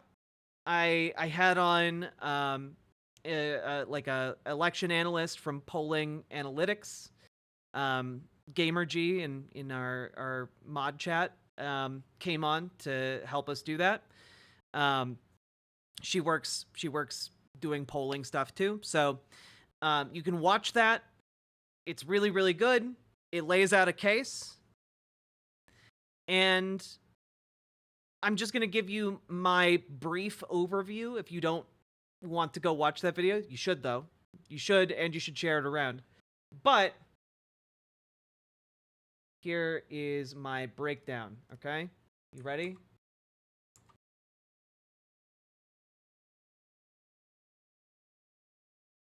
I know it's hard. I know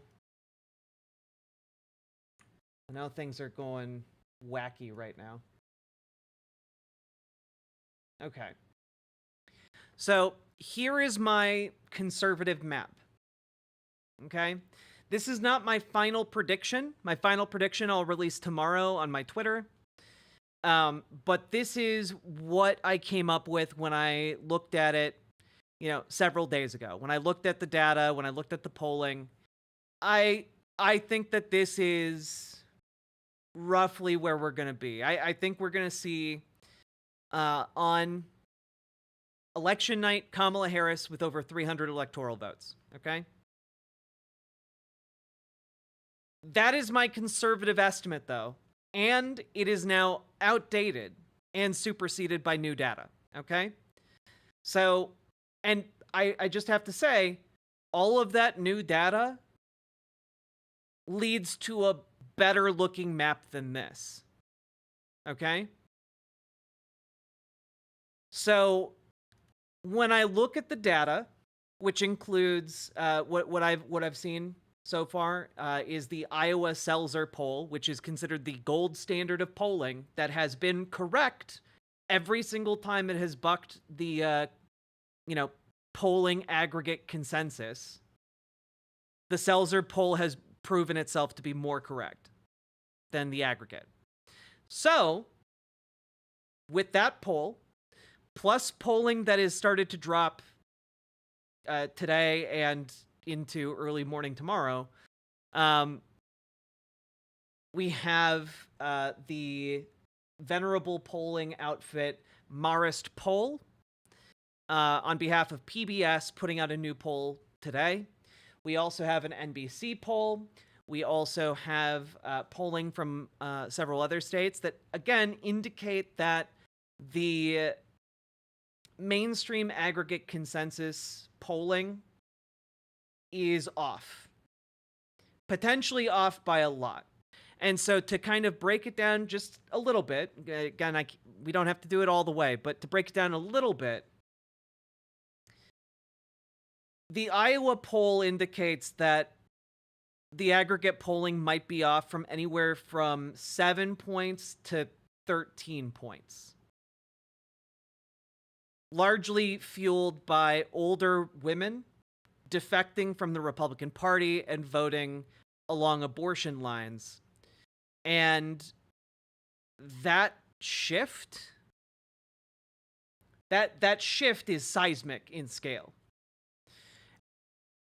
And the Marist poll that came out today indicates that Donald Trump has lost 12 points of support among male voters.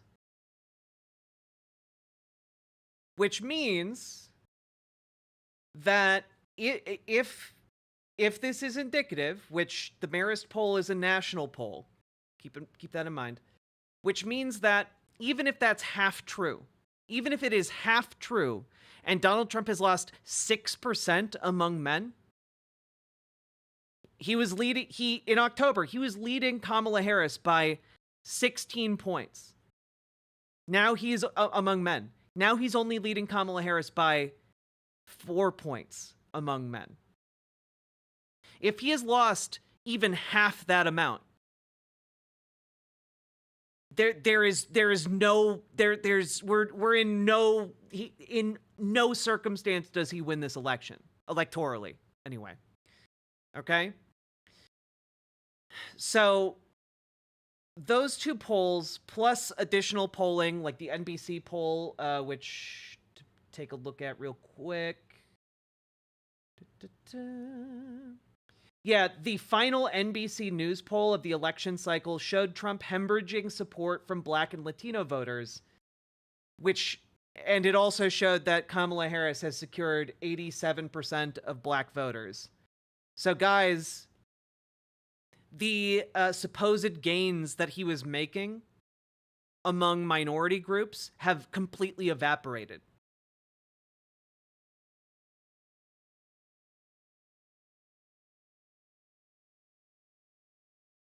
So what I'm trying to really hammer home here is that if the polling is correct, if the aggregate polling is correct, I still think that it's a Kamala Harris victory by a slimmer margin.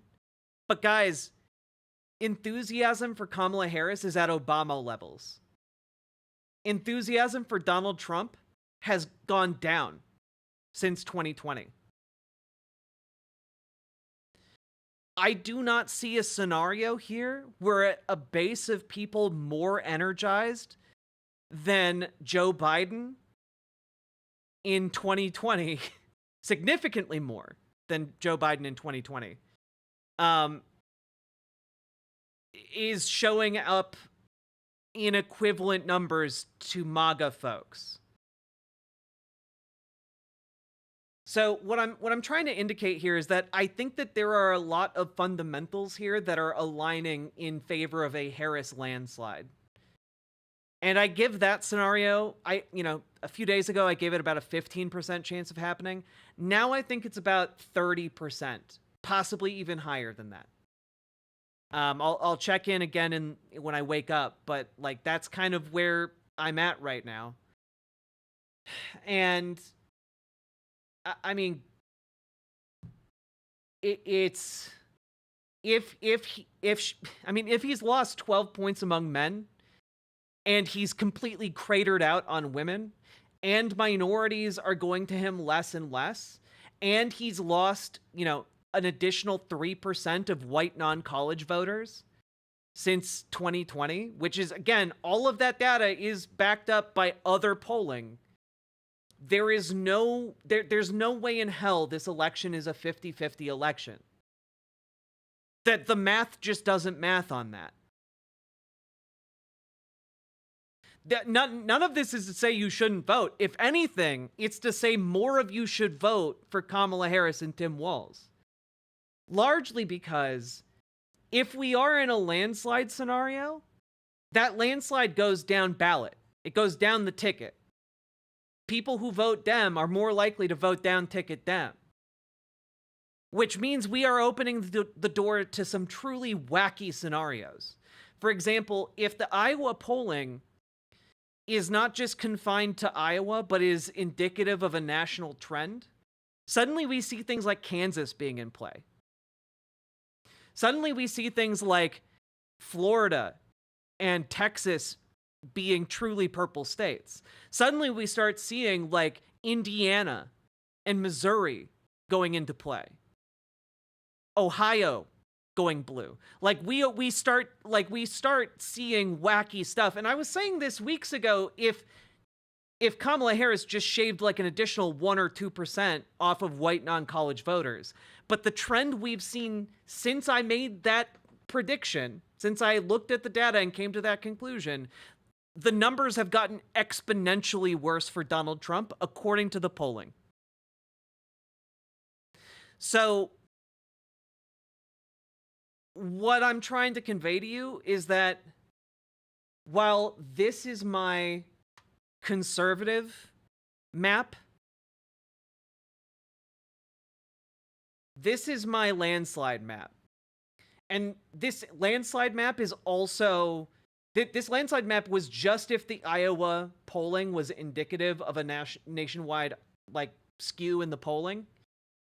With the additional data, like I said, you start seeing Indiana go blue. You start seeing Missouri go blue. You start seeing Kansas go blue. You start seeing you start seeing South Carolina go blue. You start seeing some really wacky outcomes here, guys. If these numbers line up, and it does kind of seem like they're lining up. Alaska going blue.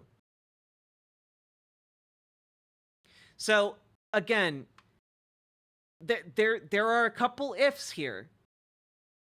If the Iowa poll is indicative of a national trend, if the Marist poll is accurate about Donald Trump losing 12 points to men, from the men category, male men. If those things are accurate, we are in for a wild ride, positively, tomorrow. Do you see how heavily you are weighting Iowa? Yeah, of course. But that's why I talked about other polls that are not related to Iowa. Do you see how I'm giving more credence to the polls that are coming out right before the election, after the Iowa poll? You just got to look at the crosstabs to see how wacky some of these results are.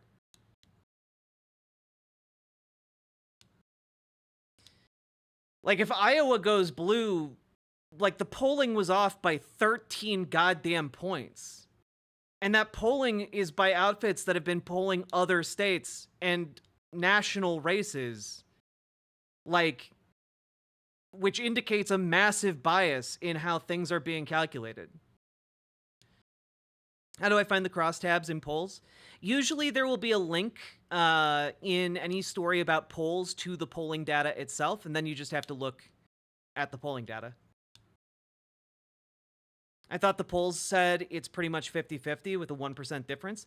That's what some of the polls are saying in aggregate. If you combine all the polls together and average them out. But what I'm trying to point out here is that a number of the polls are coming out now.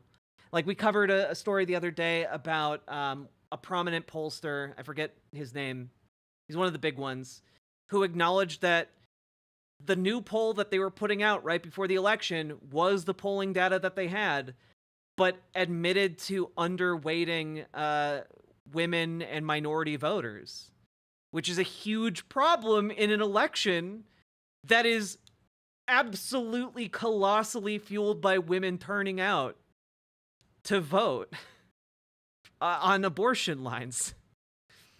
So like there is a lot of wackiness happening with the polls as far as I can tell looking at them.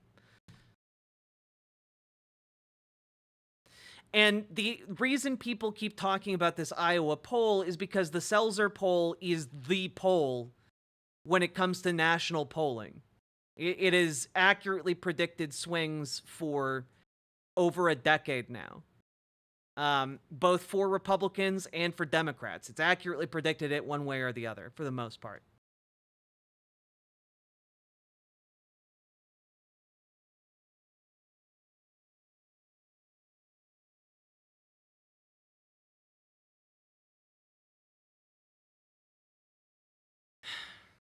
But all of that being said, the data that I've seen come out over the last 48 hours seems to me to be backing up that Iowa poll and the conclusions I have been drawing from that Iowa poll. So all I'm trying to say, I could be wrong. I don't think I am. I would not be making this prediction if I wasn't as sure as I am.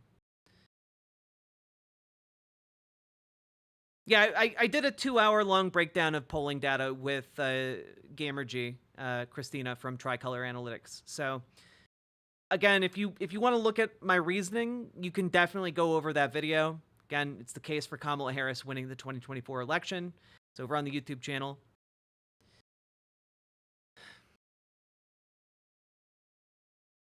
Polymarket is a crypto money laundering outfit. It's true. Minnesotan here. I early voted on Saturday, and even in my very Republican town, I see pro-Democrat signs in front yards. It's freaking crazy. Cheers to this election. True. I also think that there are a lot of Republican women who are going to be voting along abortion. That seems to be indicated by a lot of the turnout demographics we've been seeing from early voting.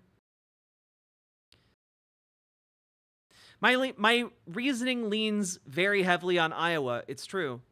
But also, I think that the Iowa poll has gotten strengthened by the polls that have come out since the Iowa poll dropped. I feel like noting like another extraordinarily respected pollster, Marist, and noting that they're showing a shift of 12 points among Trump's support from men. I don't know how you look at that unless you are saying that's a garbage poll, throw it in the garbage. You know, and not come to the conclusion that that's having an effect nationally.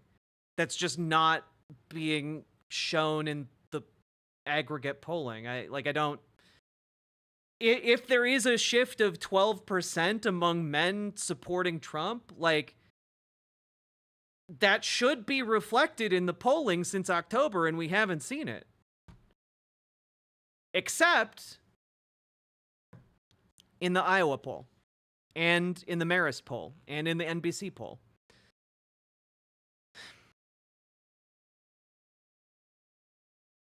The rubber's finally hitting the road today. We'll know. We'll know in I would argue 23 hours we'll know the winner. Crazy, huh? Crazy, huh? More likes, more subscribes, onward to 10K. It's true, guys. We're getting so close to 10K subscribers over on the YouTube channel. What should I do when we hit 10K, guys? What should I do? I feel like we should do something. But I'm not sure what. Also, just a quick note, positive news coming out of North Carolina.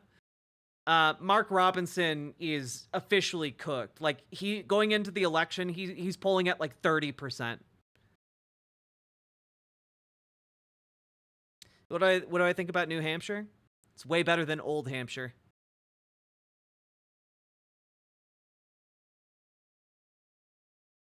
A full-on live skit. A Final Fantasy stream?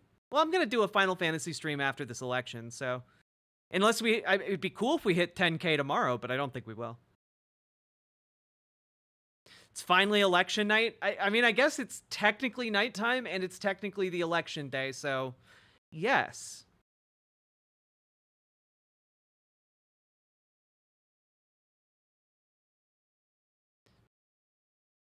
I was so happy I stumbled my way through my recommended feed in dazed and anxiety-ridden state, but landed on this stream. I feel so much better now. Good! Still go out and vote. Still get everyone you can to go out and vote. But the die, the die has been cast. Like, the thing you can do today is go vote. And that's about it. God. The Hampshire versus the Brisketshire. Ooh, nomadic. I like you. Did you see Elon is saying everywhere will be like California if Kamala wins, so everywhere will be making big budget movies. Everywhere will be the 6th largest economy in the world if it was broken off as an independent nation. That's pretty cool.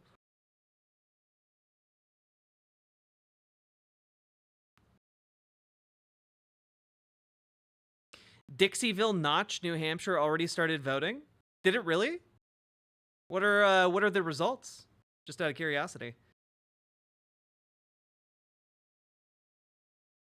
I have already played Celeste. It's very cute. A taco truck on every corner? Nah. Indian taco trucks on every corner. Let's go. Like, give me like a taco that's like got some like tikka masala in there. Yum.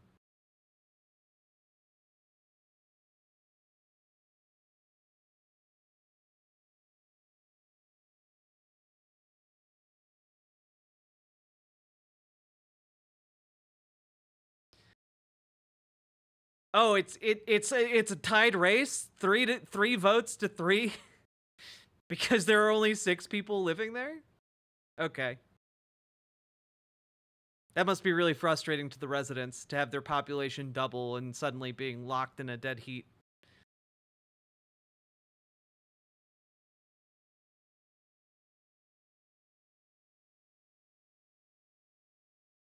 Wait, the demographics of the 6 people in Dixville Notch are 4 Republicans and 2 undeclared voters? And it wound up being 3 for Trump, 3 for Harris? If that is indicative of the voting that is going to happen today, Donald Trump is so fucked. Like, just straight up fucked. Again, it's only 6 people, but like, 1 Republican had to defect, 2 of them are undeclared independents. Like,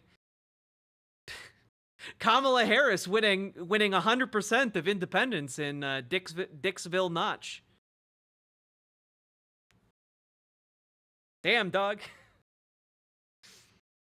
Man, saying the name of that town aloud is a trip.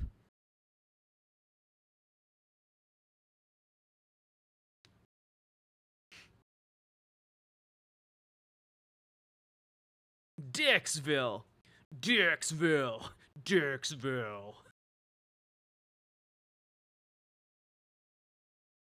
Oh my God.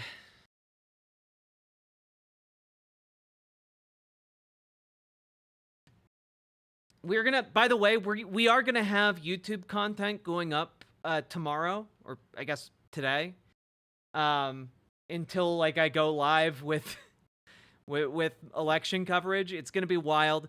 I will be at some point talking with Dead Domain on stream tomorrow. I'll be talking with Hey It's Vadim. We'll also be doing call-ins from the community. It's gonna be a good time. So make sure you come by today on, like, you know, I'm gonna start around 3 o'clock, 4 o'clock in the afternoon Central Time. Probably, you know, we'll probably start around 5 o'clock Eastern Trump time. owned We'll in say Dixville. Trump boned in Dixville. Advice Mom, thank you for the tier 1 sub over on Twitch. And Charlie Jinmir, thank you for the $5 super chat. You guys bringing that big BWA energy to chat in the late night hours. Always appreciated. Shimps together, right? Shimps together strong. Gonna be a long wait until the next results? It absolutely is gonna be. Dixville. I feel like you need to say the name of the town with like the same kind of cadence as like Mortal Kombat's Fatality. Or wait, that's Halo. That's right. My bad.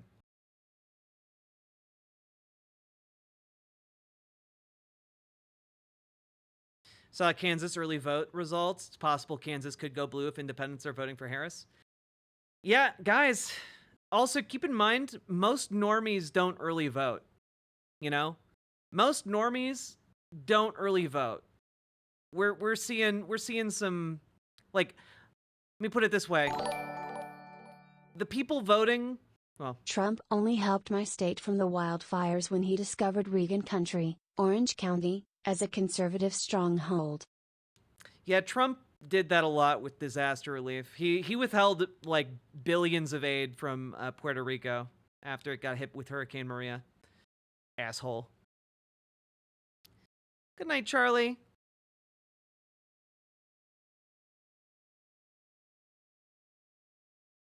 I see mental illness is alive and well on this side of YouTube. I mean, it's alive and well wherever you go. Let's see. Kansas is just as likely as Iowa, IMO. The GOP really screwed the people in Kansas bad. Well, yeah, and that's the thing. I feel like if Iowa flips, so goes Kansas. I was looking more at the data out of Kansas today, and that seems to be the case to me.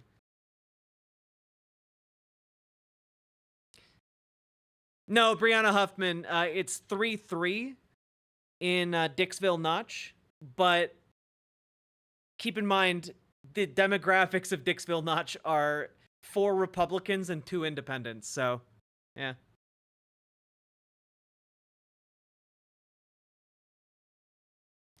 That was a clean burn. Look, I'm for the Green New Deal. What do you expect?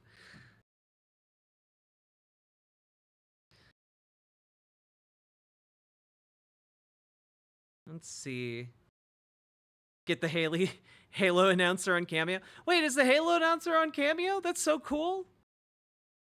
I didn't know that. Let's see here. Yeah, I voted today too. It was a really easy process. I was also heartened by how many people showed up. And I have to say, easy process here in Minnesota. Just filled out my absentee ballot form, stood in line for about 30 minutes, dropped some votes. Plural. That's right. I multi-voted. I did not. I'm doing a bit. Don't, please, FBI, don't arrest me. I'm also mentally ill. I'm also mentally ill. Hell yeah, executioner. Shimps vote together. How will you handle a Trump win? I'll probably still take like an edible. Honestly, I've been working like 20-hour days for like the last week. I'm running on fumes and minimal amount of patience. So if he wins, I'm just gonna go to sleep. I'm gonna stick around. I'm gonna make sure people like have a plan of action, and then I'm gonna go sleep. Because life goes on. That's how it works. You gotta deal with the cards you're dealt. But I will be very surprised. Oh, sorry. Daphne Sack, I can't see your link. What are you linking me to?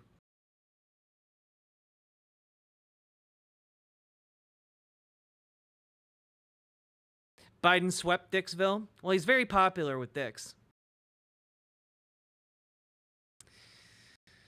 Let's see. Well, Republicans also get no dick. You know, that's why it's... who am I kidding? They get all the dick. That's why they took down Grindr. You're also Minnesotan? I am indeed, KO. Congrats on voting. Yeah, it was great. I had to vote for Amy Klobuchar.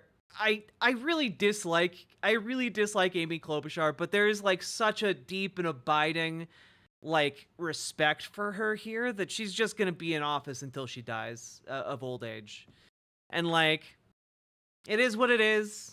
It's not my favorite thing, but like you know, it's better than the alternative.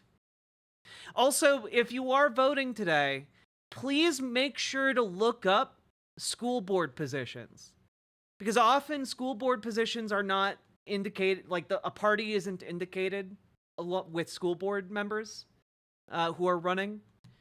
So please look them up. Usually local newspapers will have a roundup of like each school board member and like their positions, like a short little interview with them. Make sure to look it up, because otherwise it's just a bunch of names, and if you don't know what they're associated with, that's a big problem. Also look up your judges, though with judges, it might be harder.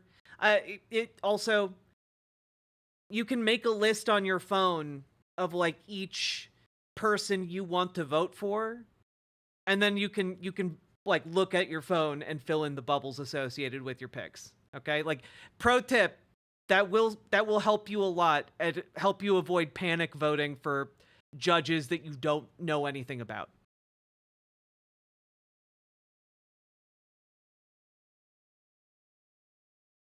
Yeah, Sean Smith, I would love Klobuchar to be primaried, but you know, we'll see. If you're in Minnesota, Naomi Kritzer, shout out. I don't know who that is. That was not somebody I was able to vote for. Daphne Sec, it's a compilation of the Halo guy. Oh. Yeah, links don't go through Twitter, Twitch or YouTube, sorry, unfortunately.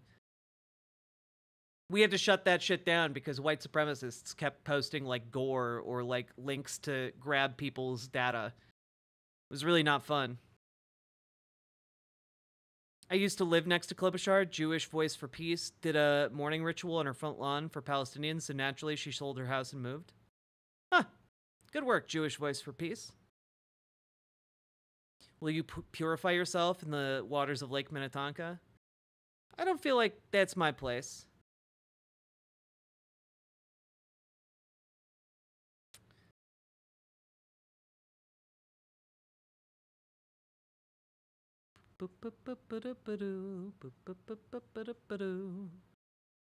Oh, she's a big political analyst who will help you vote if you're on the left? Nice. Well, folks, on that recommendation alone, please go check out Naomi Kritzer if you're voting in Minnesota. You handled the trolls well.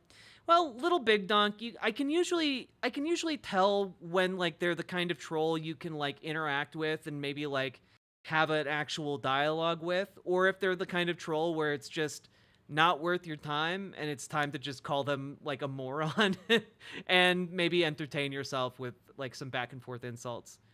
And, you know, it's usually one or the other.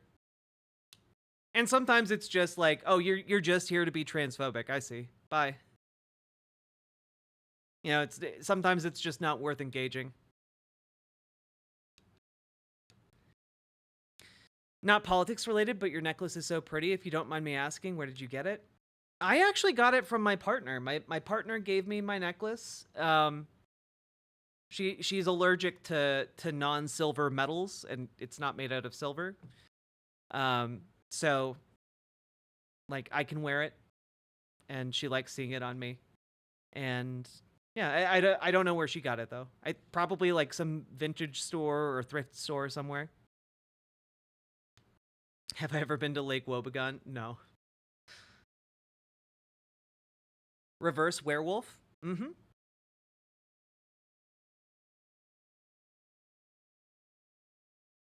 You reminded me to check who's running for school board, and there's literally no info on them. Usually, look up your local newspaper. usually a local newspaper will have something on who's running for school board.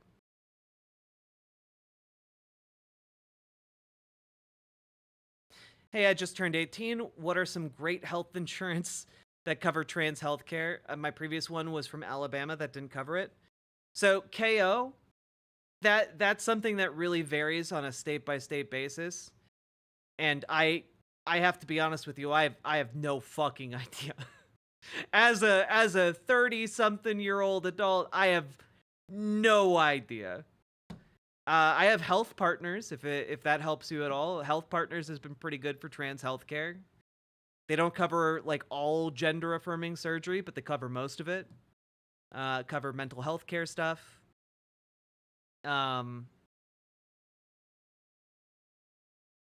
HRT is covered, but like you have to hit a deductible before it really.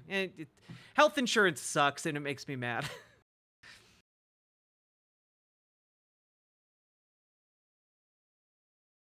Hey, Valerian Damocles Marcellus.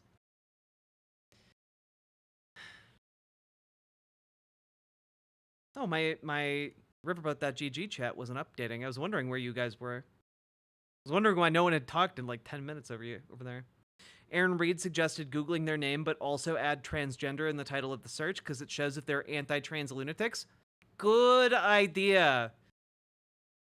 I was really glad that I looked up my school board members that are running because I found out the number one candidate, like the first candidate mentioned in the local newspaper, was literally someone running on kids these days don't respect their elders and we need to teach them that respect. And I was like, oh my God, you should be nowhere near a school.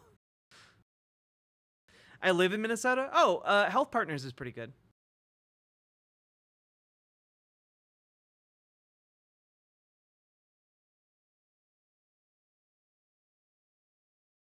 Also, there are a lot of like Health Partners clinics, which makes it relatively easy to be in network.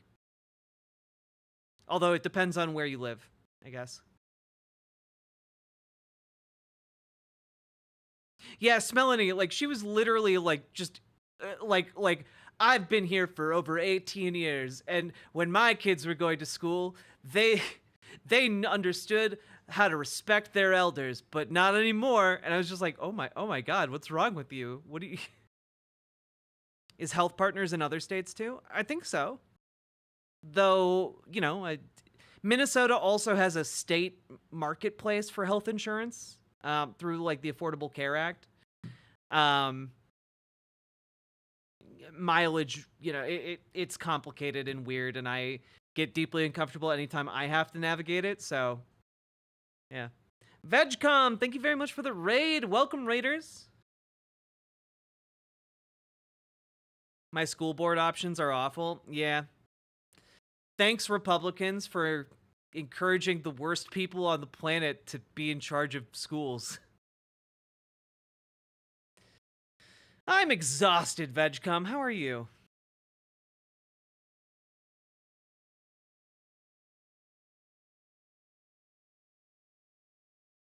Oof, one school board person here who's written a bio. It's half about God. That's a bit of a no. I got the vote for a school board guy who was like wants to build like essentially an interface for students at the high school to like help dictate policy in the school, and like I thought that was lovely. And several other folks who, you know, have endorsements from like the local DFL, which was rare among school board members. Also, Democratic Farmer Labor Party, just built different.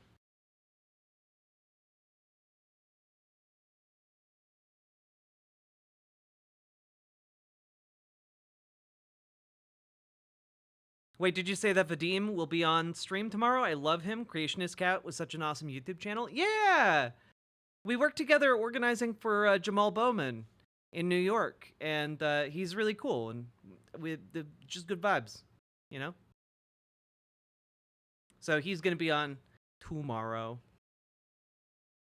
And we'll see who else shows up. I have an open invitation to folks to call in. Other content creators call in as well. We'll see what happens. Gotta vote tomorrow morning. Let's go, Smelanie. Do your part. Do your part. Do your part. Do your part.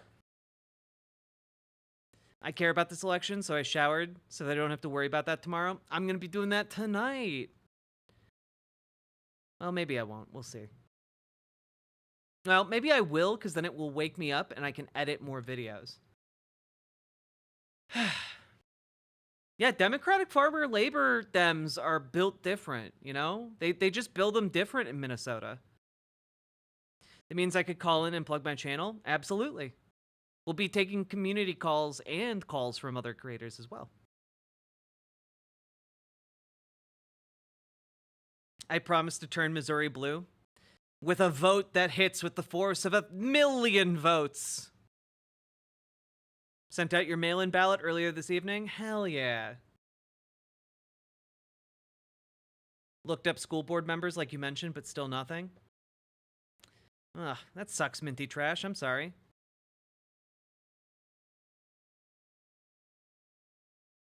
When I was working Helldesk, wait, what's Helldesk? There's a TERF on the school board who was also on Fox talking dumb shit about LGBT and masks before Tucker got booted. Oof. Hope you were able to knock her out of the board. Blizzuri! Hi, Progressive, you're voting too? I'm voting! I'm voting! That is my reenactment, in a humorous way, of Anakin Skywalker from Star Wars Episode 1, The Phantom Menace.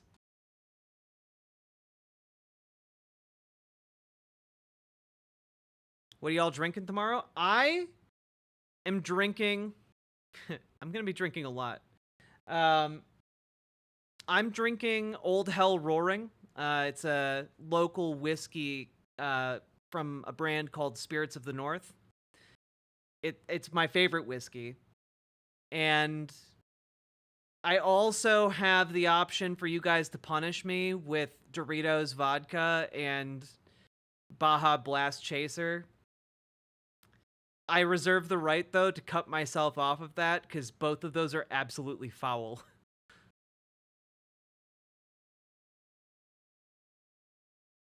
I'm going to drink soda all day. I did also buy a bunch of energy drinks.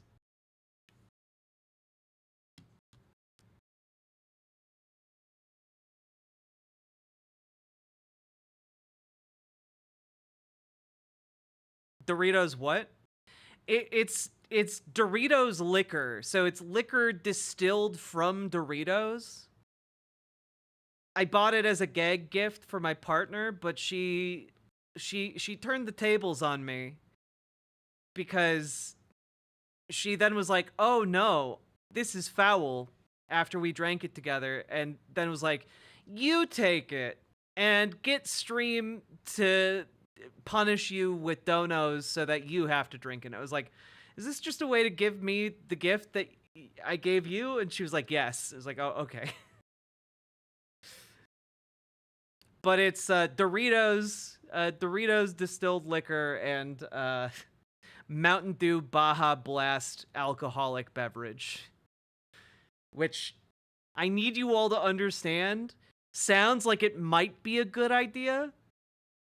It is absolutely not. It is absolutely horrid. I hate it so much. Jack, are you admitting you're a sub on the internet? Of course.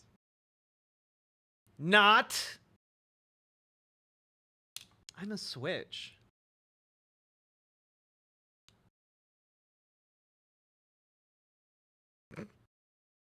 Hello from Australia. Hello, Philodox. What do you guys do if the worst comes to pass? Well, I mean, it really depends, right? Like, there's not that much to be done outside of IRL organizing, we'll say, and IRL emergency plans. I think a lot of, like, trans folks like myself are going to be trying to, you know, secure safety outside the United States, or the ability to get outside the United States.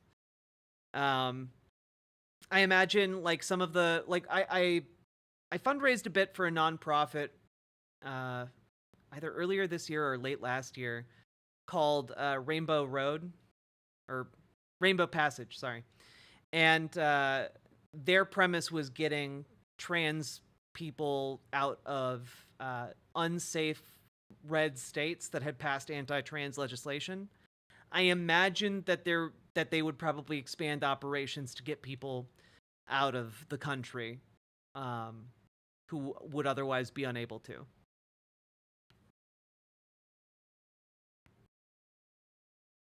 So I imagine a lot of people are going to start having some very colorful plans. There's not like a lot of good options if Donald Trump wins. As a lot of people who follow my channel know, I did an entire breakdown of what Project 2025 functionally would do in the government if Trump were to win. There's a playlist where we went over every single leaked training video these videos all were intended to train appointees that apply through Project 2025 to basically be appointed into positions in the government and then systematically dismantle regulations that keep people safe, non-discrimination clauses, et cetera, et cetera, et cetera. Basically gut the government and consolidate all of the power into the presidency. Nothing good really happens here if Donald Trump wins. It becomes like a consolidation game, and it might take some time for that consolidation to happen. But I mean, he would have the Supreme Court. He would have the entire administrative state with no one to tell him no.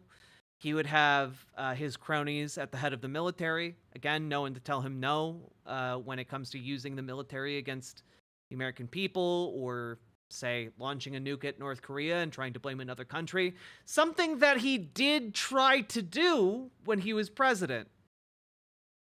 And, yeah. It would be extraordinarily bad. And, yeah. I mean, he also pledged to, like, outlaw trans people, the ability of trans people to get medicine or care or effectively live any kind of public life at all. And I think certain states would be bastions of, like, safety for a while, but when we're talking about a weaponized federal system, like, that would only go so far for so long. So, yeah, it would be extremely bad. A lot of people would be very upset with little recourse. And that's kind of where we would be. It would be a very dark day. But the big thing here, Donald Trump's not going to win. I think the fundamentals have aligned in such a way that it basically makes it impossible for him to win.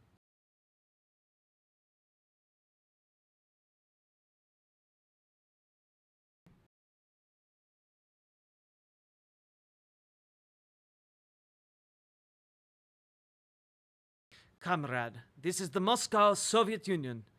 Now it is the order of our respected General Secretary, Comrade Alexander Lukashenko. Go vote for Trump. Ah, of course, I've received my orders. Time to don my Soviet-era uniform that I keep hidden in my closet and march on the polling station to cast my vote.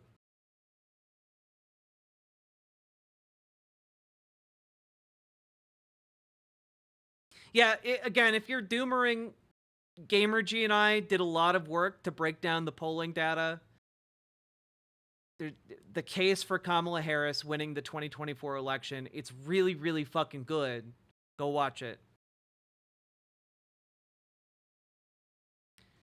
And I think, and Gamergy, correct me if I'm wrong, basically all of the data that's come out since we had that conversation a couple days ago has indicated that, like, it's moving in an incredibly positive direction that makes our outlooks even rosier, right?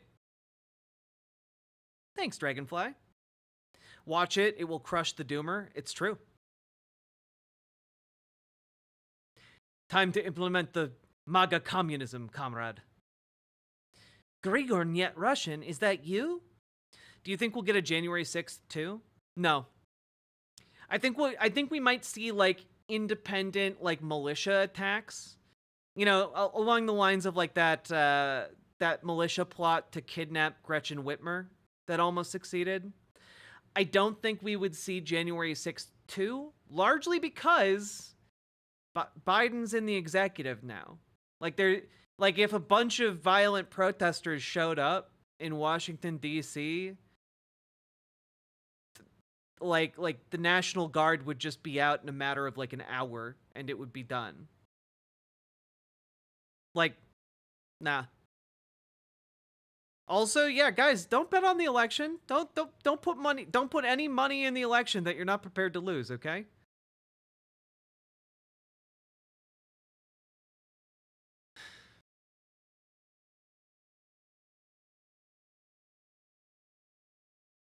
Wait, does Kamala still certify the election? Yeah. Second Doritos cocktail, 1 ounce Doritos liquor, 1 ounce whipped cream vodka, 1 ounce half and half, 1 ounce Kahlua. Oh God. I bet that's weirdly good. I do not have time to go out and get those ingredients though. To quote a Broadway version of King George III, what comes next? I mean, what comes next is, you know, the die has been cast. We take a nice little sleep.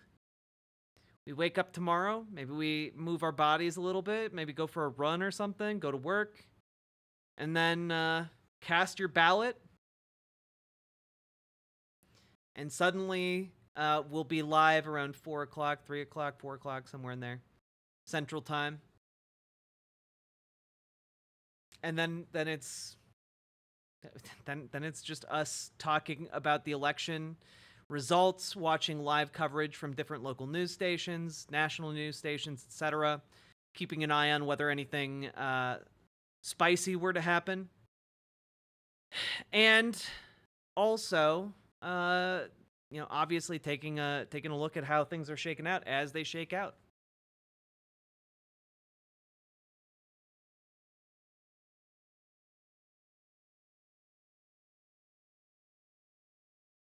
Oh yeah, no, Jess, we covered a news story earlier tonight that apparently, according to internal, according to people internal to the Trump campaign, Donald Trump is currently freaking out really hard because he's starting to realize that he could actually lose. And if he loses, he's going to spend the rest of his life in jail. So, yeah.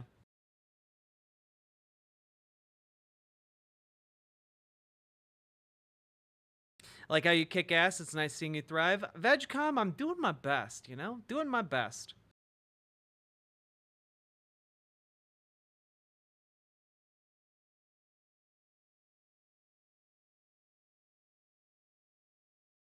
Here's the video bookmark for after stream. Wait, what is this? Oh. Getting gay. Yeah. I see what you mean. Paladin! Grigor here. How dare your chat confuse me for a Russian like Lukashenko? I am 100% American. I drink my Doritos liquor and eat my filet fish patty like a real authentic Texan.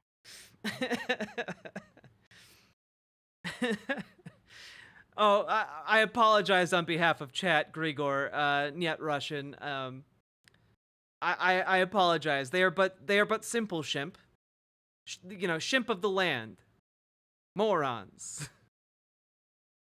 Thank you for the $10 dono.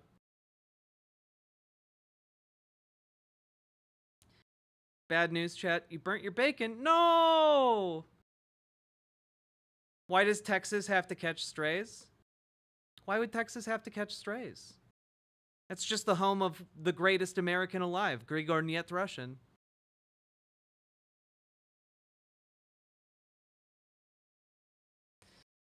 Honestly, he deserves to spend the rest of his life in jail for his refusal to act on the climate change alone. I mean, yeah. I wish we took climate change more seriously as a country. But you know what? If things do go in a positive way and Democrats do have control over both the House and the Senate, we might actually be able to do some stuff about that, which would be very cool. Where do we tune in to find out where they're doing voter intimidation? I'm going to have like a bajillion tabs about the news open.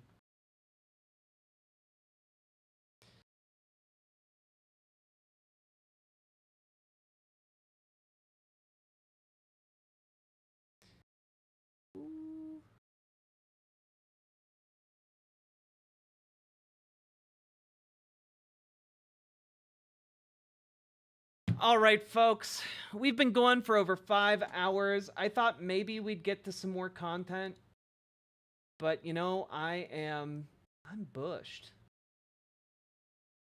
And also, there's other content. Maybe we'll get to that tomorrow. Maybe we'll do Ben Shapiro content and Matt Walsh content, like going over why their justification for thinking Trump is gonna win. That could be fun. And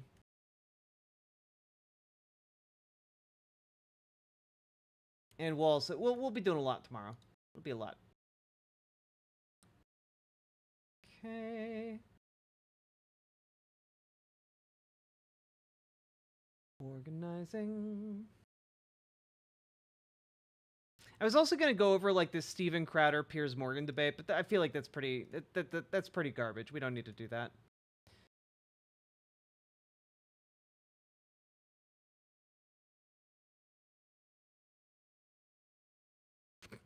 Okay, we'll also cover this because it would be funny. Don't need to cover that. Already did it. I gotta close these tabs. You have no idea how bad my tabs are. My tab discipline, abysmal. Abysmal tab discipline.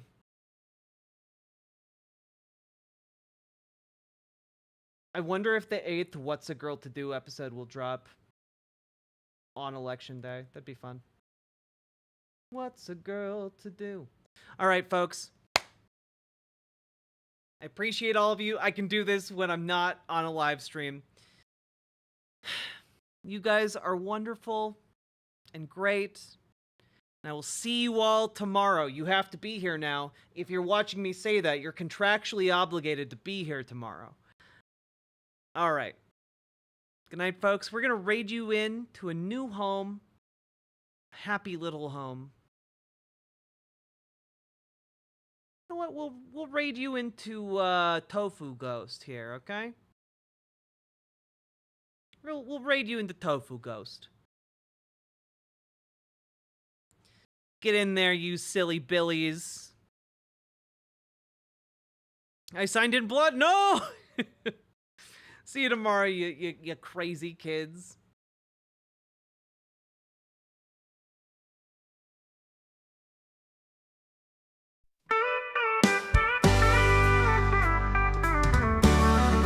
On a riverboat casino where the whiskey's running dry, I met a woman named Jack with a fire in her eye. She had cards in her hand and a look of pure control. They said she's got the devil's look, taking hearts and souls. You gotta know when to bet 'em, know when to fold 'em, know when to stay away when you feel the burn.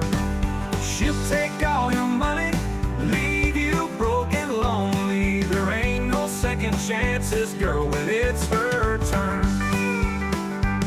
Now Riverboat Jack, she's a legend on the rise. With every hand she dealt, another fool met their demise. She smiled that wicked smile, and you'd think she was your friend. But once the chips were down, your luck would need its end. You gotta know when to bet 'em, know when to fold 'em, know when to stay away when you feel the burn. She'll take all your money, leave you broke and lonely. There ain't no second chances, girl, when it's her turn. They say she's got no mercy, she don't play by the rules, but still you'll chase her shadow like all the other fools. Her heart is cold as steel, but she's got you in her grip. The queen of hearts, the ace of spades, she's sinking every ship. You gotta know when to bet 'em, know when to fold 'em, know when to stay away when you feel the burn. She'll take all your money, leave you broken, lonely. There ain't no second chances, girl, when it's her turn. So if you see Riverboat Jack and the lights are shining bright, best keep your wits about you or you're losing every fight. She's a heartbreaker, a gambler, and she's never looking back. When the river calls your name, you'll be chasing Riverboat Jack. So if you see Riverboat Jack and the lights are shining bright, best keep your wits about you or you're losing every fight. She's a heartbreaker, a gambler, and she's never looking back. When the river calls your name, you'll be chasing Riverboat Jack.